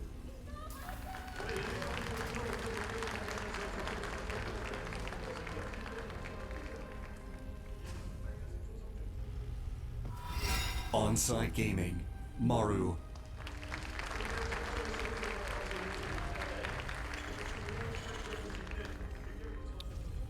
Man, I really needed a breather out of that last game, but Maru with this early SCV on the map. Not sure I'm gonna get it, Tasteless. Okay, here we go. So far, this strategy has not really been working today for any of our Terran players. Maru, he went for this build earlier today. Ooh, excellent. Welcome, guys. Wow. It's a long distance to travel. Thank you for coming down. But Maru, he overextended a little bit last time he tried this strategy, and oh, Cure, he's trying to scout for this. His spider senses are tingling. For a moment there, I think the SCV was actually aiming down towards the barracks, but he thought better of it, decided to come over here on the left side. Will he come back up this ramp towards the GSL logo? Oh, he's gonna find it. Yeah, he's gonna see it. All right, T-Rex gets spotted here. Now, it's important to note there's no way he can deny that. If you get there right away, you might be able to attack the SCV and basically make the whole thing a nightmare. Yeah, but you would have to send the SCV so early to actually stop it from producing that barracks. And so, Reapers are coming out, and you're right, State. We actually haven't seen this strategy work yet. It's been nothing but this strategy failing. ByuN tried it twice, and you know, to no great success. Maru tried this and actually lost his Reapers right away. Yeah, both Reapers, and actually getting a little bit of flashback of ByuN's games earlier. There's a proxy factory now coming through for Maru in the middle of the map. These two Reapers now pushing up the middle. There's one Reaper and one Marine in position to defend. A Hellion gets started on the factory. Some nice damage coming in on these SCVs. None getting taken out just yet, though. We want to watch that Reaper count very carefully. If he can keep all the Reapers alive, the chances of the rush overpowering the other player are very good. Let's not forget, we saw Cure actually hold this rush earlier. This has been Cure's big test today, is not dying to this build order. And so far, he's undefeated with it. Right, Reactor now coming in on the barracks. As production continues here for Cure, 4 Reapers pushing up the ramp, but it's very difficult to make that push, especially against a Hellion now. But just like we didn't see ByuN really pull this strategy off, I want to see exactly how Maru does it. I wouldn't be surprised if the strategy came from Maru and not from ByuN. But yeah, I want to see exactly the idea for how this is supposed to end the game, because this is a crazy rush. I mean, everything besides one of the barracks is actually outside the main. Yeah, 6 Reapers in total now going to come up the ramp, and that means that these Hellions are not going to be able to get a nice AoE damage shot on them. SCV's getting pulled. Oh, big shot by the Hellion and Reapers. 5 SCVs already getting taken down. Oh, these grenades are so good, just perma-stunning these Hellions. 7 SCVs in total falling, and 4 of the Reapers are going to escape with their lives. I mean, that's such a massive lead. There's a Viking that's going to come out that's going to counter the Banshee. Cloak Banshee coming out, though. It's going to have Cloak Tasteless, so there is an opportunity, there is a world where Cure is able to find some big counter damage here with a Cloak Banshee on Maru's side of the map, because this Viking is probably going to be staying here at the front. Question is, will Cure send that Banshee around the peripheral of the map straight away? Look at how this is timed out. He sends the barracks in. This is the barracks from the main. He sends this into spot for the tank. All right, the Banshee's going to stay home. CJ getting in position, should be able to shell these add-ons. Oh, this is really painful here for Cure. The reactor is going to go down. You should see that it's going to be Banshees with Cloak. He's going to start to fire. Does he have a scan banked up? You have to think that he's saving one, if not now, then very soon, especially with another command center coming down in the natural expansion. Maru is expanding behind this. They're still on 1 command center. There's nothing to heal these Marines either, so like any damage they take is huge. Banshee's Cloak is 5 seconds out. We've got 2 Vikings here. The add-on is dead, or destroyed. Yeah, only 1 siege tank on the field, or will be on the field here for Cure. Oh! Barely gonna get away is that Banshee. Oh, this Valkyrie's so close to getting taken out. come He back in. doesn't get the siege take. He had to lift. Wait, did it pop? I didn't see. I actually didn't see because of the player cameras. I think it actually might have finished. I think the I player would cameras might have been imagine it obscuring it. Yeah, that was a really scary moment there. Where is it? It's there in the mineral line. Okay. Oh, I was scared for a moment there, Tasteless. Well, it was really low. Yeah, that was about as close as you could possibly cut it. This Banshee now continuing to try to make work happen. Back at home, Maru did go for an engineering bay. This Banshee does get cleaned up. So there should be a turret back in the mineral lines of Maru. Yep, right there in the main mineral line. There is a second orbital produced here for Maru as well, so he should have scans in abundance here to defend. That's a crazy rush, by the way.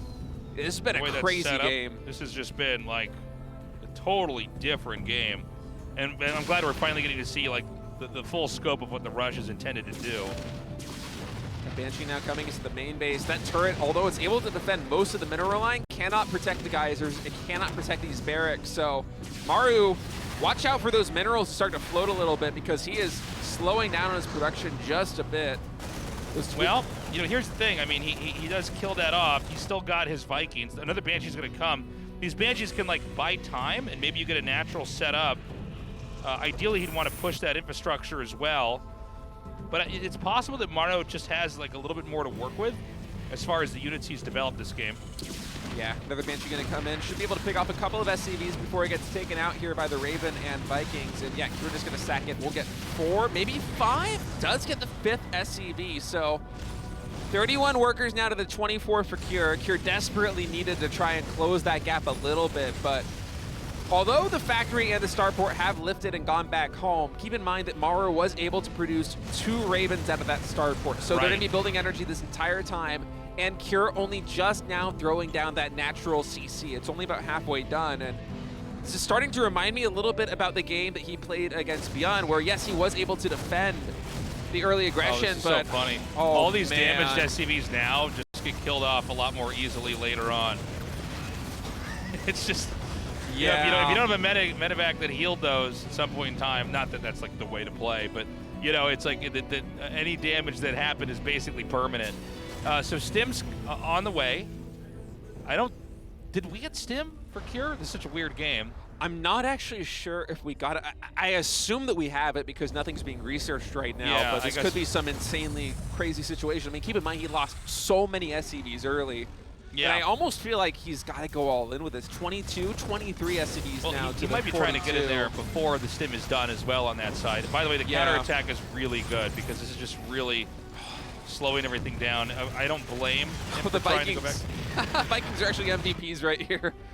My goodness. Thing is, with this many Vikings, a bunker, and Ravens, I feel like you can kind of disarm anything that comes towards you. Yeah, he's going to have disables. I think there's a slight Viking edge, if I'm not mistaken, here for Cure. It's 3-3 Vikings right now, but Cure certainly does have more back at home. Keep in mind those 2 landed Vikings now joining the fray here. Maru sees those and backs off, and I'm a little concerned for Cure's position. He's not producing SCVs constantly right now. He's actually taking another gas, but just watching that production tab, he's skimping a lot on his eco, missing a lot of production cycles on his command centers because he's just so broke right now. And he's trying to make something happen with this group of units. Middle of the map, and no way, That's Maru. a lot of Vikings. Are you really going for a counterattack with this? This is crazy. Well, I guess the truth is the SCV count is so low. How much is actually coming out of there? Also, you could just kind of buy time with this, right? Wow, this is a genius play coming out of Maru. That's so many Vikings, so many auto turrets. I don't think Cure can really defend this.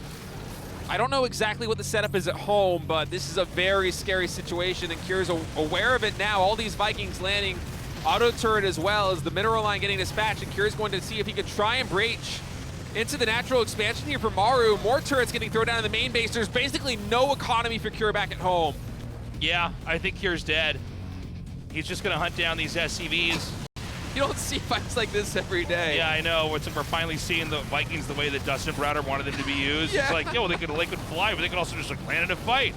And that never happened until this season of GSL. And now he can just throw his SCVs in here because this game's over. Maru is taking game 2, in a commanding performance. Action-packed, technical play. deep understanding of a very nuanced position. What a game there from Maru, and what a start to this best of 7, man. Game 1 and Game 2 both treats an action-packed macro game in Game number 1. Game 2, Maru goes back to a build that we saw ByuN use earlier in this tournament. Was able to find success, but not as much success as Maru really got in that game, because Maru, from start to finish, he got so much damage done that you could just tell that Cure was up against the ropes the entire time. He was cutting SCVs at times that he didn't want to because he was so broke. And you could see the frustration a little bit on his face because nothing really went right for him in that game. And I mean, after winning game number 1 in such spectacular fashion, this back and forth, action-packed battle where you win in the mid-game and then the late game against Maru, right, to lose in basically one fell swoop like this, it's got to be demoralizing here for Cure. Yeah, for sure. I mean, here's what I want to know, State, is how many more times we're going to have that build used. Because it does appear to be a build for both ByuN and from Maru that they don't really care if you know it's coming. This may be some new tech here from Maru where he's like, no, actually it's pretty hard to stop. I'm not sure if I even know how to stop it. And I love that we finally see where it's supposed to go. The tank comes out later. The barracks that's made in the main is floated over to the expansion to be used in the push. The Vikings come out to aid that. And eventually you have a Raven to stop the Banshees. I mean, it's like everything sets up that forces the other Terran to react in a way that the counter is then inbound right after that. Yeah, we really saw that build at its full potential. Maru and Cure tied 1-1 here in this best of 7 as we are loading up into ESL Gresman, who will take game number 3, coming down closer and closer to crowning a new GSL champion. Can't wait.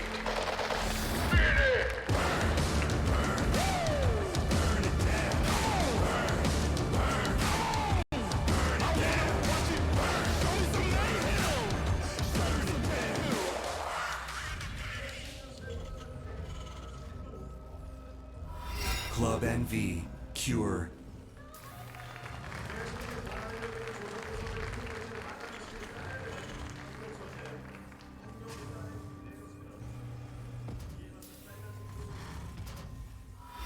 Onside Gaming, Maru.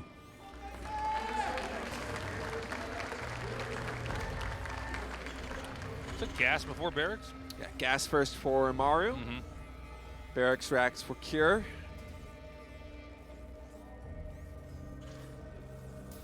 It's a double gas for Cure. Okay. Seen this a couple times already today. Yeah. Again, Maru really showing some deep knowledge. I do feel like he does look a little bit stronger than Cure today. I mean, in that last game, Cure was very impressive, but you know, it almost seemed like Maru overheated in game 1 and kind of overextended. So many Maru fans support out here. G6L. Protoss OP in the bottom left. I see that. Yeah, we have to keep that meme going, man. That's 4 Terrans in top 4 is not enough. Zerg's winning every GSL, 4 Terrans in this round of 4, but no, it's Protoss, man. We love the signs, guys.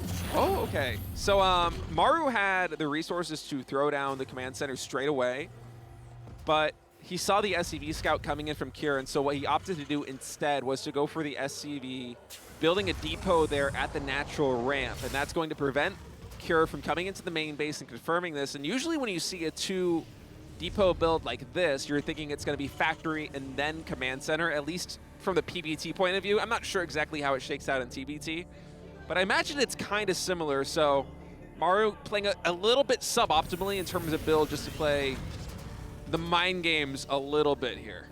Yeah, it's very interesting to see. So they're both basically playing a pretty conservative start here, although they got here in very different ways. But the command centers are going to be made in the main. It's very much about making the other player guess that maybe a tech rush is inbound when it's not. Since they're both doing this, this usually doesn't amount to very much. 2 Reapers on the field for Cure, just 1 for Maru right now, is Maru actually has nothing being produced from his barracks. Instead was just going for the reactor, now getting the Hellion. So these 2 Reapers coming into the main base could cause some problems here. Yeah, he actually got a little bit too greedy. I kind of anticipated something to come out of the barracks there. And just really wanted that reactor, and with nice control, only going to lose one SCV and a little bit of mining time as that orbital command now comes down into the natural expansion. And for a second, I thought there was a third command center there from here on the high ground, but it's a starport. I was losing my mind for a moment there. No, that would have been wild. Cure did get Cyclone. He may try to come out and look for some kind of a fight on the map with that. It pairs very well with these early Reapers here for Cure. Maru just continuing to power up. Reactoring out these Hellions, mixing in Ravens as well. Kind of a slow start here in game number 3. Yeah, quiet start, but there's a lot of mind games going on. Some of the best games you can watch in StarCraft don't really come down to like this guy tried to attack and this guy stopped it or didn't stop it, but like how tricky the build orders are here. To the casual observer, it can look like nothing's happening, but actually there's a lot of corner cutting going on and faking and bluffing here as well. There's a reason why StarCraft players in general tend to succeed in other games like poker. Yeah, after they end their careers is because... long history of that actually with StarCraft players making money in poker because the early game was basically very similar idea-wise. Yeah, it's a game of limited information, and especially in StarCraft 2 with how fast builds can progress. I mean, the mind games that you can employ are pretty crazy. And this is a lot of Hellions actually taste. I didn't realize we had so many Hellions coming in. Hellions taking on Cyclone is not something you see that often. One Cyclone going to lock onto that Raven, still maintaining the lock on that Raven, very low on HP. We'll have to back off. I think Maru really wanted to drop an auto turret there, but just wasn't able to get in range. That Cyclone doing a great job of zoning and protecting the rest of Kira's army. And, I mean, he gets in, he gets right back out. We have the accumulation of Ravens already happening. Tank count is building up over here as well. I don't know that either side can really fully engage with the other, but I say that as Cure's going to move out across the map. Cure moving across the map. 2 siege tanks, 10 Marines, as well as a Cyclone and a Viking. So quite a formidable early push here, especially against a player who is mostly going for Hellions, because Maru really doesn't have a lot of firepower, and behind this, he's going for a 3rd command center and double engineering base. So a lot of greed on Maru's side, and if you're gonna be able to punish it, it's gonna be a build like this one. Drop coming into the main base right now. Keep in mind, there is a Cyclone with this. Now, that Marine that scouted totally missed all of this. Uh-oh. But it seems like Maru's gonna be okay regardless. Yeah, for a moment, I was really scared for Cure there, going a little bit too close to that natural expansion, because those Ravens can rain hell down on those siege tanks if they don't have enough support. All right, scans on both sides here. It looks like he might try to push into the main. I don't see why not. I feel like Maru is relatively safe here, though, and I like this disable coming in, just kind of pushing Cure away from that position. Maru's going to be able to take a more formidable anchoring point with these 2 siege tanks at the natural. All right, he's continuing to relocate his tanks. Looks like Cure wants to try to set up again and create a threat. Can he hit the command center from there? I think you barely can. Oh, no, one of them can. Okay. By the way, I just want to point out that Cure is very heavily investing into Vikings. He's been producing them nonstop. 7 Vikings in total on the field. Now going into Liberators. Usually that's an indicator he's going to try to win with a push. Yeah, I think this is actually going to be a very hard contain here on the outside of Maru. Cure is looking to get damage done and force Maru to attack into him. Actually, the Viking is landing here, focusing down the siege tanks, getting a lot of damage in. Oh, that might actually do it. Wow. That actually might do it. He's actually going to get the command center, too. Yeah, Maru getting greed checked a little bit here in game number 3 as he tries to find a flank. Oh, I see. He tried to go across the map and drop. That's why there was so little. Well, Maru might actually just tap out. I think that might be a back-breaking move. I think so. I mean, going for the drop and then also a 3rd command center and also double engineering bay behind all of this is just a little bit stretched too thin. A little bit of disrespect here from Maru, not really appreciating that, you know, Cure would, push come to shove, just come on in.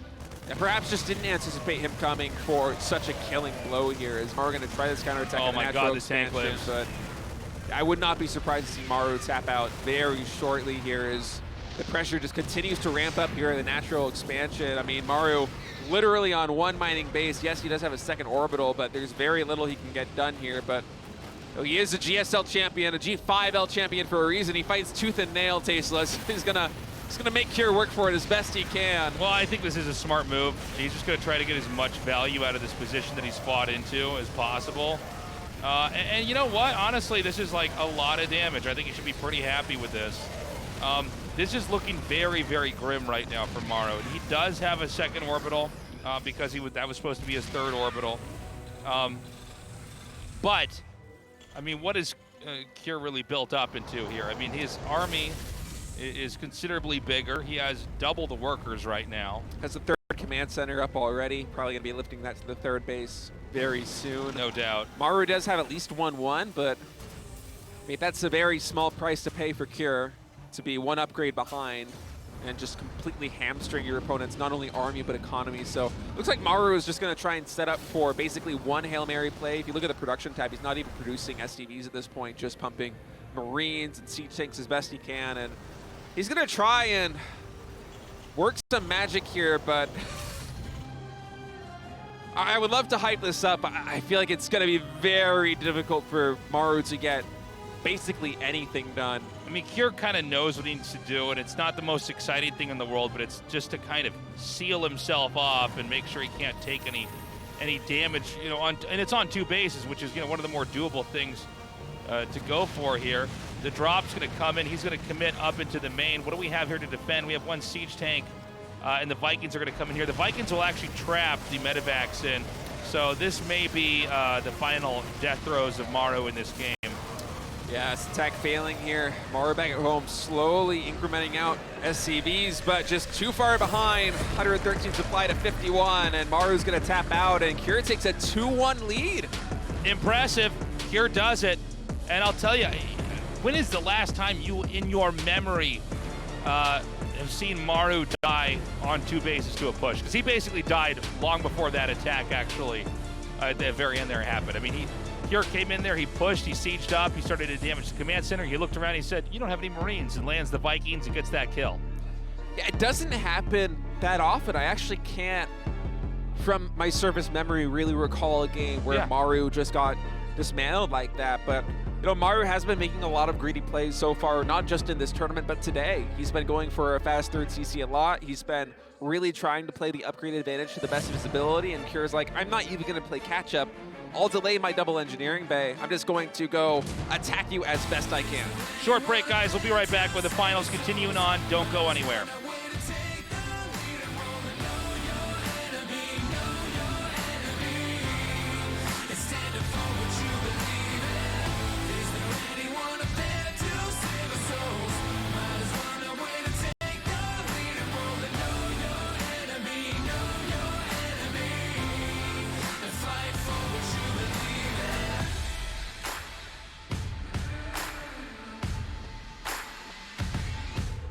Everything's upside down and inside out.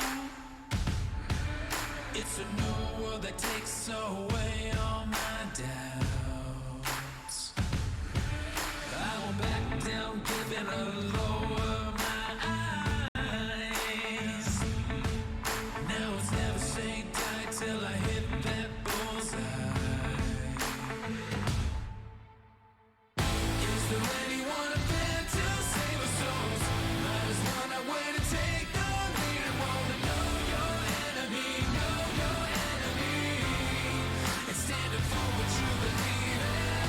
Is there anyone up there to save our souls? Might as well not wait to take the lead and roll to know your enemy,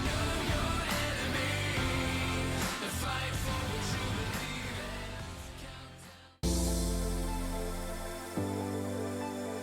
사명형 5병력까지 모였습니다.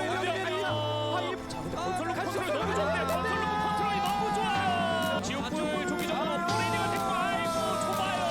그냥 끝낼 것 같은데요. 여왕 숫자 유지가 안 되고 있습니다. 계속 병력들이 내려오고 있고 건설 로봇도 내려오고 있습니다. 자, 분열기 2개가 이제 찍혔는데 불멸자 하나가 희망인데 취재 1.4를 요즘부터 했어야 되거든요. 또 이러셔야죠. 포커 소리가 소리가. 지금 자원을 계속 집요하게 노리고 있어요. 자, 이거 지금 백 선택을 했는데 와, 이게 들어옵니다. 서로 경험치 작업 들어갑니다 이제. 경험치 몰아주기 들어갔죠. 취재. 하다하다 하다못해 이제 상대 본진의 군수공장 짓는 경기도 중계를 하게 되네요. 긁히고 시작하는 와 이거 당했어요. 마당으로 들어가는 김도욱도 판단이 수비 안 되고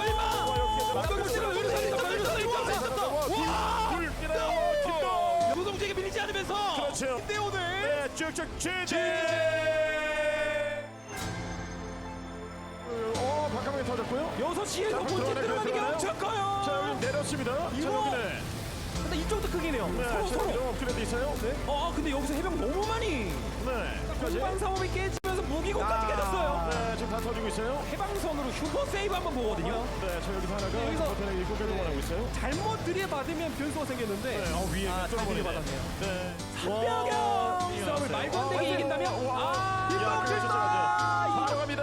나는 병영이 3개. 이동이 많았다. 5세트 가야지. 그렇죠. 상황에서 지금까지 그 속여왔던 그 야성, 그 본능을 보여줘. 한번만 막을 수 물량에 있다면 나도 할수 있다. 이것도 물량이죠. 그렇죠. 지제. 이거 싸움도 전차 잡힐 것 같은. 전차 밀릴 것 같은데요. 이거. 이것만 아니면 되는데. 이래서 FP가 안 돼요. 지금 조합을. 손 많이 가는 조합인데. 이기게 할수록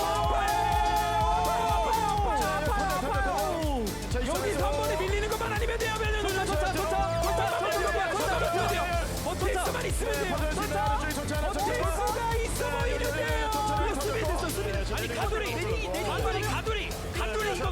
이건 갇혔어요. 변현우가 공성보다 안 했어요. 김동욱의 조성보다 안 했어요. 공성보다 안 했을 때 선수 그래도 누가요? 강원이라도 승리를 먹었어야죠. 지제 역경과 고난이 나왔어요. 나갑니다. 지금 이 플레이 자체만으로 배를 조금이나마 더 불린 건데 이거 앞마당 깨지면 경기 끝나는 거거든요. 이거 거신 아직 열광선이 안 돼서 지뢰 유령 EMP 쓰면서 한번 뚫을 수 있는 타이밍 만들었는데요. 조성주 이번에 뚫어버리나요. 치고 올라갑니까? 화력이 나오는데요. 이거는 위쪽으로 들어가면서 이번에 해병 백병들에서 질 수가 없어요. 그냥 바로 못하네요. 이거 잡히면 망합니다. 망해요. 할 건데 이거 할 건데 뭔데? 지제. 일본의 동원에서 깜깜하기의 힘. 여기 방어 라인을 약한 부분을 후벼파고 있습니다. 자, 이곳까지 동원하면서. 자, 그럼 이거 수비하면서 똑같이 전진해야 되거든요. 이거 공성모드 살짝 느리면 위험해요. 자, 위에서 하나.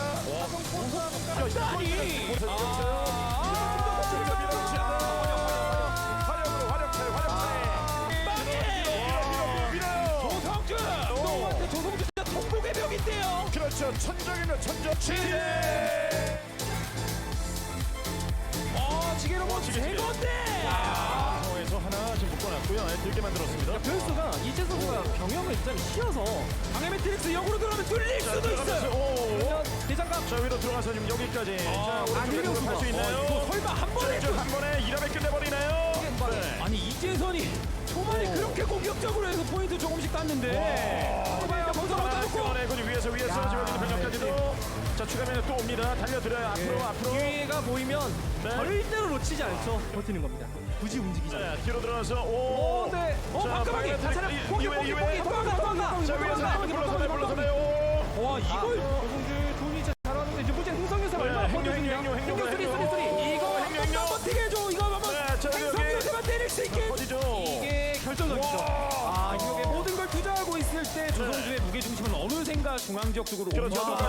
계속 몰아칩니다. 시간 안 줘요. 조성주의 끝대전 우리 차이가 좀 나요. 반응도 못했고. 네, 여기서 이거 손해가 좀 늦어. 이런 먼저 조성주는 반응을 그럼 배주고 있는 상황이고. 비슷한데. 그럼 공항연구소라도께서 무기고 안 되게 디나이 시켜야 되는데. 이제 수습의 싸움입니다. 자, 뭉쳐 있는데요. 이제 이쪽으로. 이게 시간 싸움. 이쪽으로 들어갈 수 있나요? 마지막 이쪽에 대박. 이거는 깡통 전차. 공성 모드. 지제. 새로운 역사를.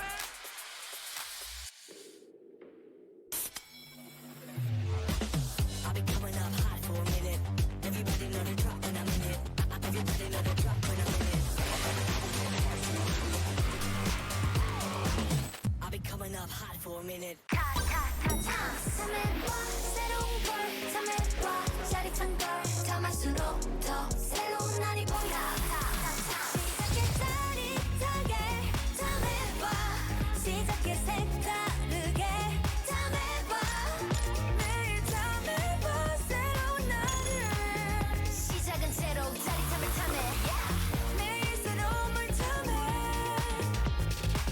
너도 탐세봐 탐세로. 똑같은 하루에서 답답함을 빼면 더 청량해질 거야. 제로처럼.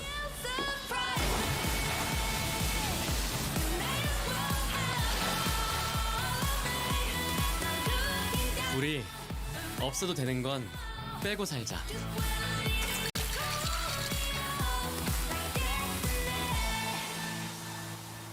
칠성사이다 제로. 드디어 카운트다운을 시작합니다. 4, 3, 2, 1.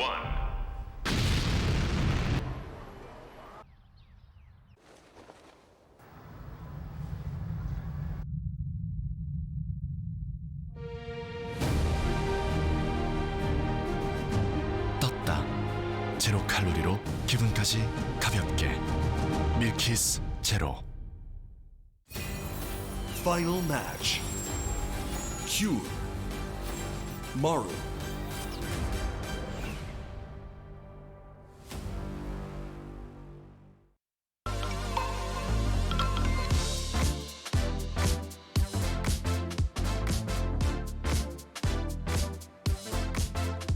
Welcome back, everybody. The GSL Finals continues on. Right now, Cure is up 2-1 versus Maru. Yeah, it's been an incredible set of games so far, too. Every single one has been action-packed. Yeah.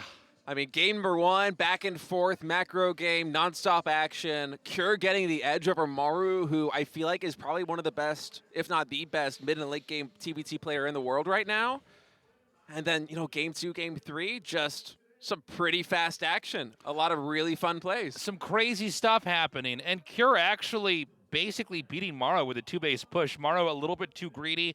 Very weird builds going on both sides where they're both trying to fake that they're doing some kind of tech when actually they're both going into a hidden command center and then trying to play it out from there. But Maru, you know, when we saw his best of five before this one where he beat Bunny, it looked like he was just mechanically better at the basics of Terran vs. Terran, better at taking fights in the middle, better at positional play. But now that we see him against Cure, Cure seems to be able to hold his own. He seems to be able to deal and engage with Maru and defend and let Maru overextend and attack into him, and now he's in the lead. Yeah, up 2-1, and also not just with defense, but the offense there in that previous game. I mean, Maru has been getting away with these greedy plays, it feels like all GSL, going for fast third command centers, going for double engineering bay drops, and even in game number 3, behind all of that, going for a medevac drop while he's getting pushed at his natural. So yeah. He's really trying to kind of stretch the limit of what should be possible, and he got punished there in game number 3. I would be surprised, honestly, if we saw Maru lose the same way in this series. I think he's got a little bit of time to adjust from that, you know, that little break that we had. I think what you said earlier was really important, State. Cure is greed checking Maru here. He's coming in here and saying, all right, can you actually defend this? He's testing the parameters of the defense, and when he sees there's not much pushback, he pulls the trigger. He goes in there and then starts to deal that damage. I think you're right. I don't think we're going to see Maru lose another game like we saw in game 3. That was him being like kind of crazy greedy. But Cure does seem to be getting the hang of what exactly Maru's doing here.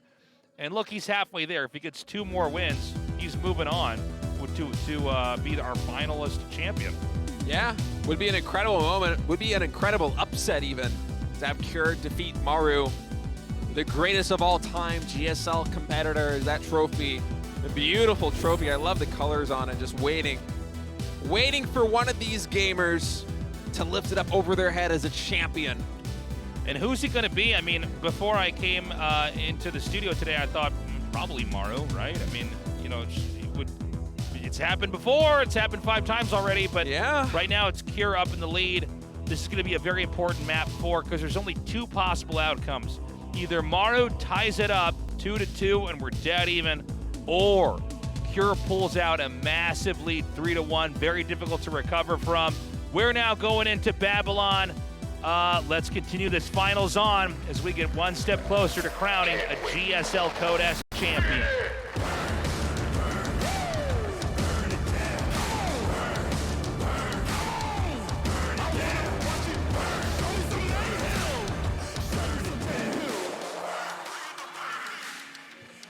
boy. Wouldn't be a GSL finals without a proxy 2 racks tasteless. I mean, go all the way back I didn't think that this was going to be the game, to be honest, but I didn't think so either. I thought if he was going to do this, maybe it'd be like Maru after he wins this game. Maybe save it for Game 7, some MVP versus Squirtle action. Yeah, where it's like everything is decided on a cheese and people are losing their minds. Well, that's exciting. I like this. Welcome down to the studio, everybody. GSL forever, StarCraft 2 forever. I saw that sign in the background. Yeah. We appreciate you. We're so happy to have you guys down here. Is this going to be one where he has a third barracks? I guess that's probably more of a thing for Zerg. What am I talking about? But, you know, we've had some crazy games. Now, hold on a second. Kira's coming out on the map. And this just might be a normal scout. Yeah, it might be a normal scout, and that might actually be one of the best ways to actually scout for this Proxy 2 barracks, because you kind of think of all the possible places where these 2 racks could be on the map, and say you get really unlucky and it's just the last place you look. Like, say you go all the way around the left side or the right side, you come all the way, you loop back, and then, oh, it's not there. The only thing that it's not going to cover is a Macarax. Yeah, Macarax. Where they, you know, they hide it just outside of their base and you overreact. But I think it's probably the better way to play is to just go all the way across and look and see what they have. Yeah, so Kira already has a very good idea of what's coming his way, and I wouldn't be surprised to see him throw down a command center and then maybe a bunker right here, or it could even be a factory. We'll see. Yeah, it's going to be the factory. All right. So obviously that first Reaper can't do anything, as Kira's Reaper's going to get the first hit. Now remember, we've seen double racks Reaper, but before it was the weird build where he does one of the barracks in his main. But I don't see why you wouldn't be able to do the same weird build and make a factory here with this barracks here, right? Yeah, that's a good point. I know that one of the SCVs he makes actually... the factory back here. Yeah, okay. I knew one of the SCVs went back home. Perhaps it was both of them, as finally that SCV does get cleaned up back at Maru's base, and it's just going to be a light pressure, I guess. Maru now going to lift this barracks. He's not really looking to end the game anymore. He's just trying to get a good idea of exactly what Kira is working with here, and maybe get the vision to preempt with some grenades now coming up the ramp. Nade's actually set up quite well. Seeing a lot of this different bio. SCV building the command center does get taken down. Good control here by Maru, kiting back with the injured Reapers for a very long time, continuing to do so even. It's already 6 SCVs falling, and if all 3 of these Reapers get out, which they might. He's gonna land it! Gamer alert. That's pretty sick. Gamer alert. Blocks it off. That was wild. Okay, so 6 SCVs already killed. That's really good. Yeah, he lost 1 Reaper for that, if I'm not mistaken. Yeah. That was some phenomenal control, and I think the barracks really set him up for that. Just was able to map out what the plan was with the vision that he got. And okay, here we go again. This is a really ambitious one, but I suppose Maru wants to trade these Reapers out sooner rather than later. More grenades coming in. Really nice hits. Only gets 2 more SCVs, but that's a lot of battered and bruised units. And in total, 9 SCVs fall for 5 Reapers in total. And Maru back at home. His expansion a little bit later than Kira's, but already a 6-worker lead. All right, well, I gotta say, I wasn't expecting it to really do as much as it did, but it seemed like the arcing, the way that he was able to kind of circle around. The truth is, Marines just aren't as fast as Reapers. They have a hard time catching up. Maru seems to be in good shape so far. It doesn't mean that Kira can't play this out and maybe come out on top, but right now, I gotta say, it's a very good start for Maru. Yeah, I'm liking this opening for Maru a lot, and also having that command center built on the low ground as opposed to on the high ground, which Kira had to do because of the Proxy 2 barracks, means that Maru's gonna inch forward, the SCV count lead just a little bit more production time on that orbital, and now a 3rd command center once again coming in for Maru. Yeah, here comes that medevac now. It's gonna be Kira's turn to try to come in and do some damage. Obviously, the medevac is gonna spot that the moment it comes in, just looking at the angle it's set up, and there's gonna be a 3rd command center here for Kira. I think this is almost, as we're really unpacking TVT now, this seems to be just kind of standard, right? Maybe better to just kind of sit back and land mules and make SCVs and get that 3rd command center out when you can.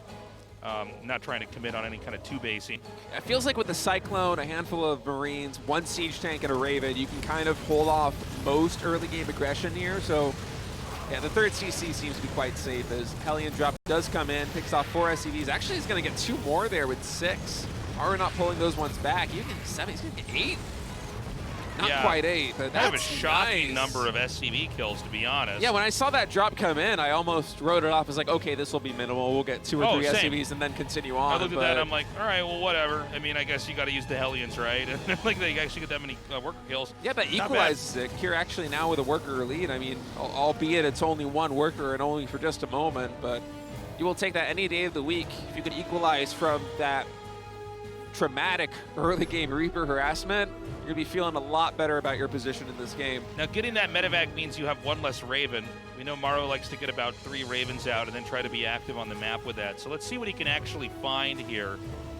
You know, and again, with Maru, I do feel like he is the very, very best at just making things happen with these minimal amounts of units. Now, we have a Cyclone, and I think it was 4 Marines actually inside the medevac here. Yeah, it was. Can he maybe just get some limited picks on the side over here? Maybe. I think Maru also does have a Cyclone at home, if I'm not mistaken. I'm not sure exactly where it is, but he should be able to shoo this one away without too much trouble, especially with those 3 Ravens back at home. But at the very least, Kira is going to keep Maru pinned back a little. He's going to secure this position up here in the front, moving towards the natural expansion with its siege tanks, Ravens, and Marines. And Viking production starting really early here for Maru. This is something we haven't seen too much from him so far today. And wow, he had a really good read on this. I'm not sure if it was the scan that caught it or what exactly the situation was. And it can't boost because of the disables, so it's actually just going to die. Yeah, that's actually a pretty remarkable Wow. catch. Not every day we get to cast, you know, a medevac getting disabled, but it's just one of those moments that goes to show you don't want to just lurk like that outside of the base. Because they can find you and they can just punish you like that. Yeah, that is some sick star sense there from Maru. I'm not sure what tipped him off, or if it was just that he had a good read on what Kier would probably try to do with his position, but that is just fantastic play from him. All right, the double eBays are about to finish for Cure. 1-1 has already started here for Maru, so he'll probably, throughout this whole series, maintain that upgrade lead. Yeah, but just barely. Just barely, but we've had a lot of games where that just barely becomes just about everything. Yeah, that is true. So he's just going to push the 3rd CC away. Easy peasy. Not committed. Soft contained position. Backs up. And, oh, that's funny. He's going to get one, isn't he? Nope, Yeah. barely survives. But yeah, this is Maru doing some nice maneuvering here. I mean, this orbital moving all the way from the triangle 3rd to the 3rd over here on the right side is going to cost Cure not only mining time, but also SCV production, because he's not fully saturated yet. So this is like getting 2 SCV kills, more or less. I mean, it's a great win here for Maru. Yeah, and you know, whenever you're watching this, you've got to be a little bit afraid of like a push into the main. You know, he doesn't have medevac, so he can't just pick up, but you could like siege up and start to shell infrastructure. And he might actually go for it. I'm not clear on who has more Vikings. I think Maru just barely is lacking here from Cure, especially with the rally point being so far back at home. So he's going to pivot instead towards the middle of the map, just try and change the angle of attack here a little bit.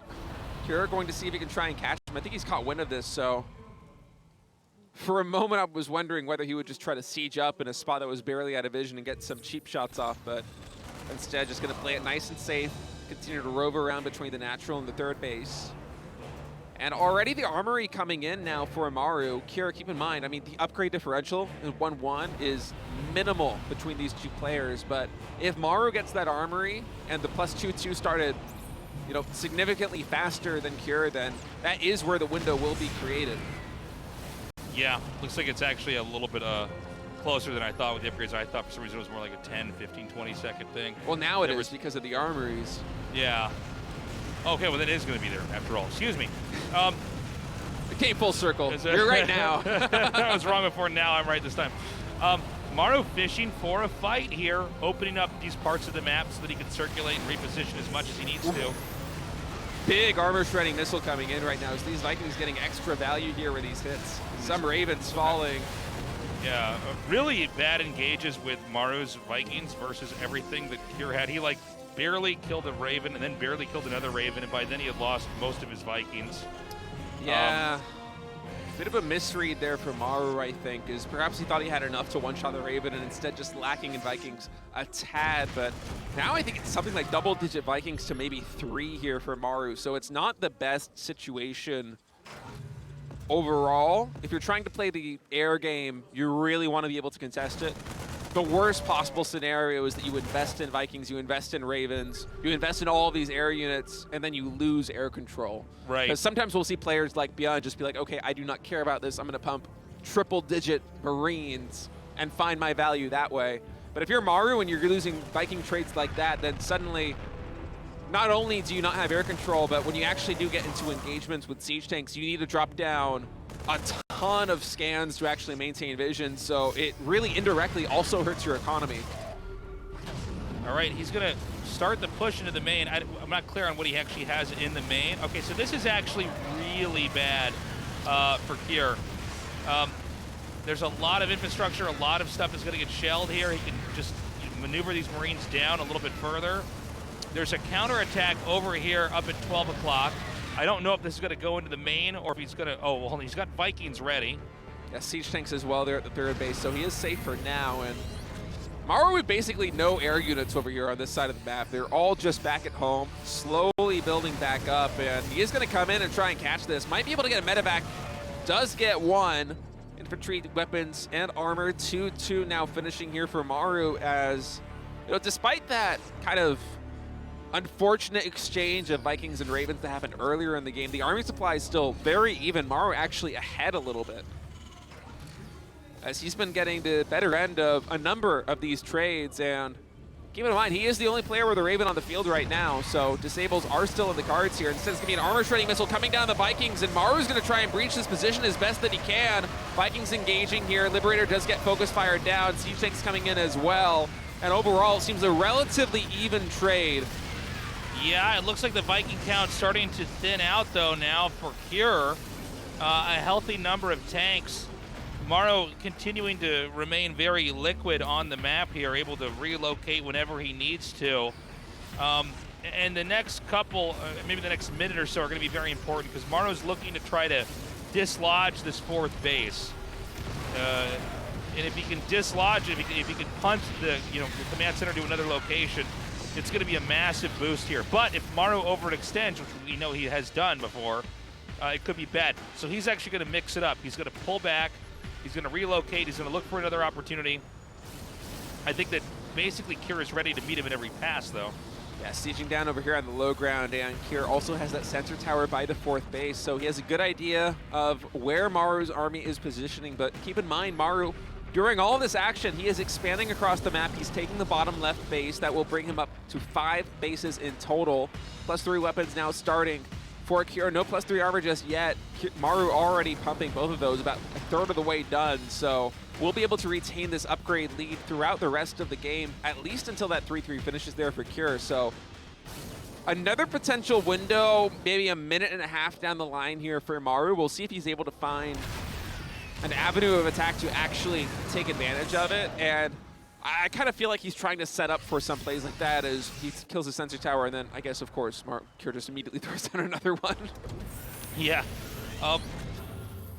Well, Maru can't quite find a crack here in the defenses. You know, this map specifically, it's kind of hard to seesaw up and down.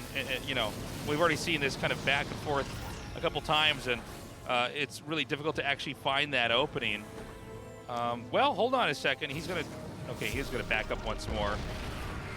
I think the issue is the air superiority for Kier has just been, you know, a pain in the side here at Maru as he's trying to navigate around and find these angles, because he has to use scans not only to identify the positioning of Kier's army, but also to set up for a lot of engagements that happen. As it's 15 Vikings now for Kier to the 9 of Maru, and I actually didn't even realize that the difference was quite that vast. Yeah. But Fusion Core coming in for Kier too. Okay. 3-3's done, so we're not going to get stronger infantry than this right now here from Maru. I guess the truth is Maru is still outgrowing him while he continues to rotate and kind of keep Kier's APM burned up, you know, getting ready to defend these different angles. The reality is that he's just sort of a faster macro player. Yeah, wow, this is a really ambitious sensor tower to set up too. This will give Maru a ton of information. Is look at all these circles over here on the mini map. It's because it was you know kind of soft contain rotation into hard contain. He's actually building turrets up here. He doesn't want to give this up. He wants to basically make Cure really work to get out of here. And this is kind of crazy to see. Yeah, Cure now getting Liberator range will make it a little bit easier for him to dislodge these siege tanks around the map. Cure trying to do his best to really finesse his way through this position. We'll be able to breach in here. Small drop coming in, and the natural expansion here of Maru will get cleaned up. The first drop we've seen here from Cure in a long time. It's been kind of a passive game, really. I mean, Maru's been active in attempting attacks, but he hasn't been able to find any avenue. And you know, it's a lot of work to try to get these tanks removed, unless you want to bum rush them, but you could always end up trading unfavorably. And I mean, I gotta say, I'm very impressed with Maru here. I didn't quite expect the game to get kind of this intense here. By the way, vehicle weapons level 3 here, so these siege tanks are gonna be brutal if you overstep and walk into them. 5 Liberators in production at a time now for Cure, though, Tasteless. So Cure is making a little bit of a transition here into Air Terran, Sky Terran coming through, and I mean, 5 Liberators with range, they can take down siege tanks in a hurry, and even if you are quick with your reactions here as Maru, unsieging and trying to withdraw from the position, it's still very difficult to make it happen. And a lot more turrets coming in, high-stack auto-tracking also coming in. That is missile turret range here for Cure. Vehicle weapons 2 completed as well, as Rio just filling out the tech trees, and Maru gonna try and make an engagement. A lot of disables coming in. 4 tanks get disabled. They will get cleaned up here. And actually, armor shredding missile here on the Vikings. So Maru able to take a little bit of a better trade than he otherwise would have been able to. And that's a big win for him, because keep in mind, Cure just pumped out 5 Liberators. He has 2 more in production. Yeah. And so now losing the majority of his Vikings 17-5, or 17-7, excuse me, in Maru's favor. Those Liberators suddenly a lot less scary. Almost dead supply here, as Maru just holding down the air superiority at this point might be his path forward to actually start breaching these positions. Yeah, you know, it's funny, he built his way up to this very specific unit comp, but it can't really be utilized if the Viking dominance is so important. And this is sort of the organic tier list of power in TVT, right? I mean, it starts out with who has stim, then eventually it's who has, you know, siege tanks, and then it's who really controls the skies, because the siege tanks can't be utilized without you know, something in the air to spot for him. And notice this base, it's not at 12 o'clock, it's like just past 12 o'clock to Cure's side of the map. This is where I'm starting to worry, because if Maru can actually keep this position that he has set up here, he's gonna have like 2/3 of the map and the expansions that come with that.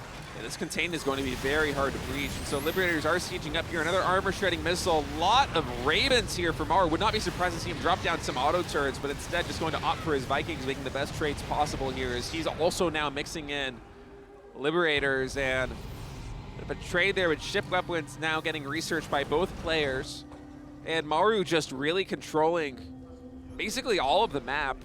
Yeah, I mean, this is I gotta say, it's kind of remarkable. I feel like this is not what normal StarCraft 2 TVT looks like. This actually looks a lot more like not even a modern StarCraft 1 TVT, but kind of like an older, almost pre-StarCraft 2, like StarCraft 1 TVT. The funny thing is also that we started this game with ByuN, and we went all the way up to 3-3, and now both armies are just almost entirely mech. Yeah. Yeah, it's kind of crazy. It's been a very wild game. But, I mean, just look at the Raven count right now for Maru is absurd. I mean, there's no way of dodging these armor shredding missiles, and so the Vikings coming in for Maru are just constantly getting better trades here.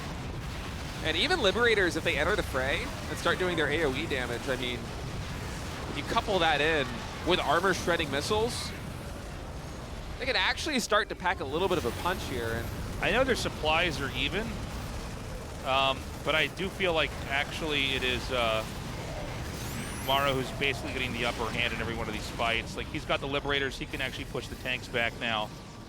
He has the Ravens, he has 7 more Vikings. He's continuing to add more Ravens. I mean, his upgrades are also just on point, and Cure is completely contained. He doesn't really have another path forward to expand. And you might look at the mini-map and say, okay, yeah, he's on 5 bases, though. It's fine. And the reality is a lot of these bases, they're mining out of minerals. And soon Cure, if he wants to continue to fund his war machine, he's going to need to secure either the 12 o'clock or the 6 o'clock base. And Maru is giving him absolutely zero breathing room. Another armor shredding missile coming in.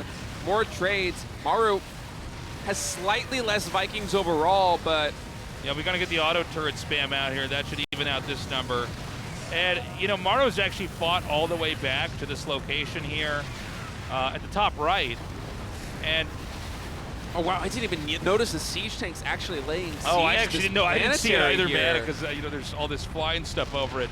Yeah, you know, I think that Maru has kind of done the remarkable. I mean, he's actually slowly, you know, systematically, sequentially brought this game to this position, GG, and that's how he's going to take it. I mean, you just don't really see StarCraft do TVT like that. No, that you was really don't. That was a very, very, very unique game. One of the most technical TVTs I think I have actually ever seen in StarCraft 2. I mean, the transition from these bio-tank armies, high mobility, lots of harass, trying to set up siege positions, and then not being able to break through. And then after that, being like, okay, let's dial it back. Let's go into the mech units, the power units, the supply-efficient units, and switching from literally 3-3 bio into mech for both players. And Maru just absolutely consuming the map. And mixing in those Ravens, I think, was a critical part of him actually being able to secure the win. Because once those Ravens coupled in with the Vikings, the armor shredding missile, it doesn't matter too much for Vikings, as opposed to units like Marines or Marauders, of course, with their high rate of fire. But it still makes a big difference. And so Maru, with his more technical army, just able to ride that to a win. And the best of 7 turns into a best of 3, as now both of these players only 2 map wins away from being crowned the next GSL Code S champion. Yeah, it's basically like a reset here. Now it's like a best of 3, right? Dead even. Cure is definitely able to hang with Maru, but Maru really showing some incredible technical prowess in endgame TVT, where he really knew how to elevate each step of his tech to the point where he was finally at the very, very top of that tech ladder in every conceivable way. He had the right number of tanks on the ground. He had hardly any Marines, which is the right number of Marines to have. He had the Ravens, the Vikings, and then the Liberators, and was basically able to control the entire map and ice out any position that would let Cure have an economy for much longer in that game. Now, that was an exhausting game, no doubt, for those 2 players. It was exhausting to cast, honestly, for us. It was a crazy long game. We're going to go to Ancient Sister now and see which of these 2 players is going to take the lead. Is it going to be Cure, or is it going to be Maru? Remember, Maru, if he wins this GSL, it will be the 6th GSL he has won, breaking all records. Cure, the underdog, looking to take that lead and cause the upset of the year in StarCraft 2.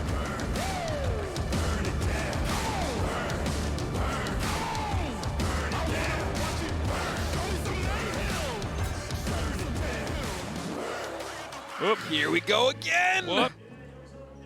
It's a blue SCV. Is that a Cure SCV? Cure. Yeah, Cure's the blue one. Although even I was like not sure about calling it. I'm like, wait a minute, did I just get the colors mixed up? So it's going to be Cure with the double racks. I feel like we see this all the time, and it's not working as much as it is working. But he's going to put it here. It worked last time, didn't it? Wait, did the last game actually start with a 2X? I'm struggling to remember. It was so long. I'm sorry to put you on the spot. I'm not everything sure. We've starts to so blend. many games. It's been what? This is the 3rd TVT series so far that we've casted, but I can't quite recall. But yeah, it seems like it's kind of hit or miss, and oftentimes it comes down to positioning and control and whether it actually gets scouted in time. Yeah, well, I mean, and there's also many ways. You know, the closer you make it, the stronger it is. But then, you know, are they going to look for it or not? Maru, along with everybody else, it seems like has caught on to this idea of just scout them. Don't scout for the proxy, but actually just go across the map, because at this rate, I mean, how common is a Macarax compared to this? I would say like 1 out of every 40 games we have a Macarax. That's very few. Is that? Oh, in black. That's partying. It's partying over there. It's partying dressed as a ninja on the right. It's a ninja. He's trying to hide from us. The producer said partying in my ears, and I'm like, the guy in the middle isn't partying. I know what partying looks like. Yeah, I heard it too, and then I looked at the right. I'm like, This There he guy. is. There he is. He's watching these Terrans, It's a thinking out ways celebrity. to cheese him out. Yeah. Celebrity trying to hide from the paparazzi, Yeah. but we found him. We found him. All right, so Maru got the scout off in the main base. He knows this is coming. That's why he pulled all these SCVs, trying to hamper this first Reaper from coming up into the main. Able to get a good bit of damage down. That will slow the push just a little bit, as Kira will want to wait for that Reaper to regen at least the majority of its hit points before coming back in. And actually hold that thought as he just pounces on this straight away. And that one Reaper almost did get taken out. Yeah, again, it's all about keeping every Reaper alive so that that damage can start to stack up. The factory back at home, indicating this is not going to be any kind of rush that we've already seen. A little bit worried here. I mean, he's being pretty cavalier. There is a way you can kind of, I was going to say, there's a way you can kind of preempt what they're going to do. You know, that jump isn't instantaneous. It does take, you know, a little bit under a second to kind of get up and then land, and then you can move it back out. And in that time, you can be receiving damage. I feel like Kira was trying to find one Marine kill or one Reaper kill before the Hellion got out, but just wasn't actually able to get it. And that's on Maru just having really good control, though. I mean, he's one of those players that does this build more than anybody else. So it only makes sense that he will know what it should look like defending it, right?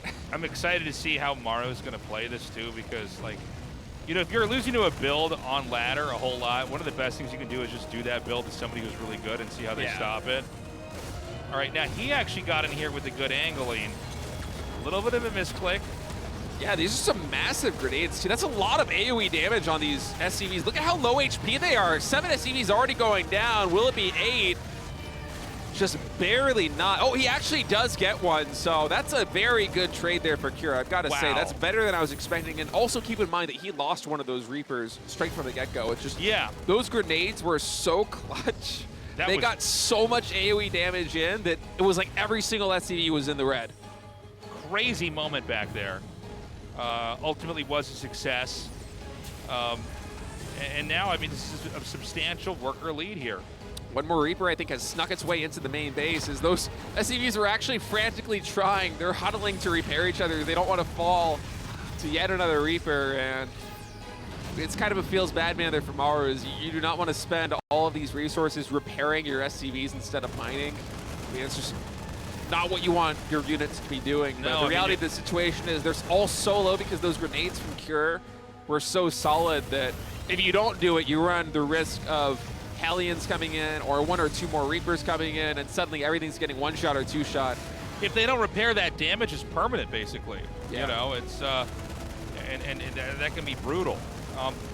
This barracks is finally going to be picked off here. Are we going to have any aggression here from Maru, or is he just going to dial it back and try to wait it out? We'll see. I feel like we've just done a full role reversal, though, because Kira's already thrown down the 3rd CC. Back at home, he's got 1 Cyclone, 1 Siege Tank, and 1 Viking. So it's a mech army for now. We'll see if he decides to throw down more barracks. I'm sure that they'll be using those to build add-ons in the short term, but long term, I would not be surprised to see him pivot back into a bio composition, as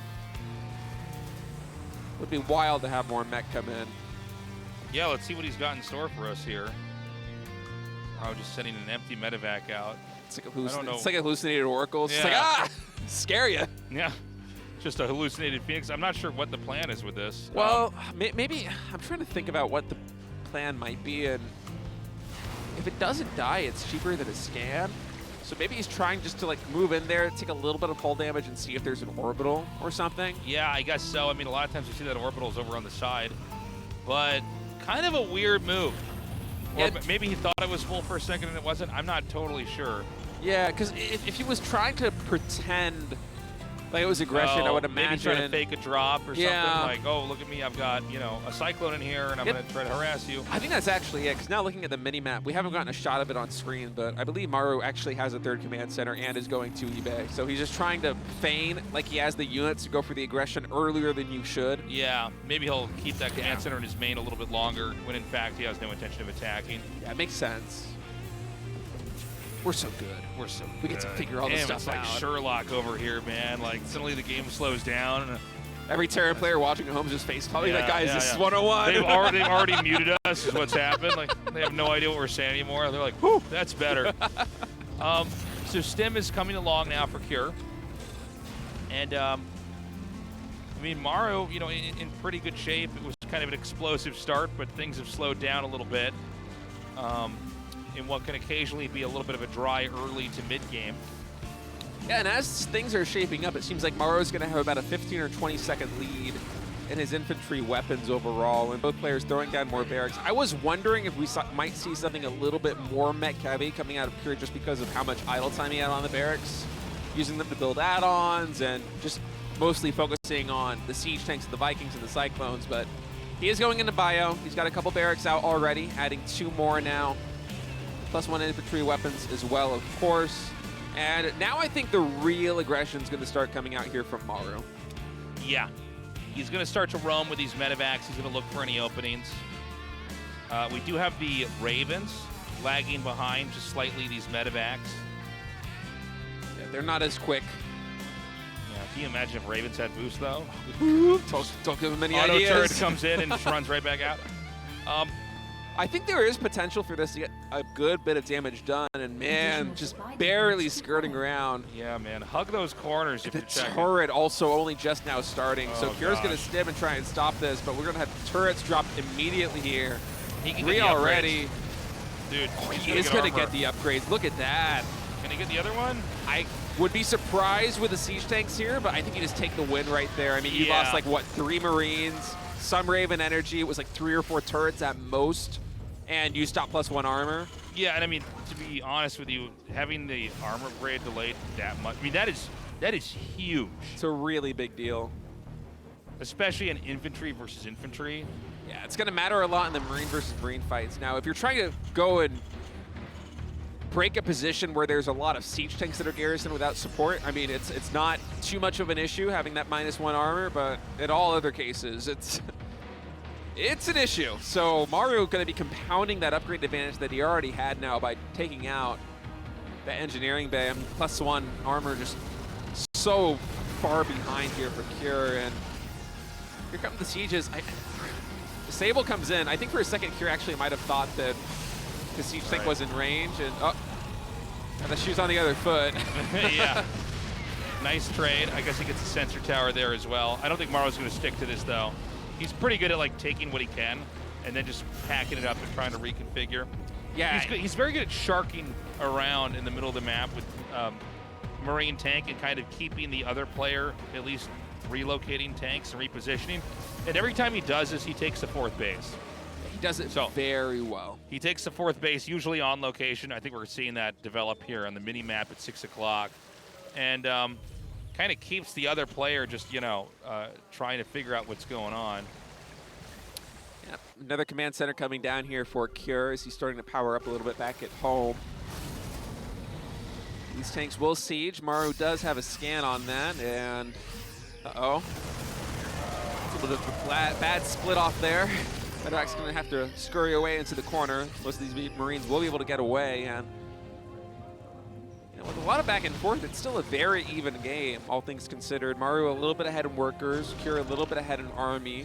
I think the main story for me right now is the upgrade advantage here for Maru might set up for a killer timing once 2-2 is done. You know, Cure, if he didn't have that, if he did have the armor upgrade is the word I'm trying to find, I think he could do a lot. Maru is now on 5 bases to Cure's 3.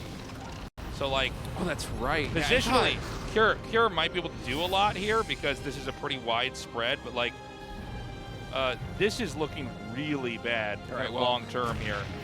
This CC should get canceled. Immediately does. So now, you know, basically, well, hold on, Cure's actually maxed out. Maybe he can make this work, I'm not sure. Yeah, Maru dipping a little bit in supply right here as Cure's going to try and find an opening, but Maru a little bit too wise for that.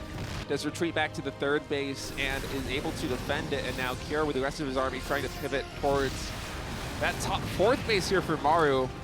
And down here, it's a little bit concerning for Cure. He only has a handful of Marines there to support these siege tanks, and keep in mind that Maru has two very high energy Ravens, so disables are in the cards here, and that's probably why Kira is starting to pull away from this position, is there just isn't enough infantry on the ground to actually support those siege tanks. And now we see Kira expanding to a 5th base, continuing to move around the map. Well, I think that Maru is just going to slip right out with this small group. You know, 4 is usually the number in medevacs when you start to get serious about the drops. There's a lot on the map here for Cure that's kind of out. Yeah, and Cure's bringing everything back to deal with this small drop. I think he just doesn't really have a path forward for attacks just yet. Right, so he's just going to come back home, deal with this, does lose 10 SCVs, but kills, what, 3, soon to be 4 medevacs, a lot of Marines in total. It's a nice military win for him. Yeah, I mean, he's still killing a lot of SCVs. It's been 14 SCVs killed so far. That's actually quite a bit. It's actually so funny. Maru focuses down the reactor on the starport, and Curtis immediately lifts it and trades places with the reaction barracks. Yeah. Just instantaneously. Those reactors, I mean, they take a long time to make. It's actually a really good building to target when you get in there. So in total, 17 workers did go down for Cure, but he's still close to max. So his army is actually massive. 132 army supply to the 101 for Maru, but Maru very entrenched here by the triangle third and this 6 o'clock base. It will be a hard position here for Cure to breach, especially with the disables that Maru has in the bag, but let's see Tasteless. Okay, he's actually eating so much damage from the siege tanks. Maru shying away from the position itself. Not bad for Cure. Maybe a necessary trade out there. Yeah, but he didn't get the base, and that army supply, he still retains an advantage, but it's not as... it doesn't feel as insurmountable as it did a moment ago, where Cure's army was just really absolutely pumping there. And now, losing this much bio, especially against Maru, who really likes to favor Ravens and has been able to retain those 2 high-energy Ravens throughout basically this entire game, can lead to scary situations where siege tanks get disabled and then a massive swarm of Marines come down and just clean everything up. But for now, Maru, his Marine count, it's relatively under control. I think it's down to something like 35 or 40. Most of his army supply right now, it's in air units, it's in Vikings, it's in Ravens. There's some Liberators now on the field, and 13 siege tanks. I'm getting worried, man.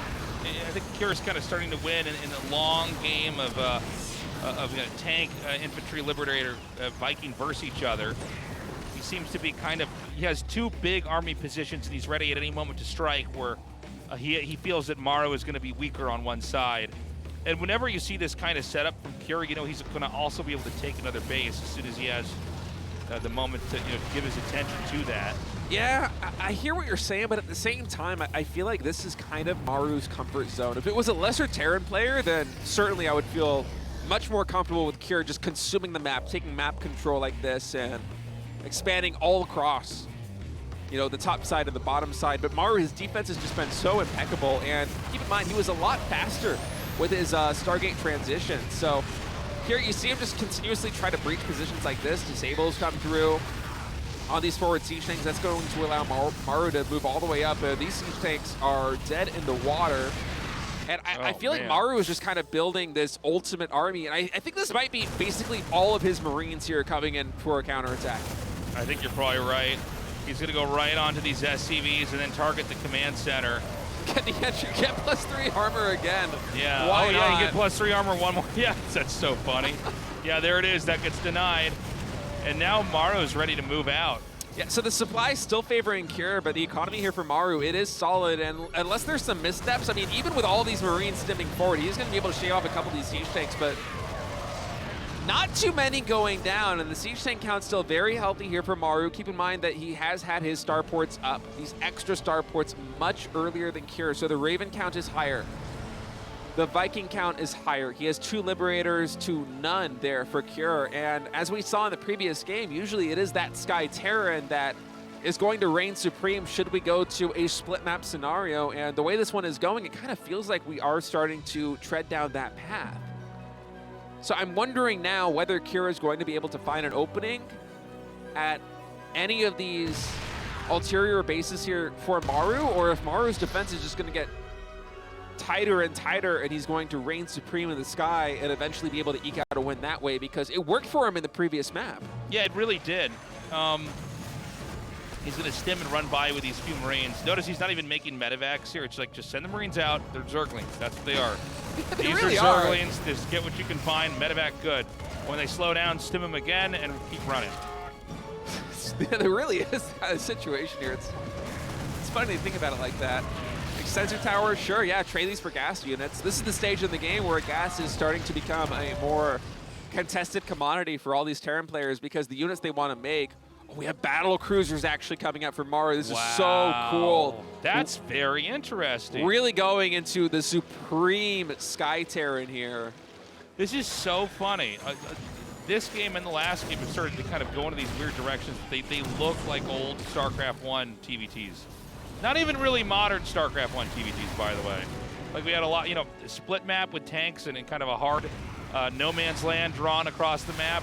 And then battlecruiser tech, which is what you oftentimes get at the very, very end of tech in StarCraft 1. And Kier behind all of this. He's not even maxed yet. He's behind on workers. Maru, with his max, he's making battlecruisers, which are one of the most expensive units in the game, if not the most expensive, besides like the mothership, right? Right. On top of that, he's also throwing down a ton of additional command centers. Some of those might be planetaries. I guarantee you a lot of those will also be orbital commands. So soon, Maru's going to get into the position where he's going to be able to operate on a little bit of a less supply-intensive economy with mules. And once SCVs start getting shaved off and he's able to fully invest in even more Sky Terran, my question becomes, how is Kier possibly going to be able to handle that? Because with this number of Ravens, I mean, armor shredding is just a guarantee on the Vikings here for Kier. There's basically no way he's going to dodge it. And battlecruisers, they attack so fast. Yeah, they coupled really with do. turrets, coupled with the Vikings that Maru also has on the field. I'm very concerned for Kier's position here in terms of the way the Sky armies are shaping out. I don't know if he realizes quite how dire the position is starting to turn into, because, I mean, this is just an overwhelming Sky force here for Maru. By the way, he's sending his own SCVs in here to basically let them get killed off so he can free up his supply. Yeah, so 13 SCVs will get traded out as those orbital commands complete, excuse me. And now we have Maru just moving across the map with these battle cruisers, and they walked a long way around, so once danger enters, they will just be able to teleport away. And this hurts here for Kier. He's only at 54 workers. Oh my goodness, Yamato on the planetary fortress, barely not able to take it out. Oh, I think there might be enough DPS. Yeah, I think he can actually get it if he just focuses it down. He does. Oh my Goodbye. goodness, Maru just so good.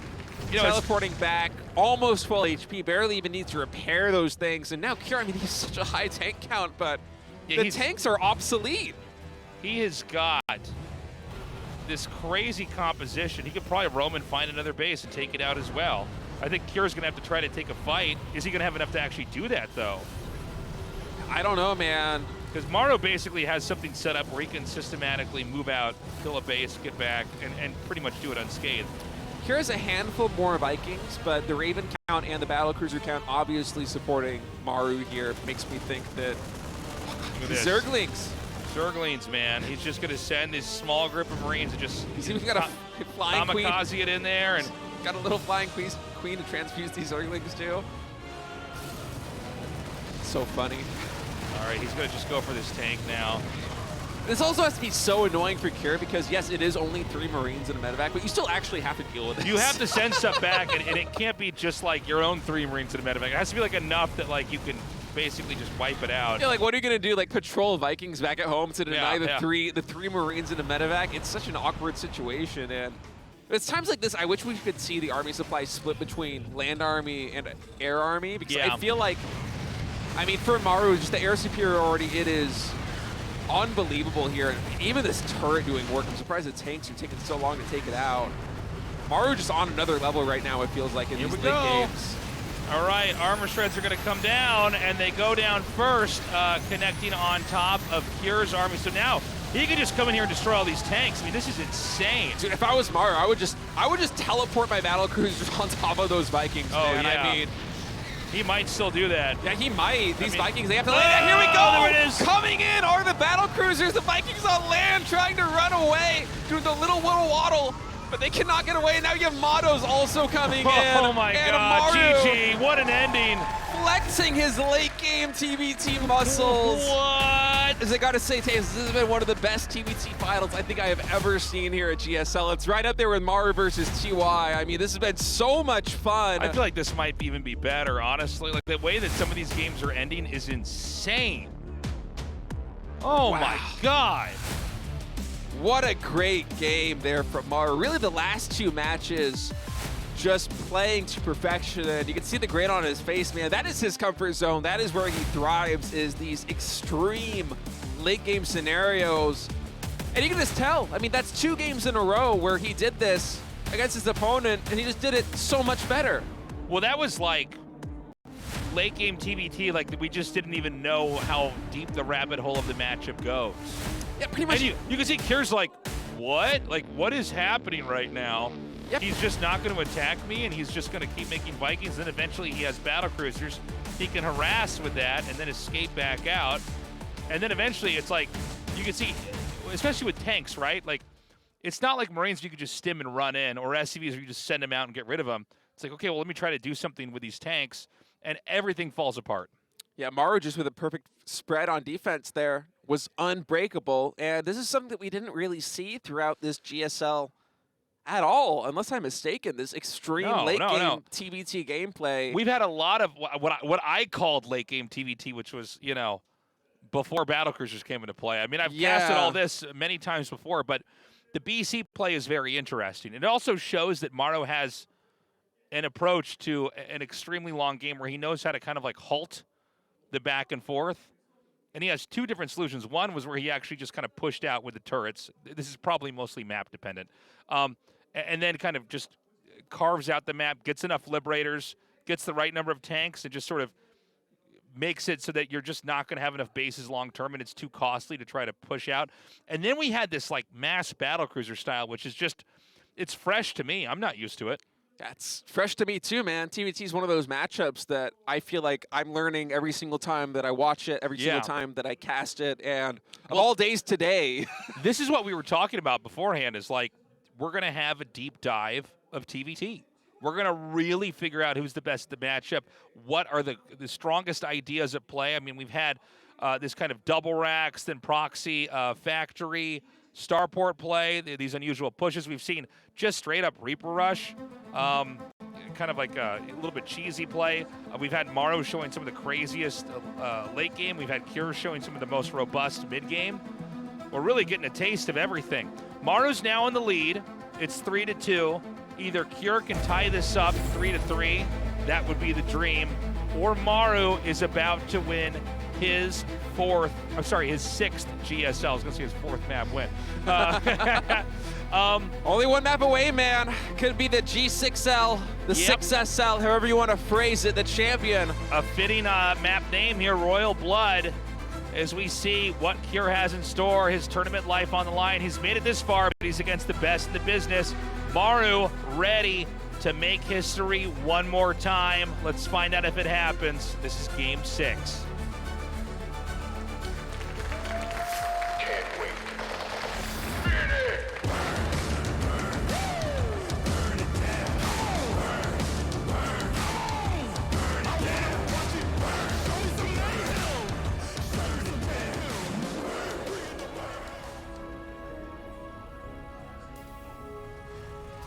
Club NV, Cure.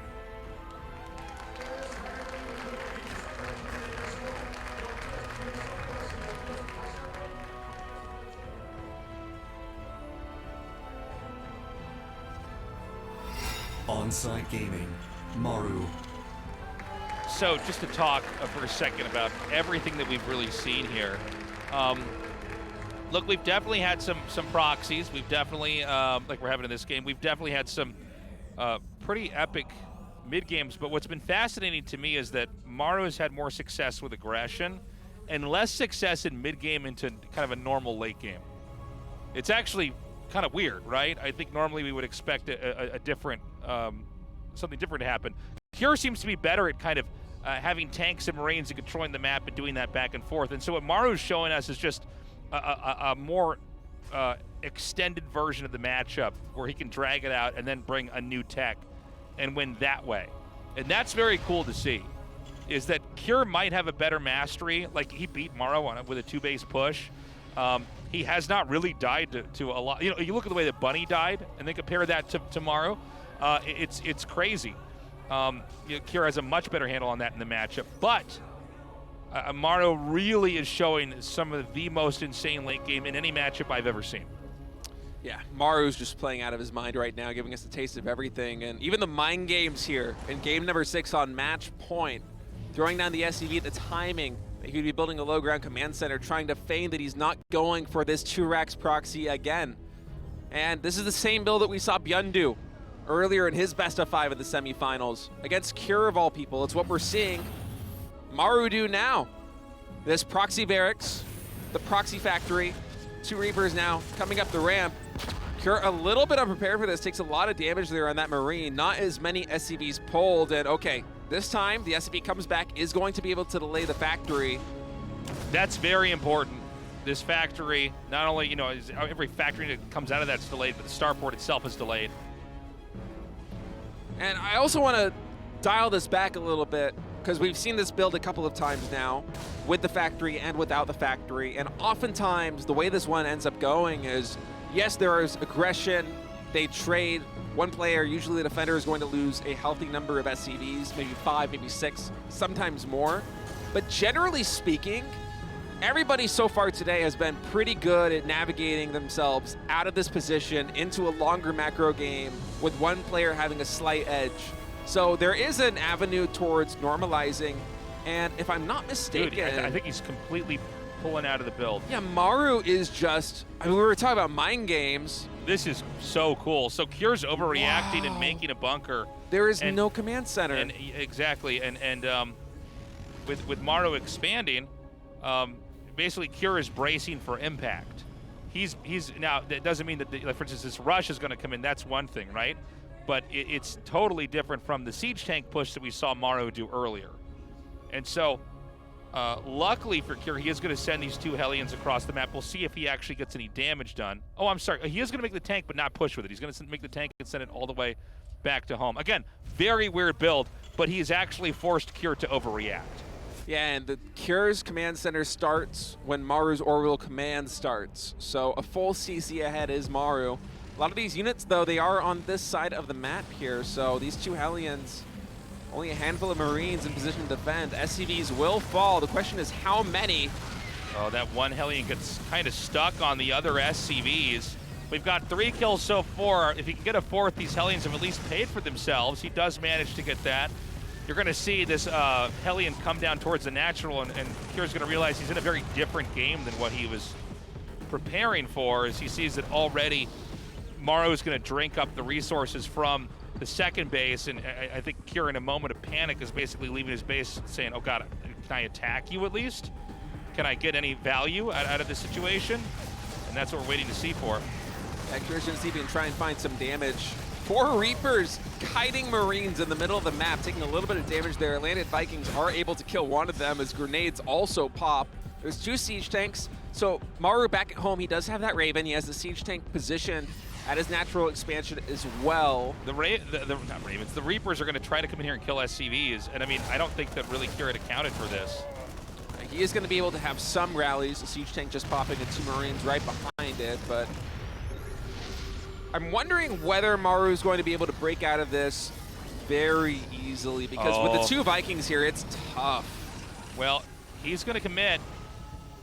I guess he's just barely not in range. And so Maru has to be very quick to move that tank. The tank is basically the thing that's keeping everything together. He's going to pull out just in time before the first Liberator shot can hit.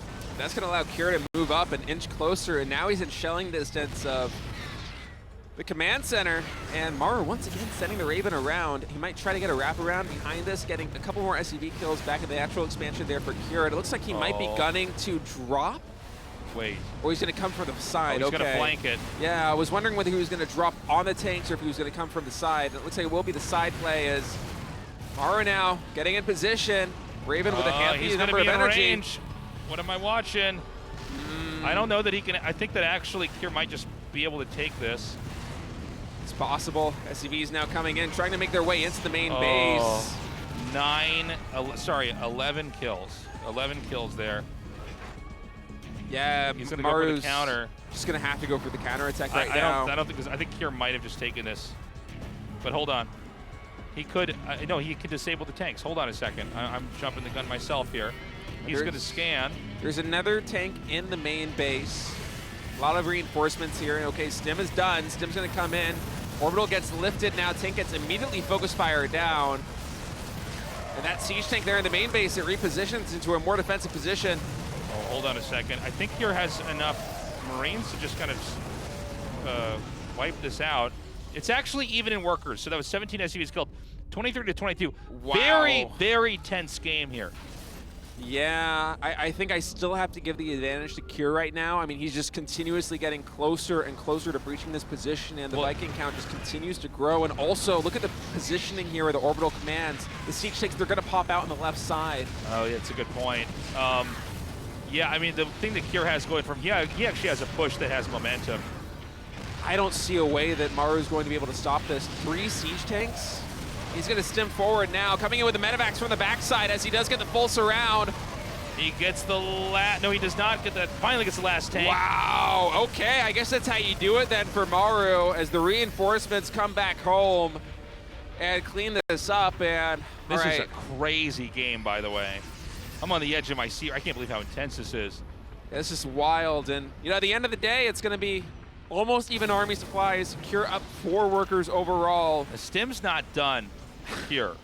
He invested all that tech, and at this point in time, I mean, maybe he could even, Maru could push into the main? I think from here we just normalize, honestly. I think we might be going into another macro game. But yeah, maybe you're right. I guess, you know, he just barely has enough tanks. Well, hold on. This is such a tough cast, by the way. This is such a crazy game. With the Marines out of the base, maybe he can also just run in. There's no Raven, though. He can't disable any of the siege tanks. And with Kier set up back at home with 3 tanks in siege mode, I mean, you got to know that he's going to be covering every possible angle. There's only so many sides that Maru can try and come from, and maybe he'll see if he can find one. Love him baiting away the Viking here for just a moment. And behind all of this, Maru going to engineering bay, adding in a 3rd command center, and now Kier coming in with the drop in the main base of Maru. Okay, you know, you take what you can get. He gets rid of one. Oh my God, there's a blind spot here. This tank's gonna go down. This is a lot of damage that Kier can deal over here. The Maru Marines already down over here in workers. Yeah, the Marines had to go all the way around that Sim City too. There's no gap in between those structures, so had to take the long way around to try and support that tank, and that's going to be even more Marines escaping here. Maru just a little bit too slow to catch those medevacs on the route back home, and now a 3rd command center coming down for Kier. I think we've reached a point where we are stabilizing. I would say that Kier probably has a slight lead, but keep in mind, upgrade advantage, I think right now in favor of Maru. I believe it's just 1 engineering bay here for Kier. Yeah, I think he's been in a bit of a difficult spot. Trying to play this out. I mean, he had a moment where it looked like he was about to end the game, and that was a lot of what everything he was doing was sort of hinged on, where Maru was playing a little bit more kind of middle of the road. We have drops on both sides inbound. What are these 2 red dots here in the middle of the map? I think those are add-ons. Oh, okay. Or maybe one's the depot. One's the depot. I think it's the tech lab on the factory and a depot, if I'm not mistaken. It looks like a vampire bit the middle of the map or something. Yeah, it does I wonder look what like that was.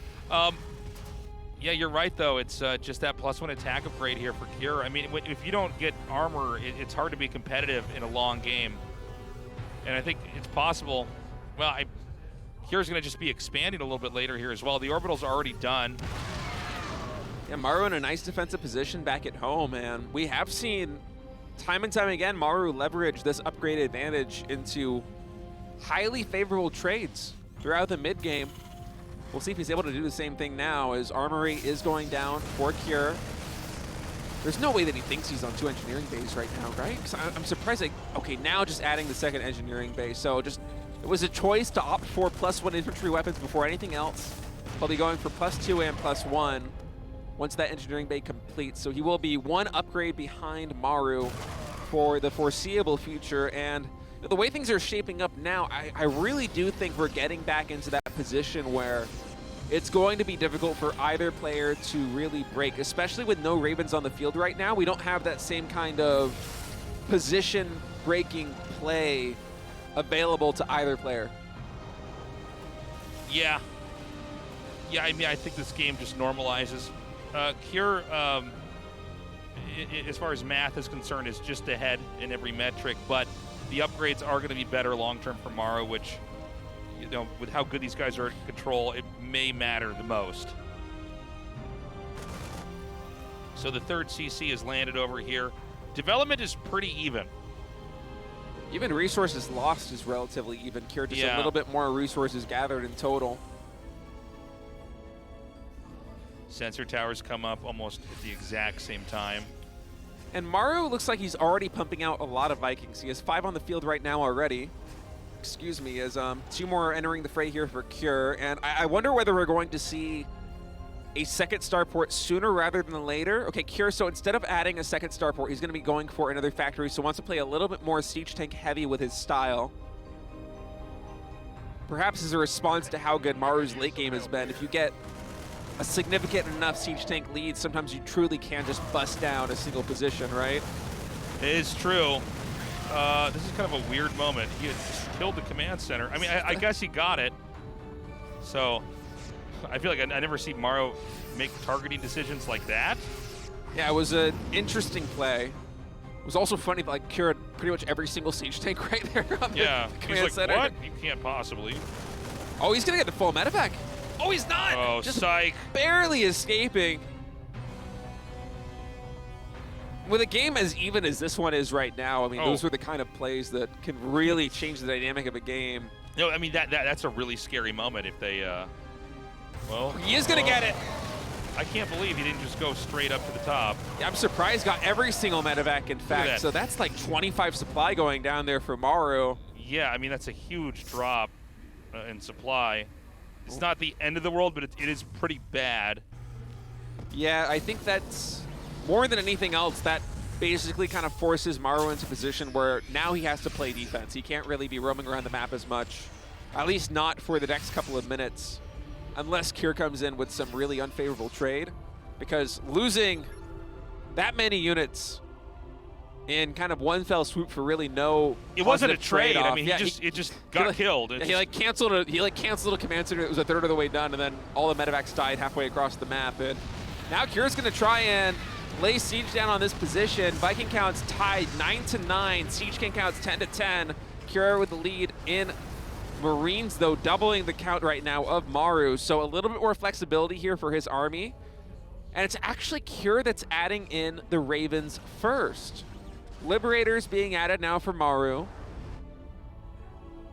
And the way that I'm seeing Cure play this with, you know, adding in Ravens, going for Liberators a little bit faster than before, going for second factory siege tanks, makes me think that he really does want to try and play for a position where he can just lay down siege, disable some siege tanks from his opponent, and potentially deny a base. But Maru, he's already gearing up for the late game. 2 more starports in production. Yeah, he's basically trying to counter the tech that Cure wants to get to end the game. So Maru's going to be on the defense for a little bit longer, actually probably a lot bit longer. Yeah, Cure seems to want to play a very conventional TVT at the highest level in the late game against the greatest Terran of all time. He wants to get just enough siege tanks with just enough Vikings and Liberators with the right number of Ravens to kind of systematically break open positions, deny command centers, back up, reconfigure, do it again. And it seems like what Maru wants to do, and I don't know if we're going to have the battle cruisers or not, I really can't call that right now, but is kind of preempt that tech itself and win the air fight, and then therefore mute the ground presence.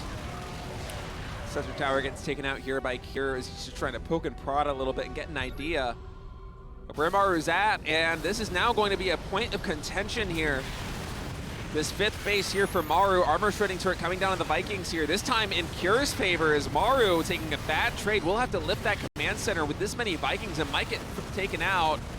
I mean, this is a pretty humiliating defeat here for Maru. I think he almost half-heartedly even tried to set up to fight it. This is exactly the fight that Kure was looking for, and Maru stepped right out and gave it to him.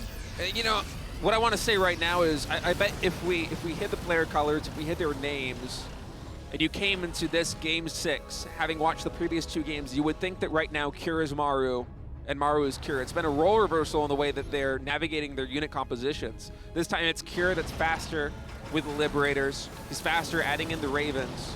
Maru lagging behind just a bit, and right now it's painful for him. He lost his 5th base because of that. He has to rebuild that command center on the low ground outside the natural. And this soft contain, although it's not covering a lot of ground here for Maru, because Kure just has map control right now, it is very hard for Maru to actually maneuver and take either that base at the top left or the center right. Yeah, I mean, I gotta say, Kure, it's like in line with what we were talking about earlier. Like, he's almost better at this part of the game than Maru is. But Maru is gonna try to just, you know, power up with his starports here and try to bring this tack into a very different type of late game. More starports being added for Kure now as well, as both Terran players just slowly pivoting into Sky Toss. And now that Kure is maxed, adding in 4 additional command centers, getting planetary fortresses up as well, just really filling out his tech tree. As these Marines will get caught, but this is, again, kind of a similar story to what we've seen in the previous 2 games, where, yes, we are starting with 3-3 bio, but we are going to end up with mech. Yeah, exactly. I mean, these Marines are basically like Zerglings for now. He actually wants to get rid of them. He'll eventually get rid of his SCVs too, by the way. 83 SCVs is great when you're going to get all the other upgrades and starports and everything, but eventually you need to just rely on mules for an income and use the SCVs. They're just like gas miners, basically. Yeah, and look at Kure now setting up with turrets and sensor towers in the middle of the map, just the same way that Maru did a couple of maps ago. I love this play from him. Maru seems like, it seemed like he might have had a read that Kure was going to be going for a drop here, but instead does not actually catch wind of this. Well, I mean, he's going to try to come over here. I think he's a bit surprised to see that there's a small ambush of infantry units that are just going to gun that all down. And it's kind of a tough infantry force to dislodge here for Maru. He has to slowly creep his way forward with these siege tanks because his Marine count is actually just so low, and we'll eventually be able to clean that up. But I would love to see the production tab right now, because I think that, okay, no battle cruisers in production just yet. We're just continuing to play Sky Toss with Vikings, with Ravens, with a handful of Liberators. I would imagine there's a moment when that's going to be triggered here. He throws down some auto turrets, I believe, under there. Well, hold on a second. Is Kure actually losing this fight? I think it's pretty even. And then the Liberators are going to come in here. No, I think he's actually, Maru's going to win this fight. Sorry, it's a little bit hard to call. Yeah, it's hard to an unusual. The color schemes and then also the Liberator siege kind of obscuring the vision there. It's difficult, but Maru getting the better end of that trade. Well, he's doing the thing that he did before that won the game for him.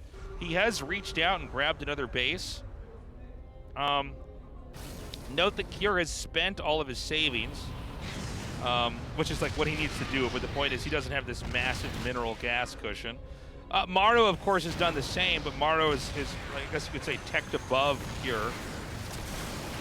And Maru is getting air superiority again.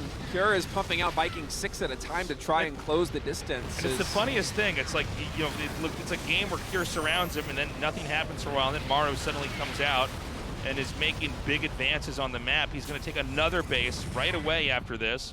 I don't know what's to say that Maru can't come out a little bit further and then push one of Kure's bases out of position.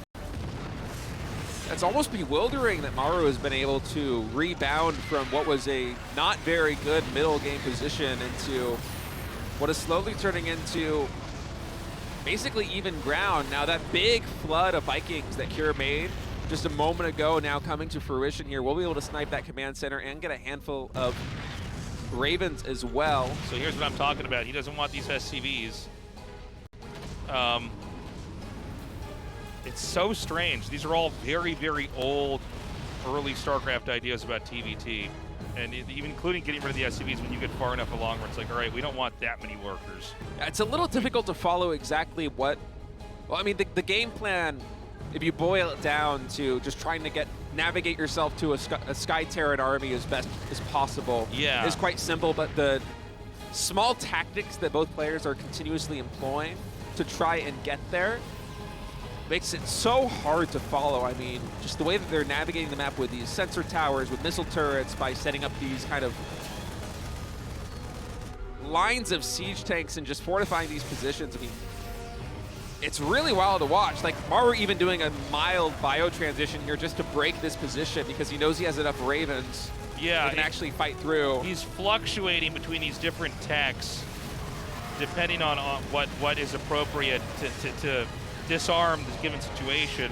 And then he's refilling it. You know what it reminds me of? It reminds me of a lot of what we've seen in these endgame Zerg games, where they like go into a certain army, and then they go into Broodlords, and then that forces, like, you know, the counter to the Broodlords, whether you're against a Zerg or a Terran, and then they counter that.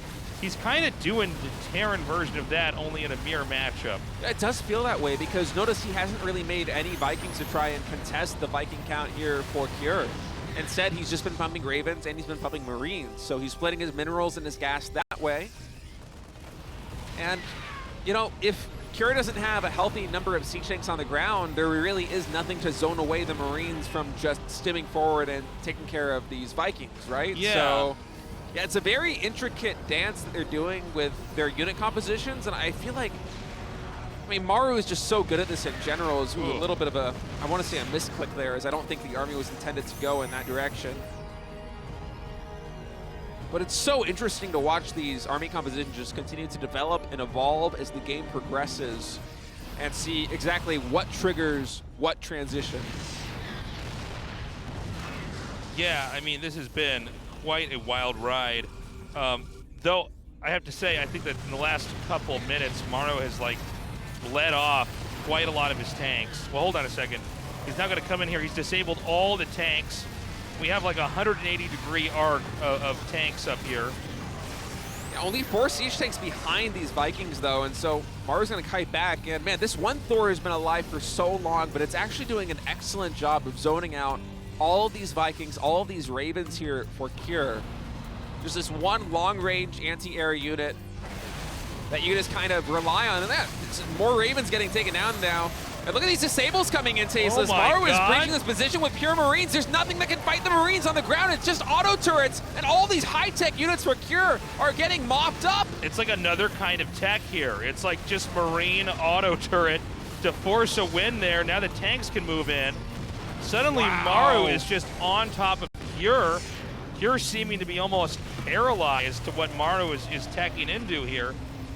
It feels like Cure just doesn't have... And he's got medevacs. He can actually go up into where the infrastructure is if he does this right. That's true. Even more disables coming in on the siege tanks as Maru just continues to stem forward. And you see Cure knowing that he needs Marines of his own to start to try and counter this, but instead it's Maru that just continues to push up. Another orbital commands falls. These siege tanks will eventually get cleaned up here by Cure with that siege tank in the natural expansion, but overall, a very cost-efficient trade for Maru. I feel like these Vikings should have landed a long time ago. I think he's like suddenly Cure remembered that he could do that.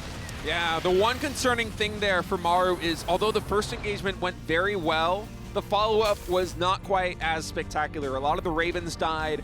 The I keep saying Sky Toss because I'm so used to talking about Sky Toss. This is Sky Terran here in TVT. The Sky Terran effectively was reset there for Maru, and Cure has a much bigger gas bank, and he's now going into battle cruisers.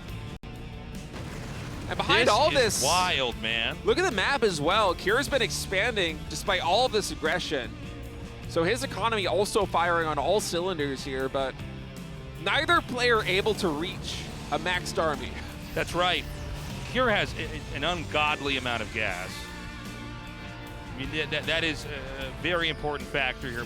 Now, I know that we're saying that as Marines are being made, but, you know, obviously controlling the tank or battlecruiser or Raven or whatever else count, that's very big. Maru, you know, for instance, top left, as well as the central base, needs to start probably taking the gases over there and soaking that up. They're both getting closer to maxing out here. Every single base on the map is taken now at this point. Cure does have the gold bases, so one small economic advantage for him. Although I say that, this one just immediately gets taken out. Yeah, well, he's just going to come right through here and just clean this out. And he may continue to be on the move. Let's remember that Cure has actually been mining for more bases for longer. I would love to see the units lost tab and just get an idea of exactly who has been more cost efficient, and Cure just continuing to mix in battle cruisers. This is one thing that Maru doesn't really have. It feels like it might be Cure's ace in the hole here, as he already has 3 battle cruisers on the field. With that gas, he's also adding in a ton of Ravens. He's getting all of the elite upgrades here for the BCs, plus 3 air weapons, vehicle weapons, Yamato cannons all coming in. This is pretty brutal here with that battle cruiser. Yeah, Marines are not really the answer, and Maru, he's transitioned very heavily into them. He's got about 50 Marines in total on the field right now. The siege tank count here for Cure only at 9. The good news for Maru is that he knows how to kind of throw those Marines in there and use them to do damage and try to make something else happen. I mean, we're still maxed out. There's almost 50 Marines for Maru, or there's 11 here for Cure. So, I mean, Cure practically doesn't even have Marines. Yeah, I feel like Maru, at this point in the game, should just start trying to eat up bases with his superior mobility. And I agree. Build up a bank behind it and try to remax on something that can take on these battle cruisers, because there really isn't much of an answer to them right now. I mean, yeah, maybe you can disable every BC and then like drop auto turrets, but that's not really a long-term solution to killing these things, right? I think we need more Vikings here for Maru, or BCs of his own. He is going to deny this base up here. These bases for Cure that have gone uninterrupted, I mean, oh, here we go. He might actually be able to catch these. Yeah, no jumps just coming in. disable 'em. Every single one gets disabled. Armor shredding missile coming in. Auto turrets as well. That was the one thing that he had going for him, was these battle cruisers. He could even, I think, stack the disables here Yeah, again. he just did. Yeah. Just add on to the cooldown. On the other side of the map, Cure able to disable these siege tanks with no Raven support. And oh, the Ravens are a little bit too far behind. This one might be able to teleport away. Actually, both of them getting back That's actually home. pretty big. Yeah, that's a little bit of a slip up there for Maru, as he's been, I mean, he's trying to put out all these other fires, right? It's easy for us as observers to look at this one thing, but really Maru's playing at like 500 APM right now, trying to whittle his way through this, but... Now Maru has been interrupted more on his side of the map, and so he might end up with more minerals in the long term that he can mine from. Cure's going to try to move out here. This is the craziest TVT ever. Yeah, this is an insane game. I feel we're seeing pretty much every single Terran unit here. As a lot more disables are coming in. That's going to give these Marines some breathing room. Armor shredding missile on the Ravens and the missile turrets there, as the Marines just power through, and look at Cure's supply just dip down to 153, but behind it, these 4 Marines, these hero Marines, taking out a lot of SCVs there for Maru. Are able to pick off 3 as the attack continues, and I don't know exactly what the army is here for Cure, but it's only at 93 supply, so this is a very scary situation now. He could get up into oh no, I guess he can't get up into the main. I was going to say, if the main is vulnerable, he could probably just run right up there and try to take a fight like that. Well, he might just do that anyways. So many more disables coming in on not only the BCs, but also the siege tanks there on the low ground, as Maru might be able to get on top of the production, Tasteless, and if he does, I don't know if Cure's gonna have an answer for it. Is history about to be made? Is Maru about to win his 6th GSL? He is in the main. All of the infrastructure is here. This might be it, Tasteless. Maru 167 supply on all of the production. Cure trying to mount a counterattack on Maru's side of the map, but it's not gonna work. It's only 4 battle cruisers, and we might have Maru being crowned the 6th GSL champion today. This is an insane game. I don't think there's any way that Cure can recover. These 4 battle cruisers are just not going to do enough damage. Everything that can make anything that would allow Cure to recover is being destroyed. Cure is going to try to move across the map and do as much damage as he can, but as we see that happen, the Marines are here to answer this as well. The battle cruisers disabled are gunned down, and Cure is processing his loss, as Maru is going to be the GSL champion for the 6th time in a row. GG! What a moment here for Maru. 6 trophies. No one has, besides Maru, has ever won 5. Cementing his legacy as the greatest GSL player of all time, and arguably the best player of all time. I wasn't ready for him to win again this quickly. I mean, he just got that G5L. Maru with just such an incredible performance. And I gotta say, Cure, he put up an amazing fight. I mean, this truly was the season of Terrence, but Maru with great rushes and builds, but more importantly, the deepest understanding of the ebb and flow of late game, of end game, of knowing exactly how to bob and weave in your tech so that you come out ahead. 3 different end game settings. One of a hard contain, cutting the map not in half, but really to 2/3 his size and choking him out. Another game where he switched into battlecruiser tech and a surprise move swept across with harass. And of course the final game with the infantry. Late game switch at the very end after all that. Pastor Park says his start and his end is all about Marines. Such an incredible performance. Endless passion for the game. An unprecedented record. 6-time GSL Code S champion. All 4 Terrans came in today looking strong, showing different talents and skills, but ultimately you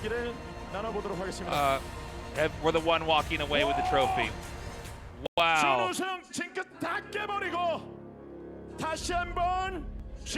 You were worried about the runner-up curse. You lift another trophy here. It was one of the toughest finals I've ever casted. But here you are in the end. What do you have to say?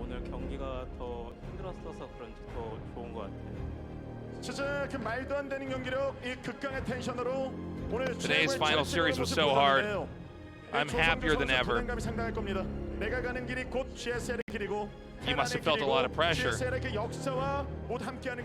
You've written so many, written history in so many moments in StarCraft. And here you've done it again for GSL. With such a tremendous and formidable record, it really, sorry, what motivated you? ByuN actually helped me a lot today with my prep. Thank you, ByuN. I think I played very well because of your help and advice.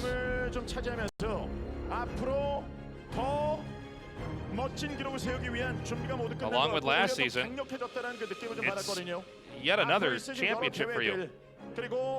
I'm wondering now, are you going to make another championship after this? And also, any words to your fans? Recently, whenever I make it to the finals, I had been losing many times before. So I had some confidence issues, but today I came.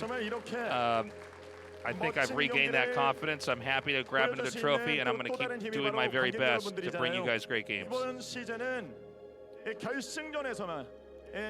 We've got so many fans that have stayed here late into the night at the studio. I think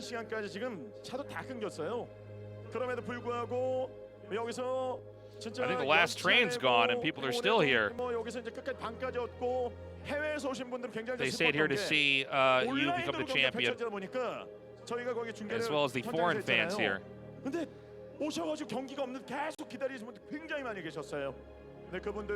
the quarterfinals, obviously we were all online. So I'm sure many fans were eager to finally be able to come down to the show and see it live. What do you have to say? I'm happy to see all my fans. Thank you everybody for coming down. I'm also happy that I showed the performance I wanted to bring here.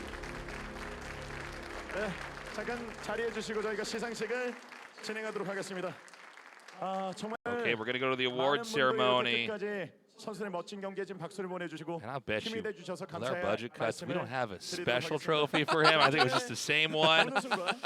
But something tells me they might make another special trophy now for the, what we call the GS7. We just gotta start subbing out the S for all these numbers, or it's gonna get crazy, man. G8L, G9L, 10L. How high can it go? Well, pretty high, I think. If he keeps playing like that. With TVT like that, I would say pretty damn high.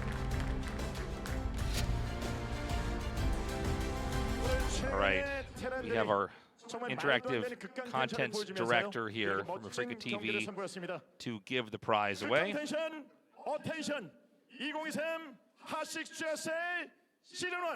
So they're going to call the runner-up out. That's Cure, who, by the way, Cure played amazingly. Oh, he's going to be coming out now. Look, I mean, he played like top-tier TVT just from Q1 of 2023, you know? Like that's, but I guess Maru came in here with just such a deeper understanding, and I think Cure can only be proud of himself. I mean, in the most Terran intense GSL, he showed such a deep understanding of the matchup. So congratulations to him. You can't have a great finals like that without a great opponent for Maru to go up against. And for a little bit there, it looked like he was going to take it. Even in that last game, I'm like, is Maru going to be able to figure out, you know, how to get out of this tech wormhole? But he did it. It takes two to tango. Yep. This was one of the best TVT finals I have ever seen here. It's my favorite TVT finals ever. Actually. I mean, just so superb. The knowledge these guys brought to the table, the skill that they showcased here today. Fantastic stuff. You love to see it. And you know, Maru's now starting to kind of break through. I mean, he already broke a record with the 5th GSL win, right? But now he's getting the 6th. Now we're starting to get to this kind of crazy territory as far as Star League winners go, where it's like, oh, you might just like start picking up more of these. You might be kind of like I don't know. I mean, just like the GOAT, you know, on a level that it's almost impossible to catch up to. All right, well, I think we're going to be giving Maru that award soon. Ceremony continues on. And yeah, we're having Caster Park just give his spiel on Maru. Here we go. Come out, Maru. We're going to bring the CEO, co-CEO, excuse me, of Africa TV. And he'll be giving out the first place check.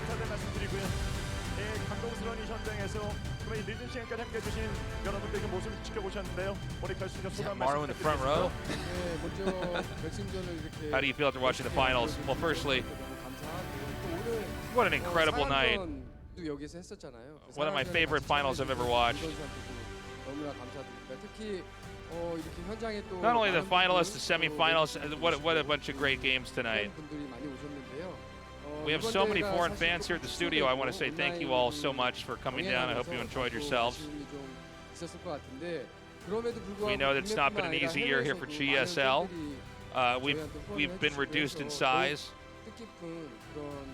I know that here in Korea, but also just fans all over the world were very supportive to us. So we want to say thank you from the bottom of our hearts. We've been very touched by you.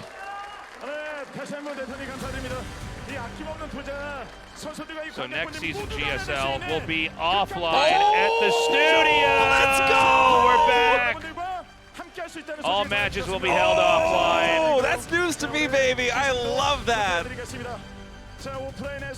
Oh, I'm so happy. Win in the end. I'm so happy. What great news. So, great. That's just the best news ever. Wow. Because of your guys' support. How exciting. And now it's time to give the champion his giant cardboard check. Let's go.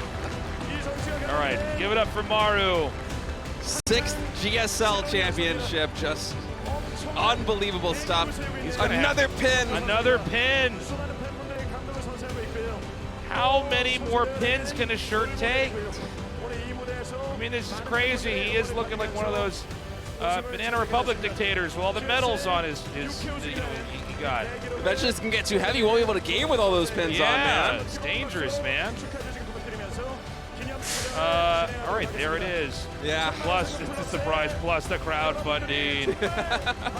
Really, though, thank you everybody who supported GSL on Patreon from the bottom of our hearts.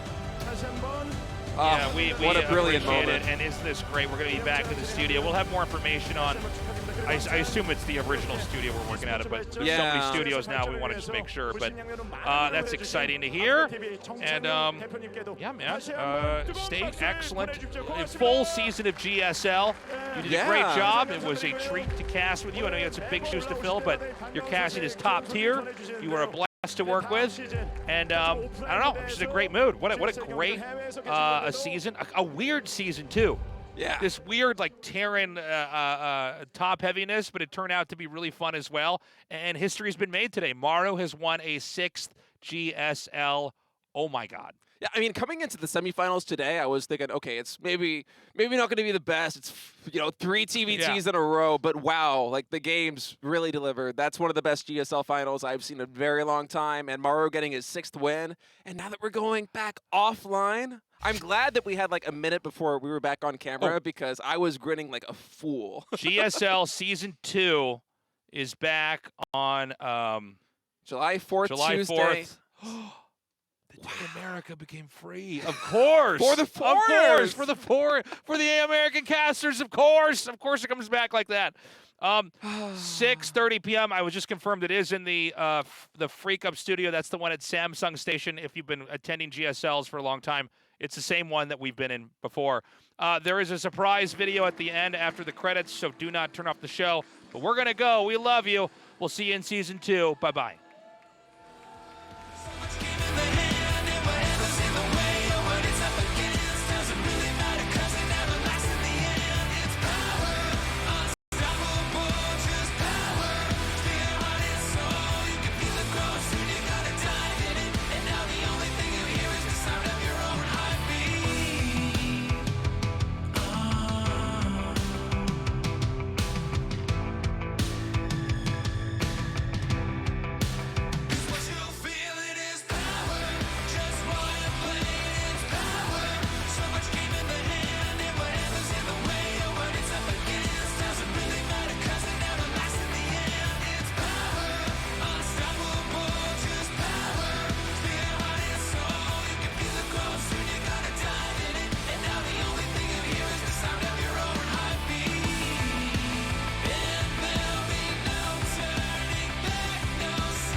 이번 시즌 GSL 온라인도 되고 좀 많이 바뀌었었는데 하는 선수 입장에서도 재밌었고 보는 팬분들 입장에서도 색다르셨을 것 같아요. 이번 시즌 마음 편하게 대회를 치렀던 것 같고 GSL은 저한테 오랜 동지 같은 느낌의 대회라서 참여할 수 있게 되어서 정말 기뻤습니다. 이번 시즌 GSL 하면서 오랜만에 GSL 하는 거라 너무 좋았고 제가 전역 후에 GSL에서 좀 좋은 모습을 보여드리지 못해가지고 굉장히 아쉬웠었는데 또 이번 시즌에는 좀 많이 보여드린 것 같아서 굉장히 뿌듯하고요. 이번 시즌도 가슴 뛰는 경기 할 수 있어서 영광이었고 선수로서 이렇게 대회가 어쩔 수 없이 축소되는 게 굉장히 아쉬웠는데 또 이런 아쉬운 부분들을 팬분들의 후원으로 채워주셔가지고 정말 너무 감사드리고 응원해주시는 많은 팬분들 너무 감사드리고 후원해주시는 팬분들도 너무 감사드립니다. 많은 분들이 후원해 주셔가지고 정말 감사하게 생각하고 해외 팬분들이나 국내 팬분들께서도 도네이션 이렇게 많이 해주셔가지고 선수들도 더 의욕이 생길 것 같아요. 그래서 되게 감사드리고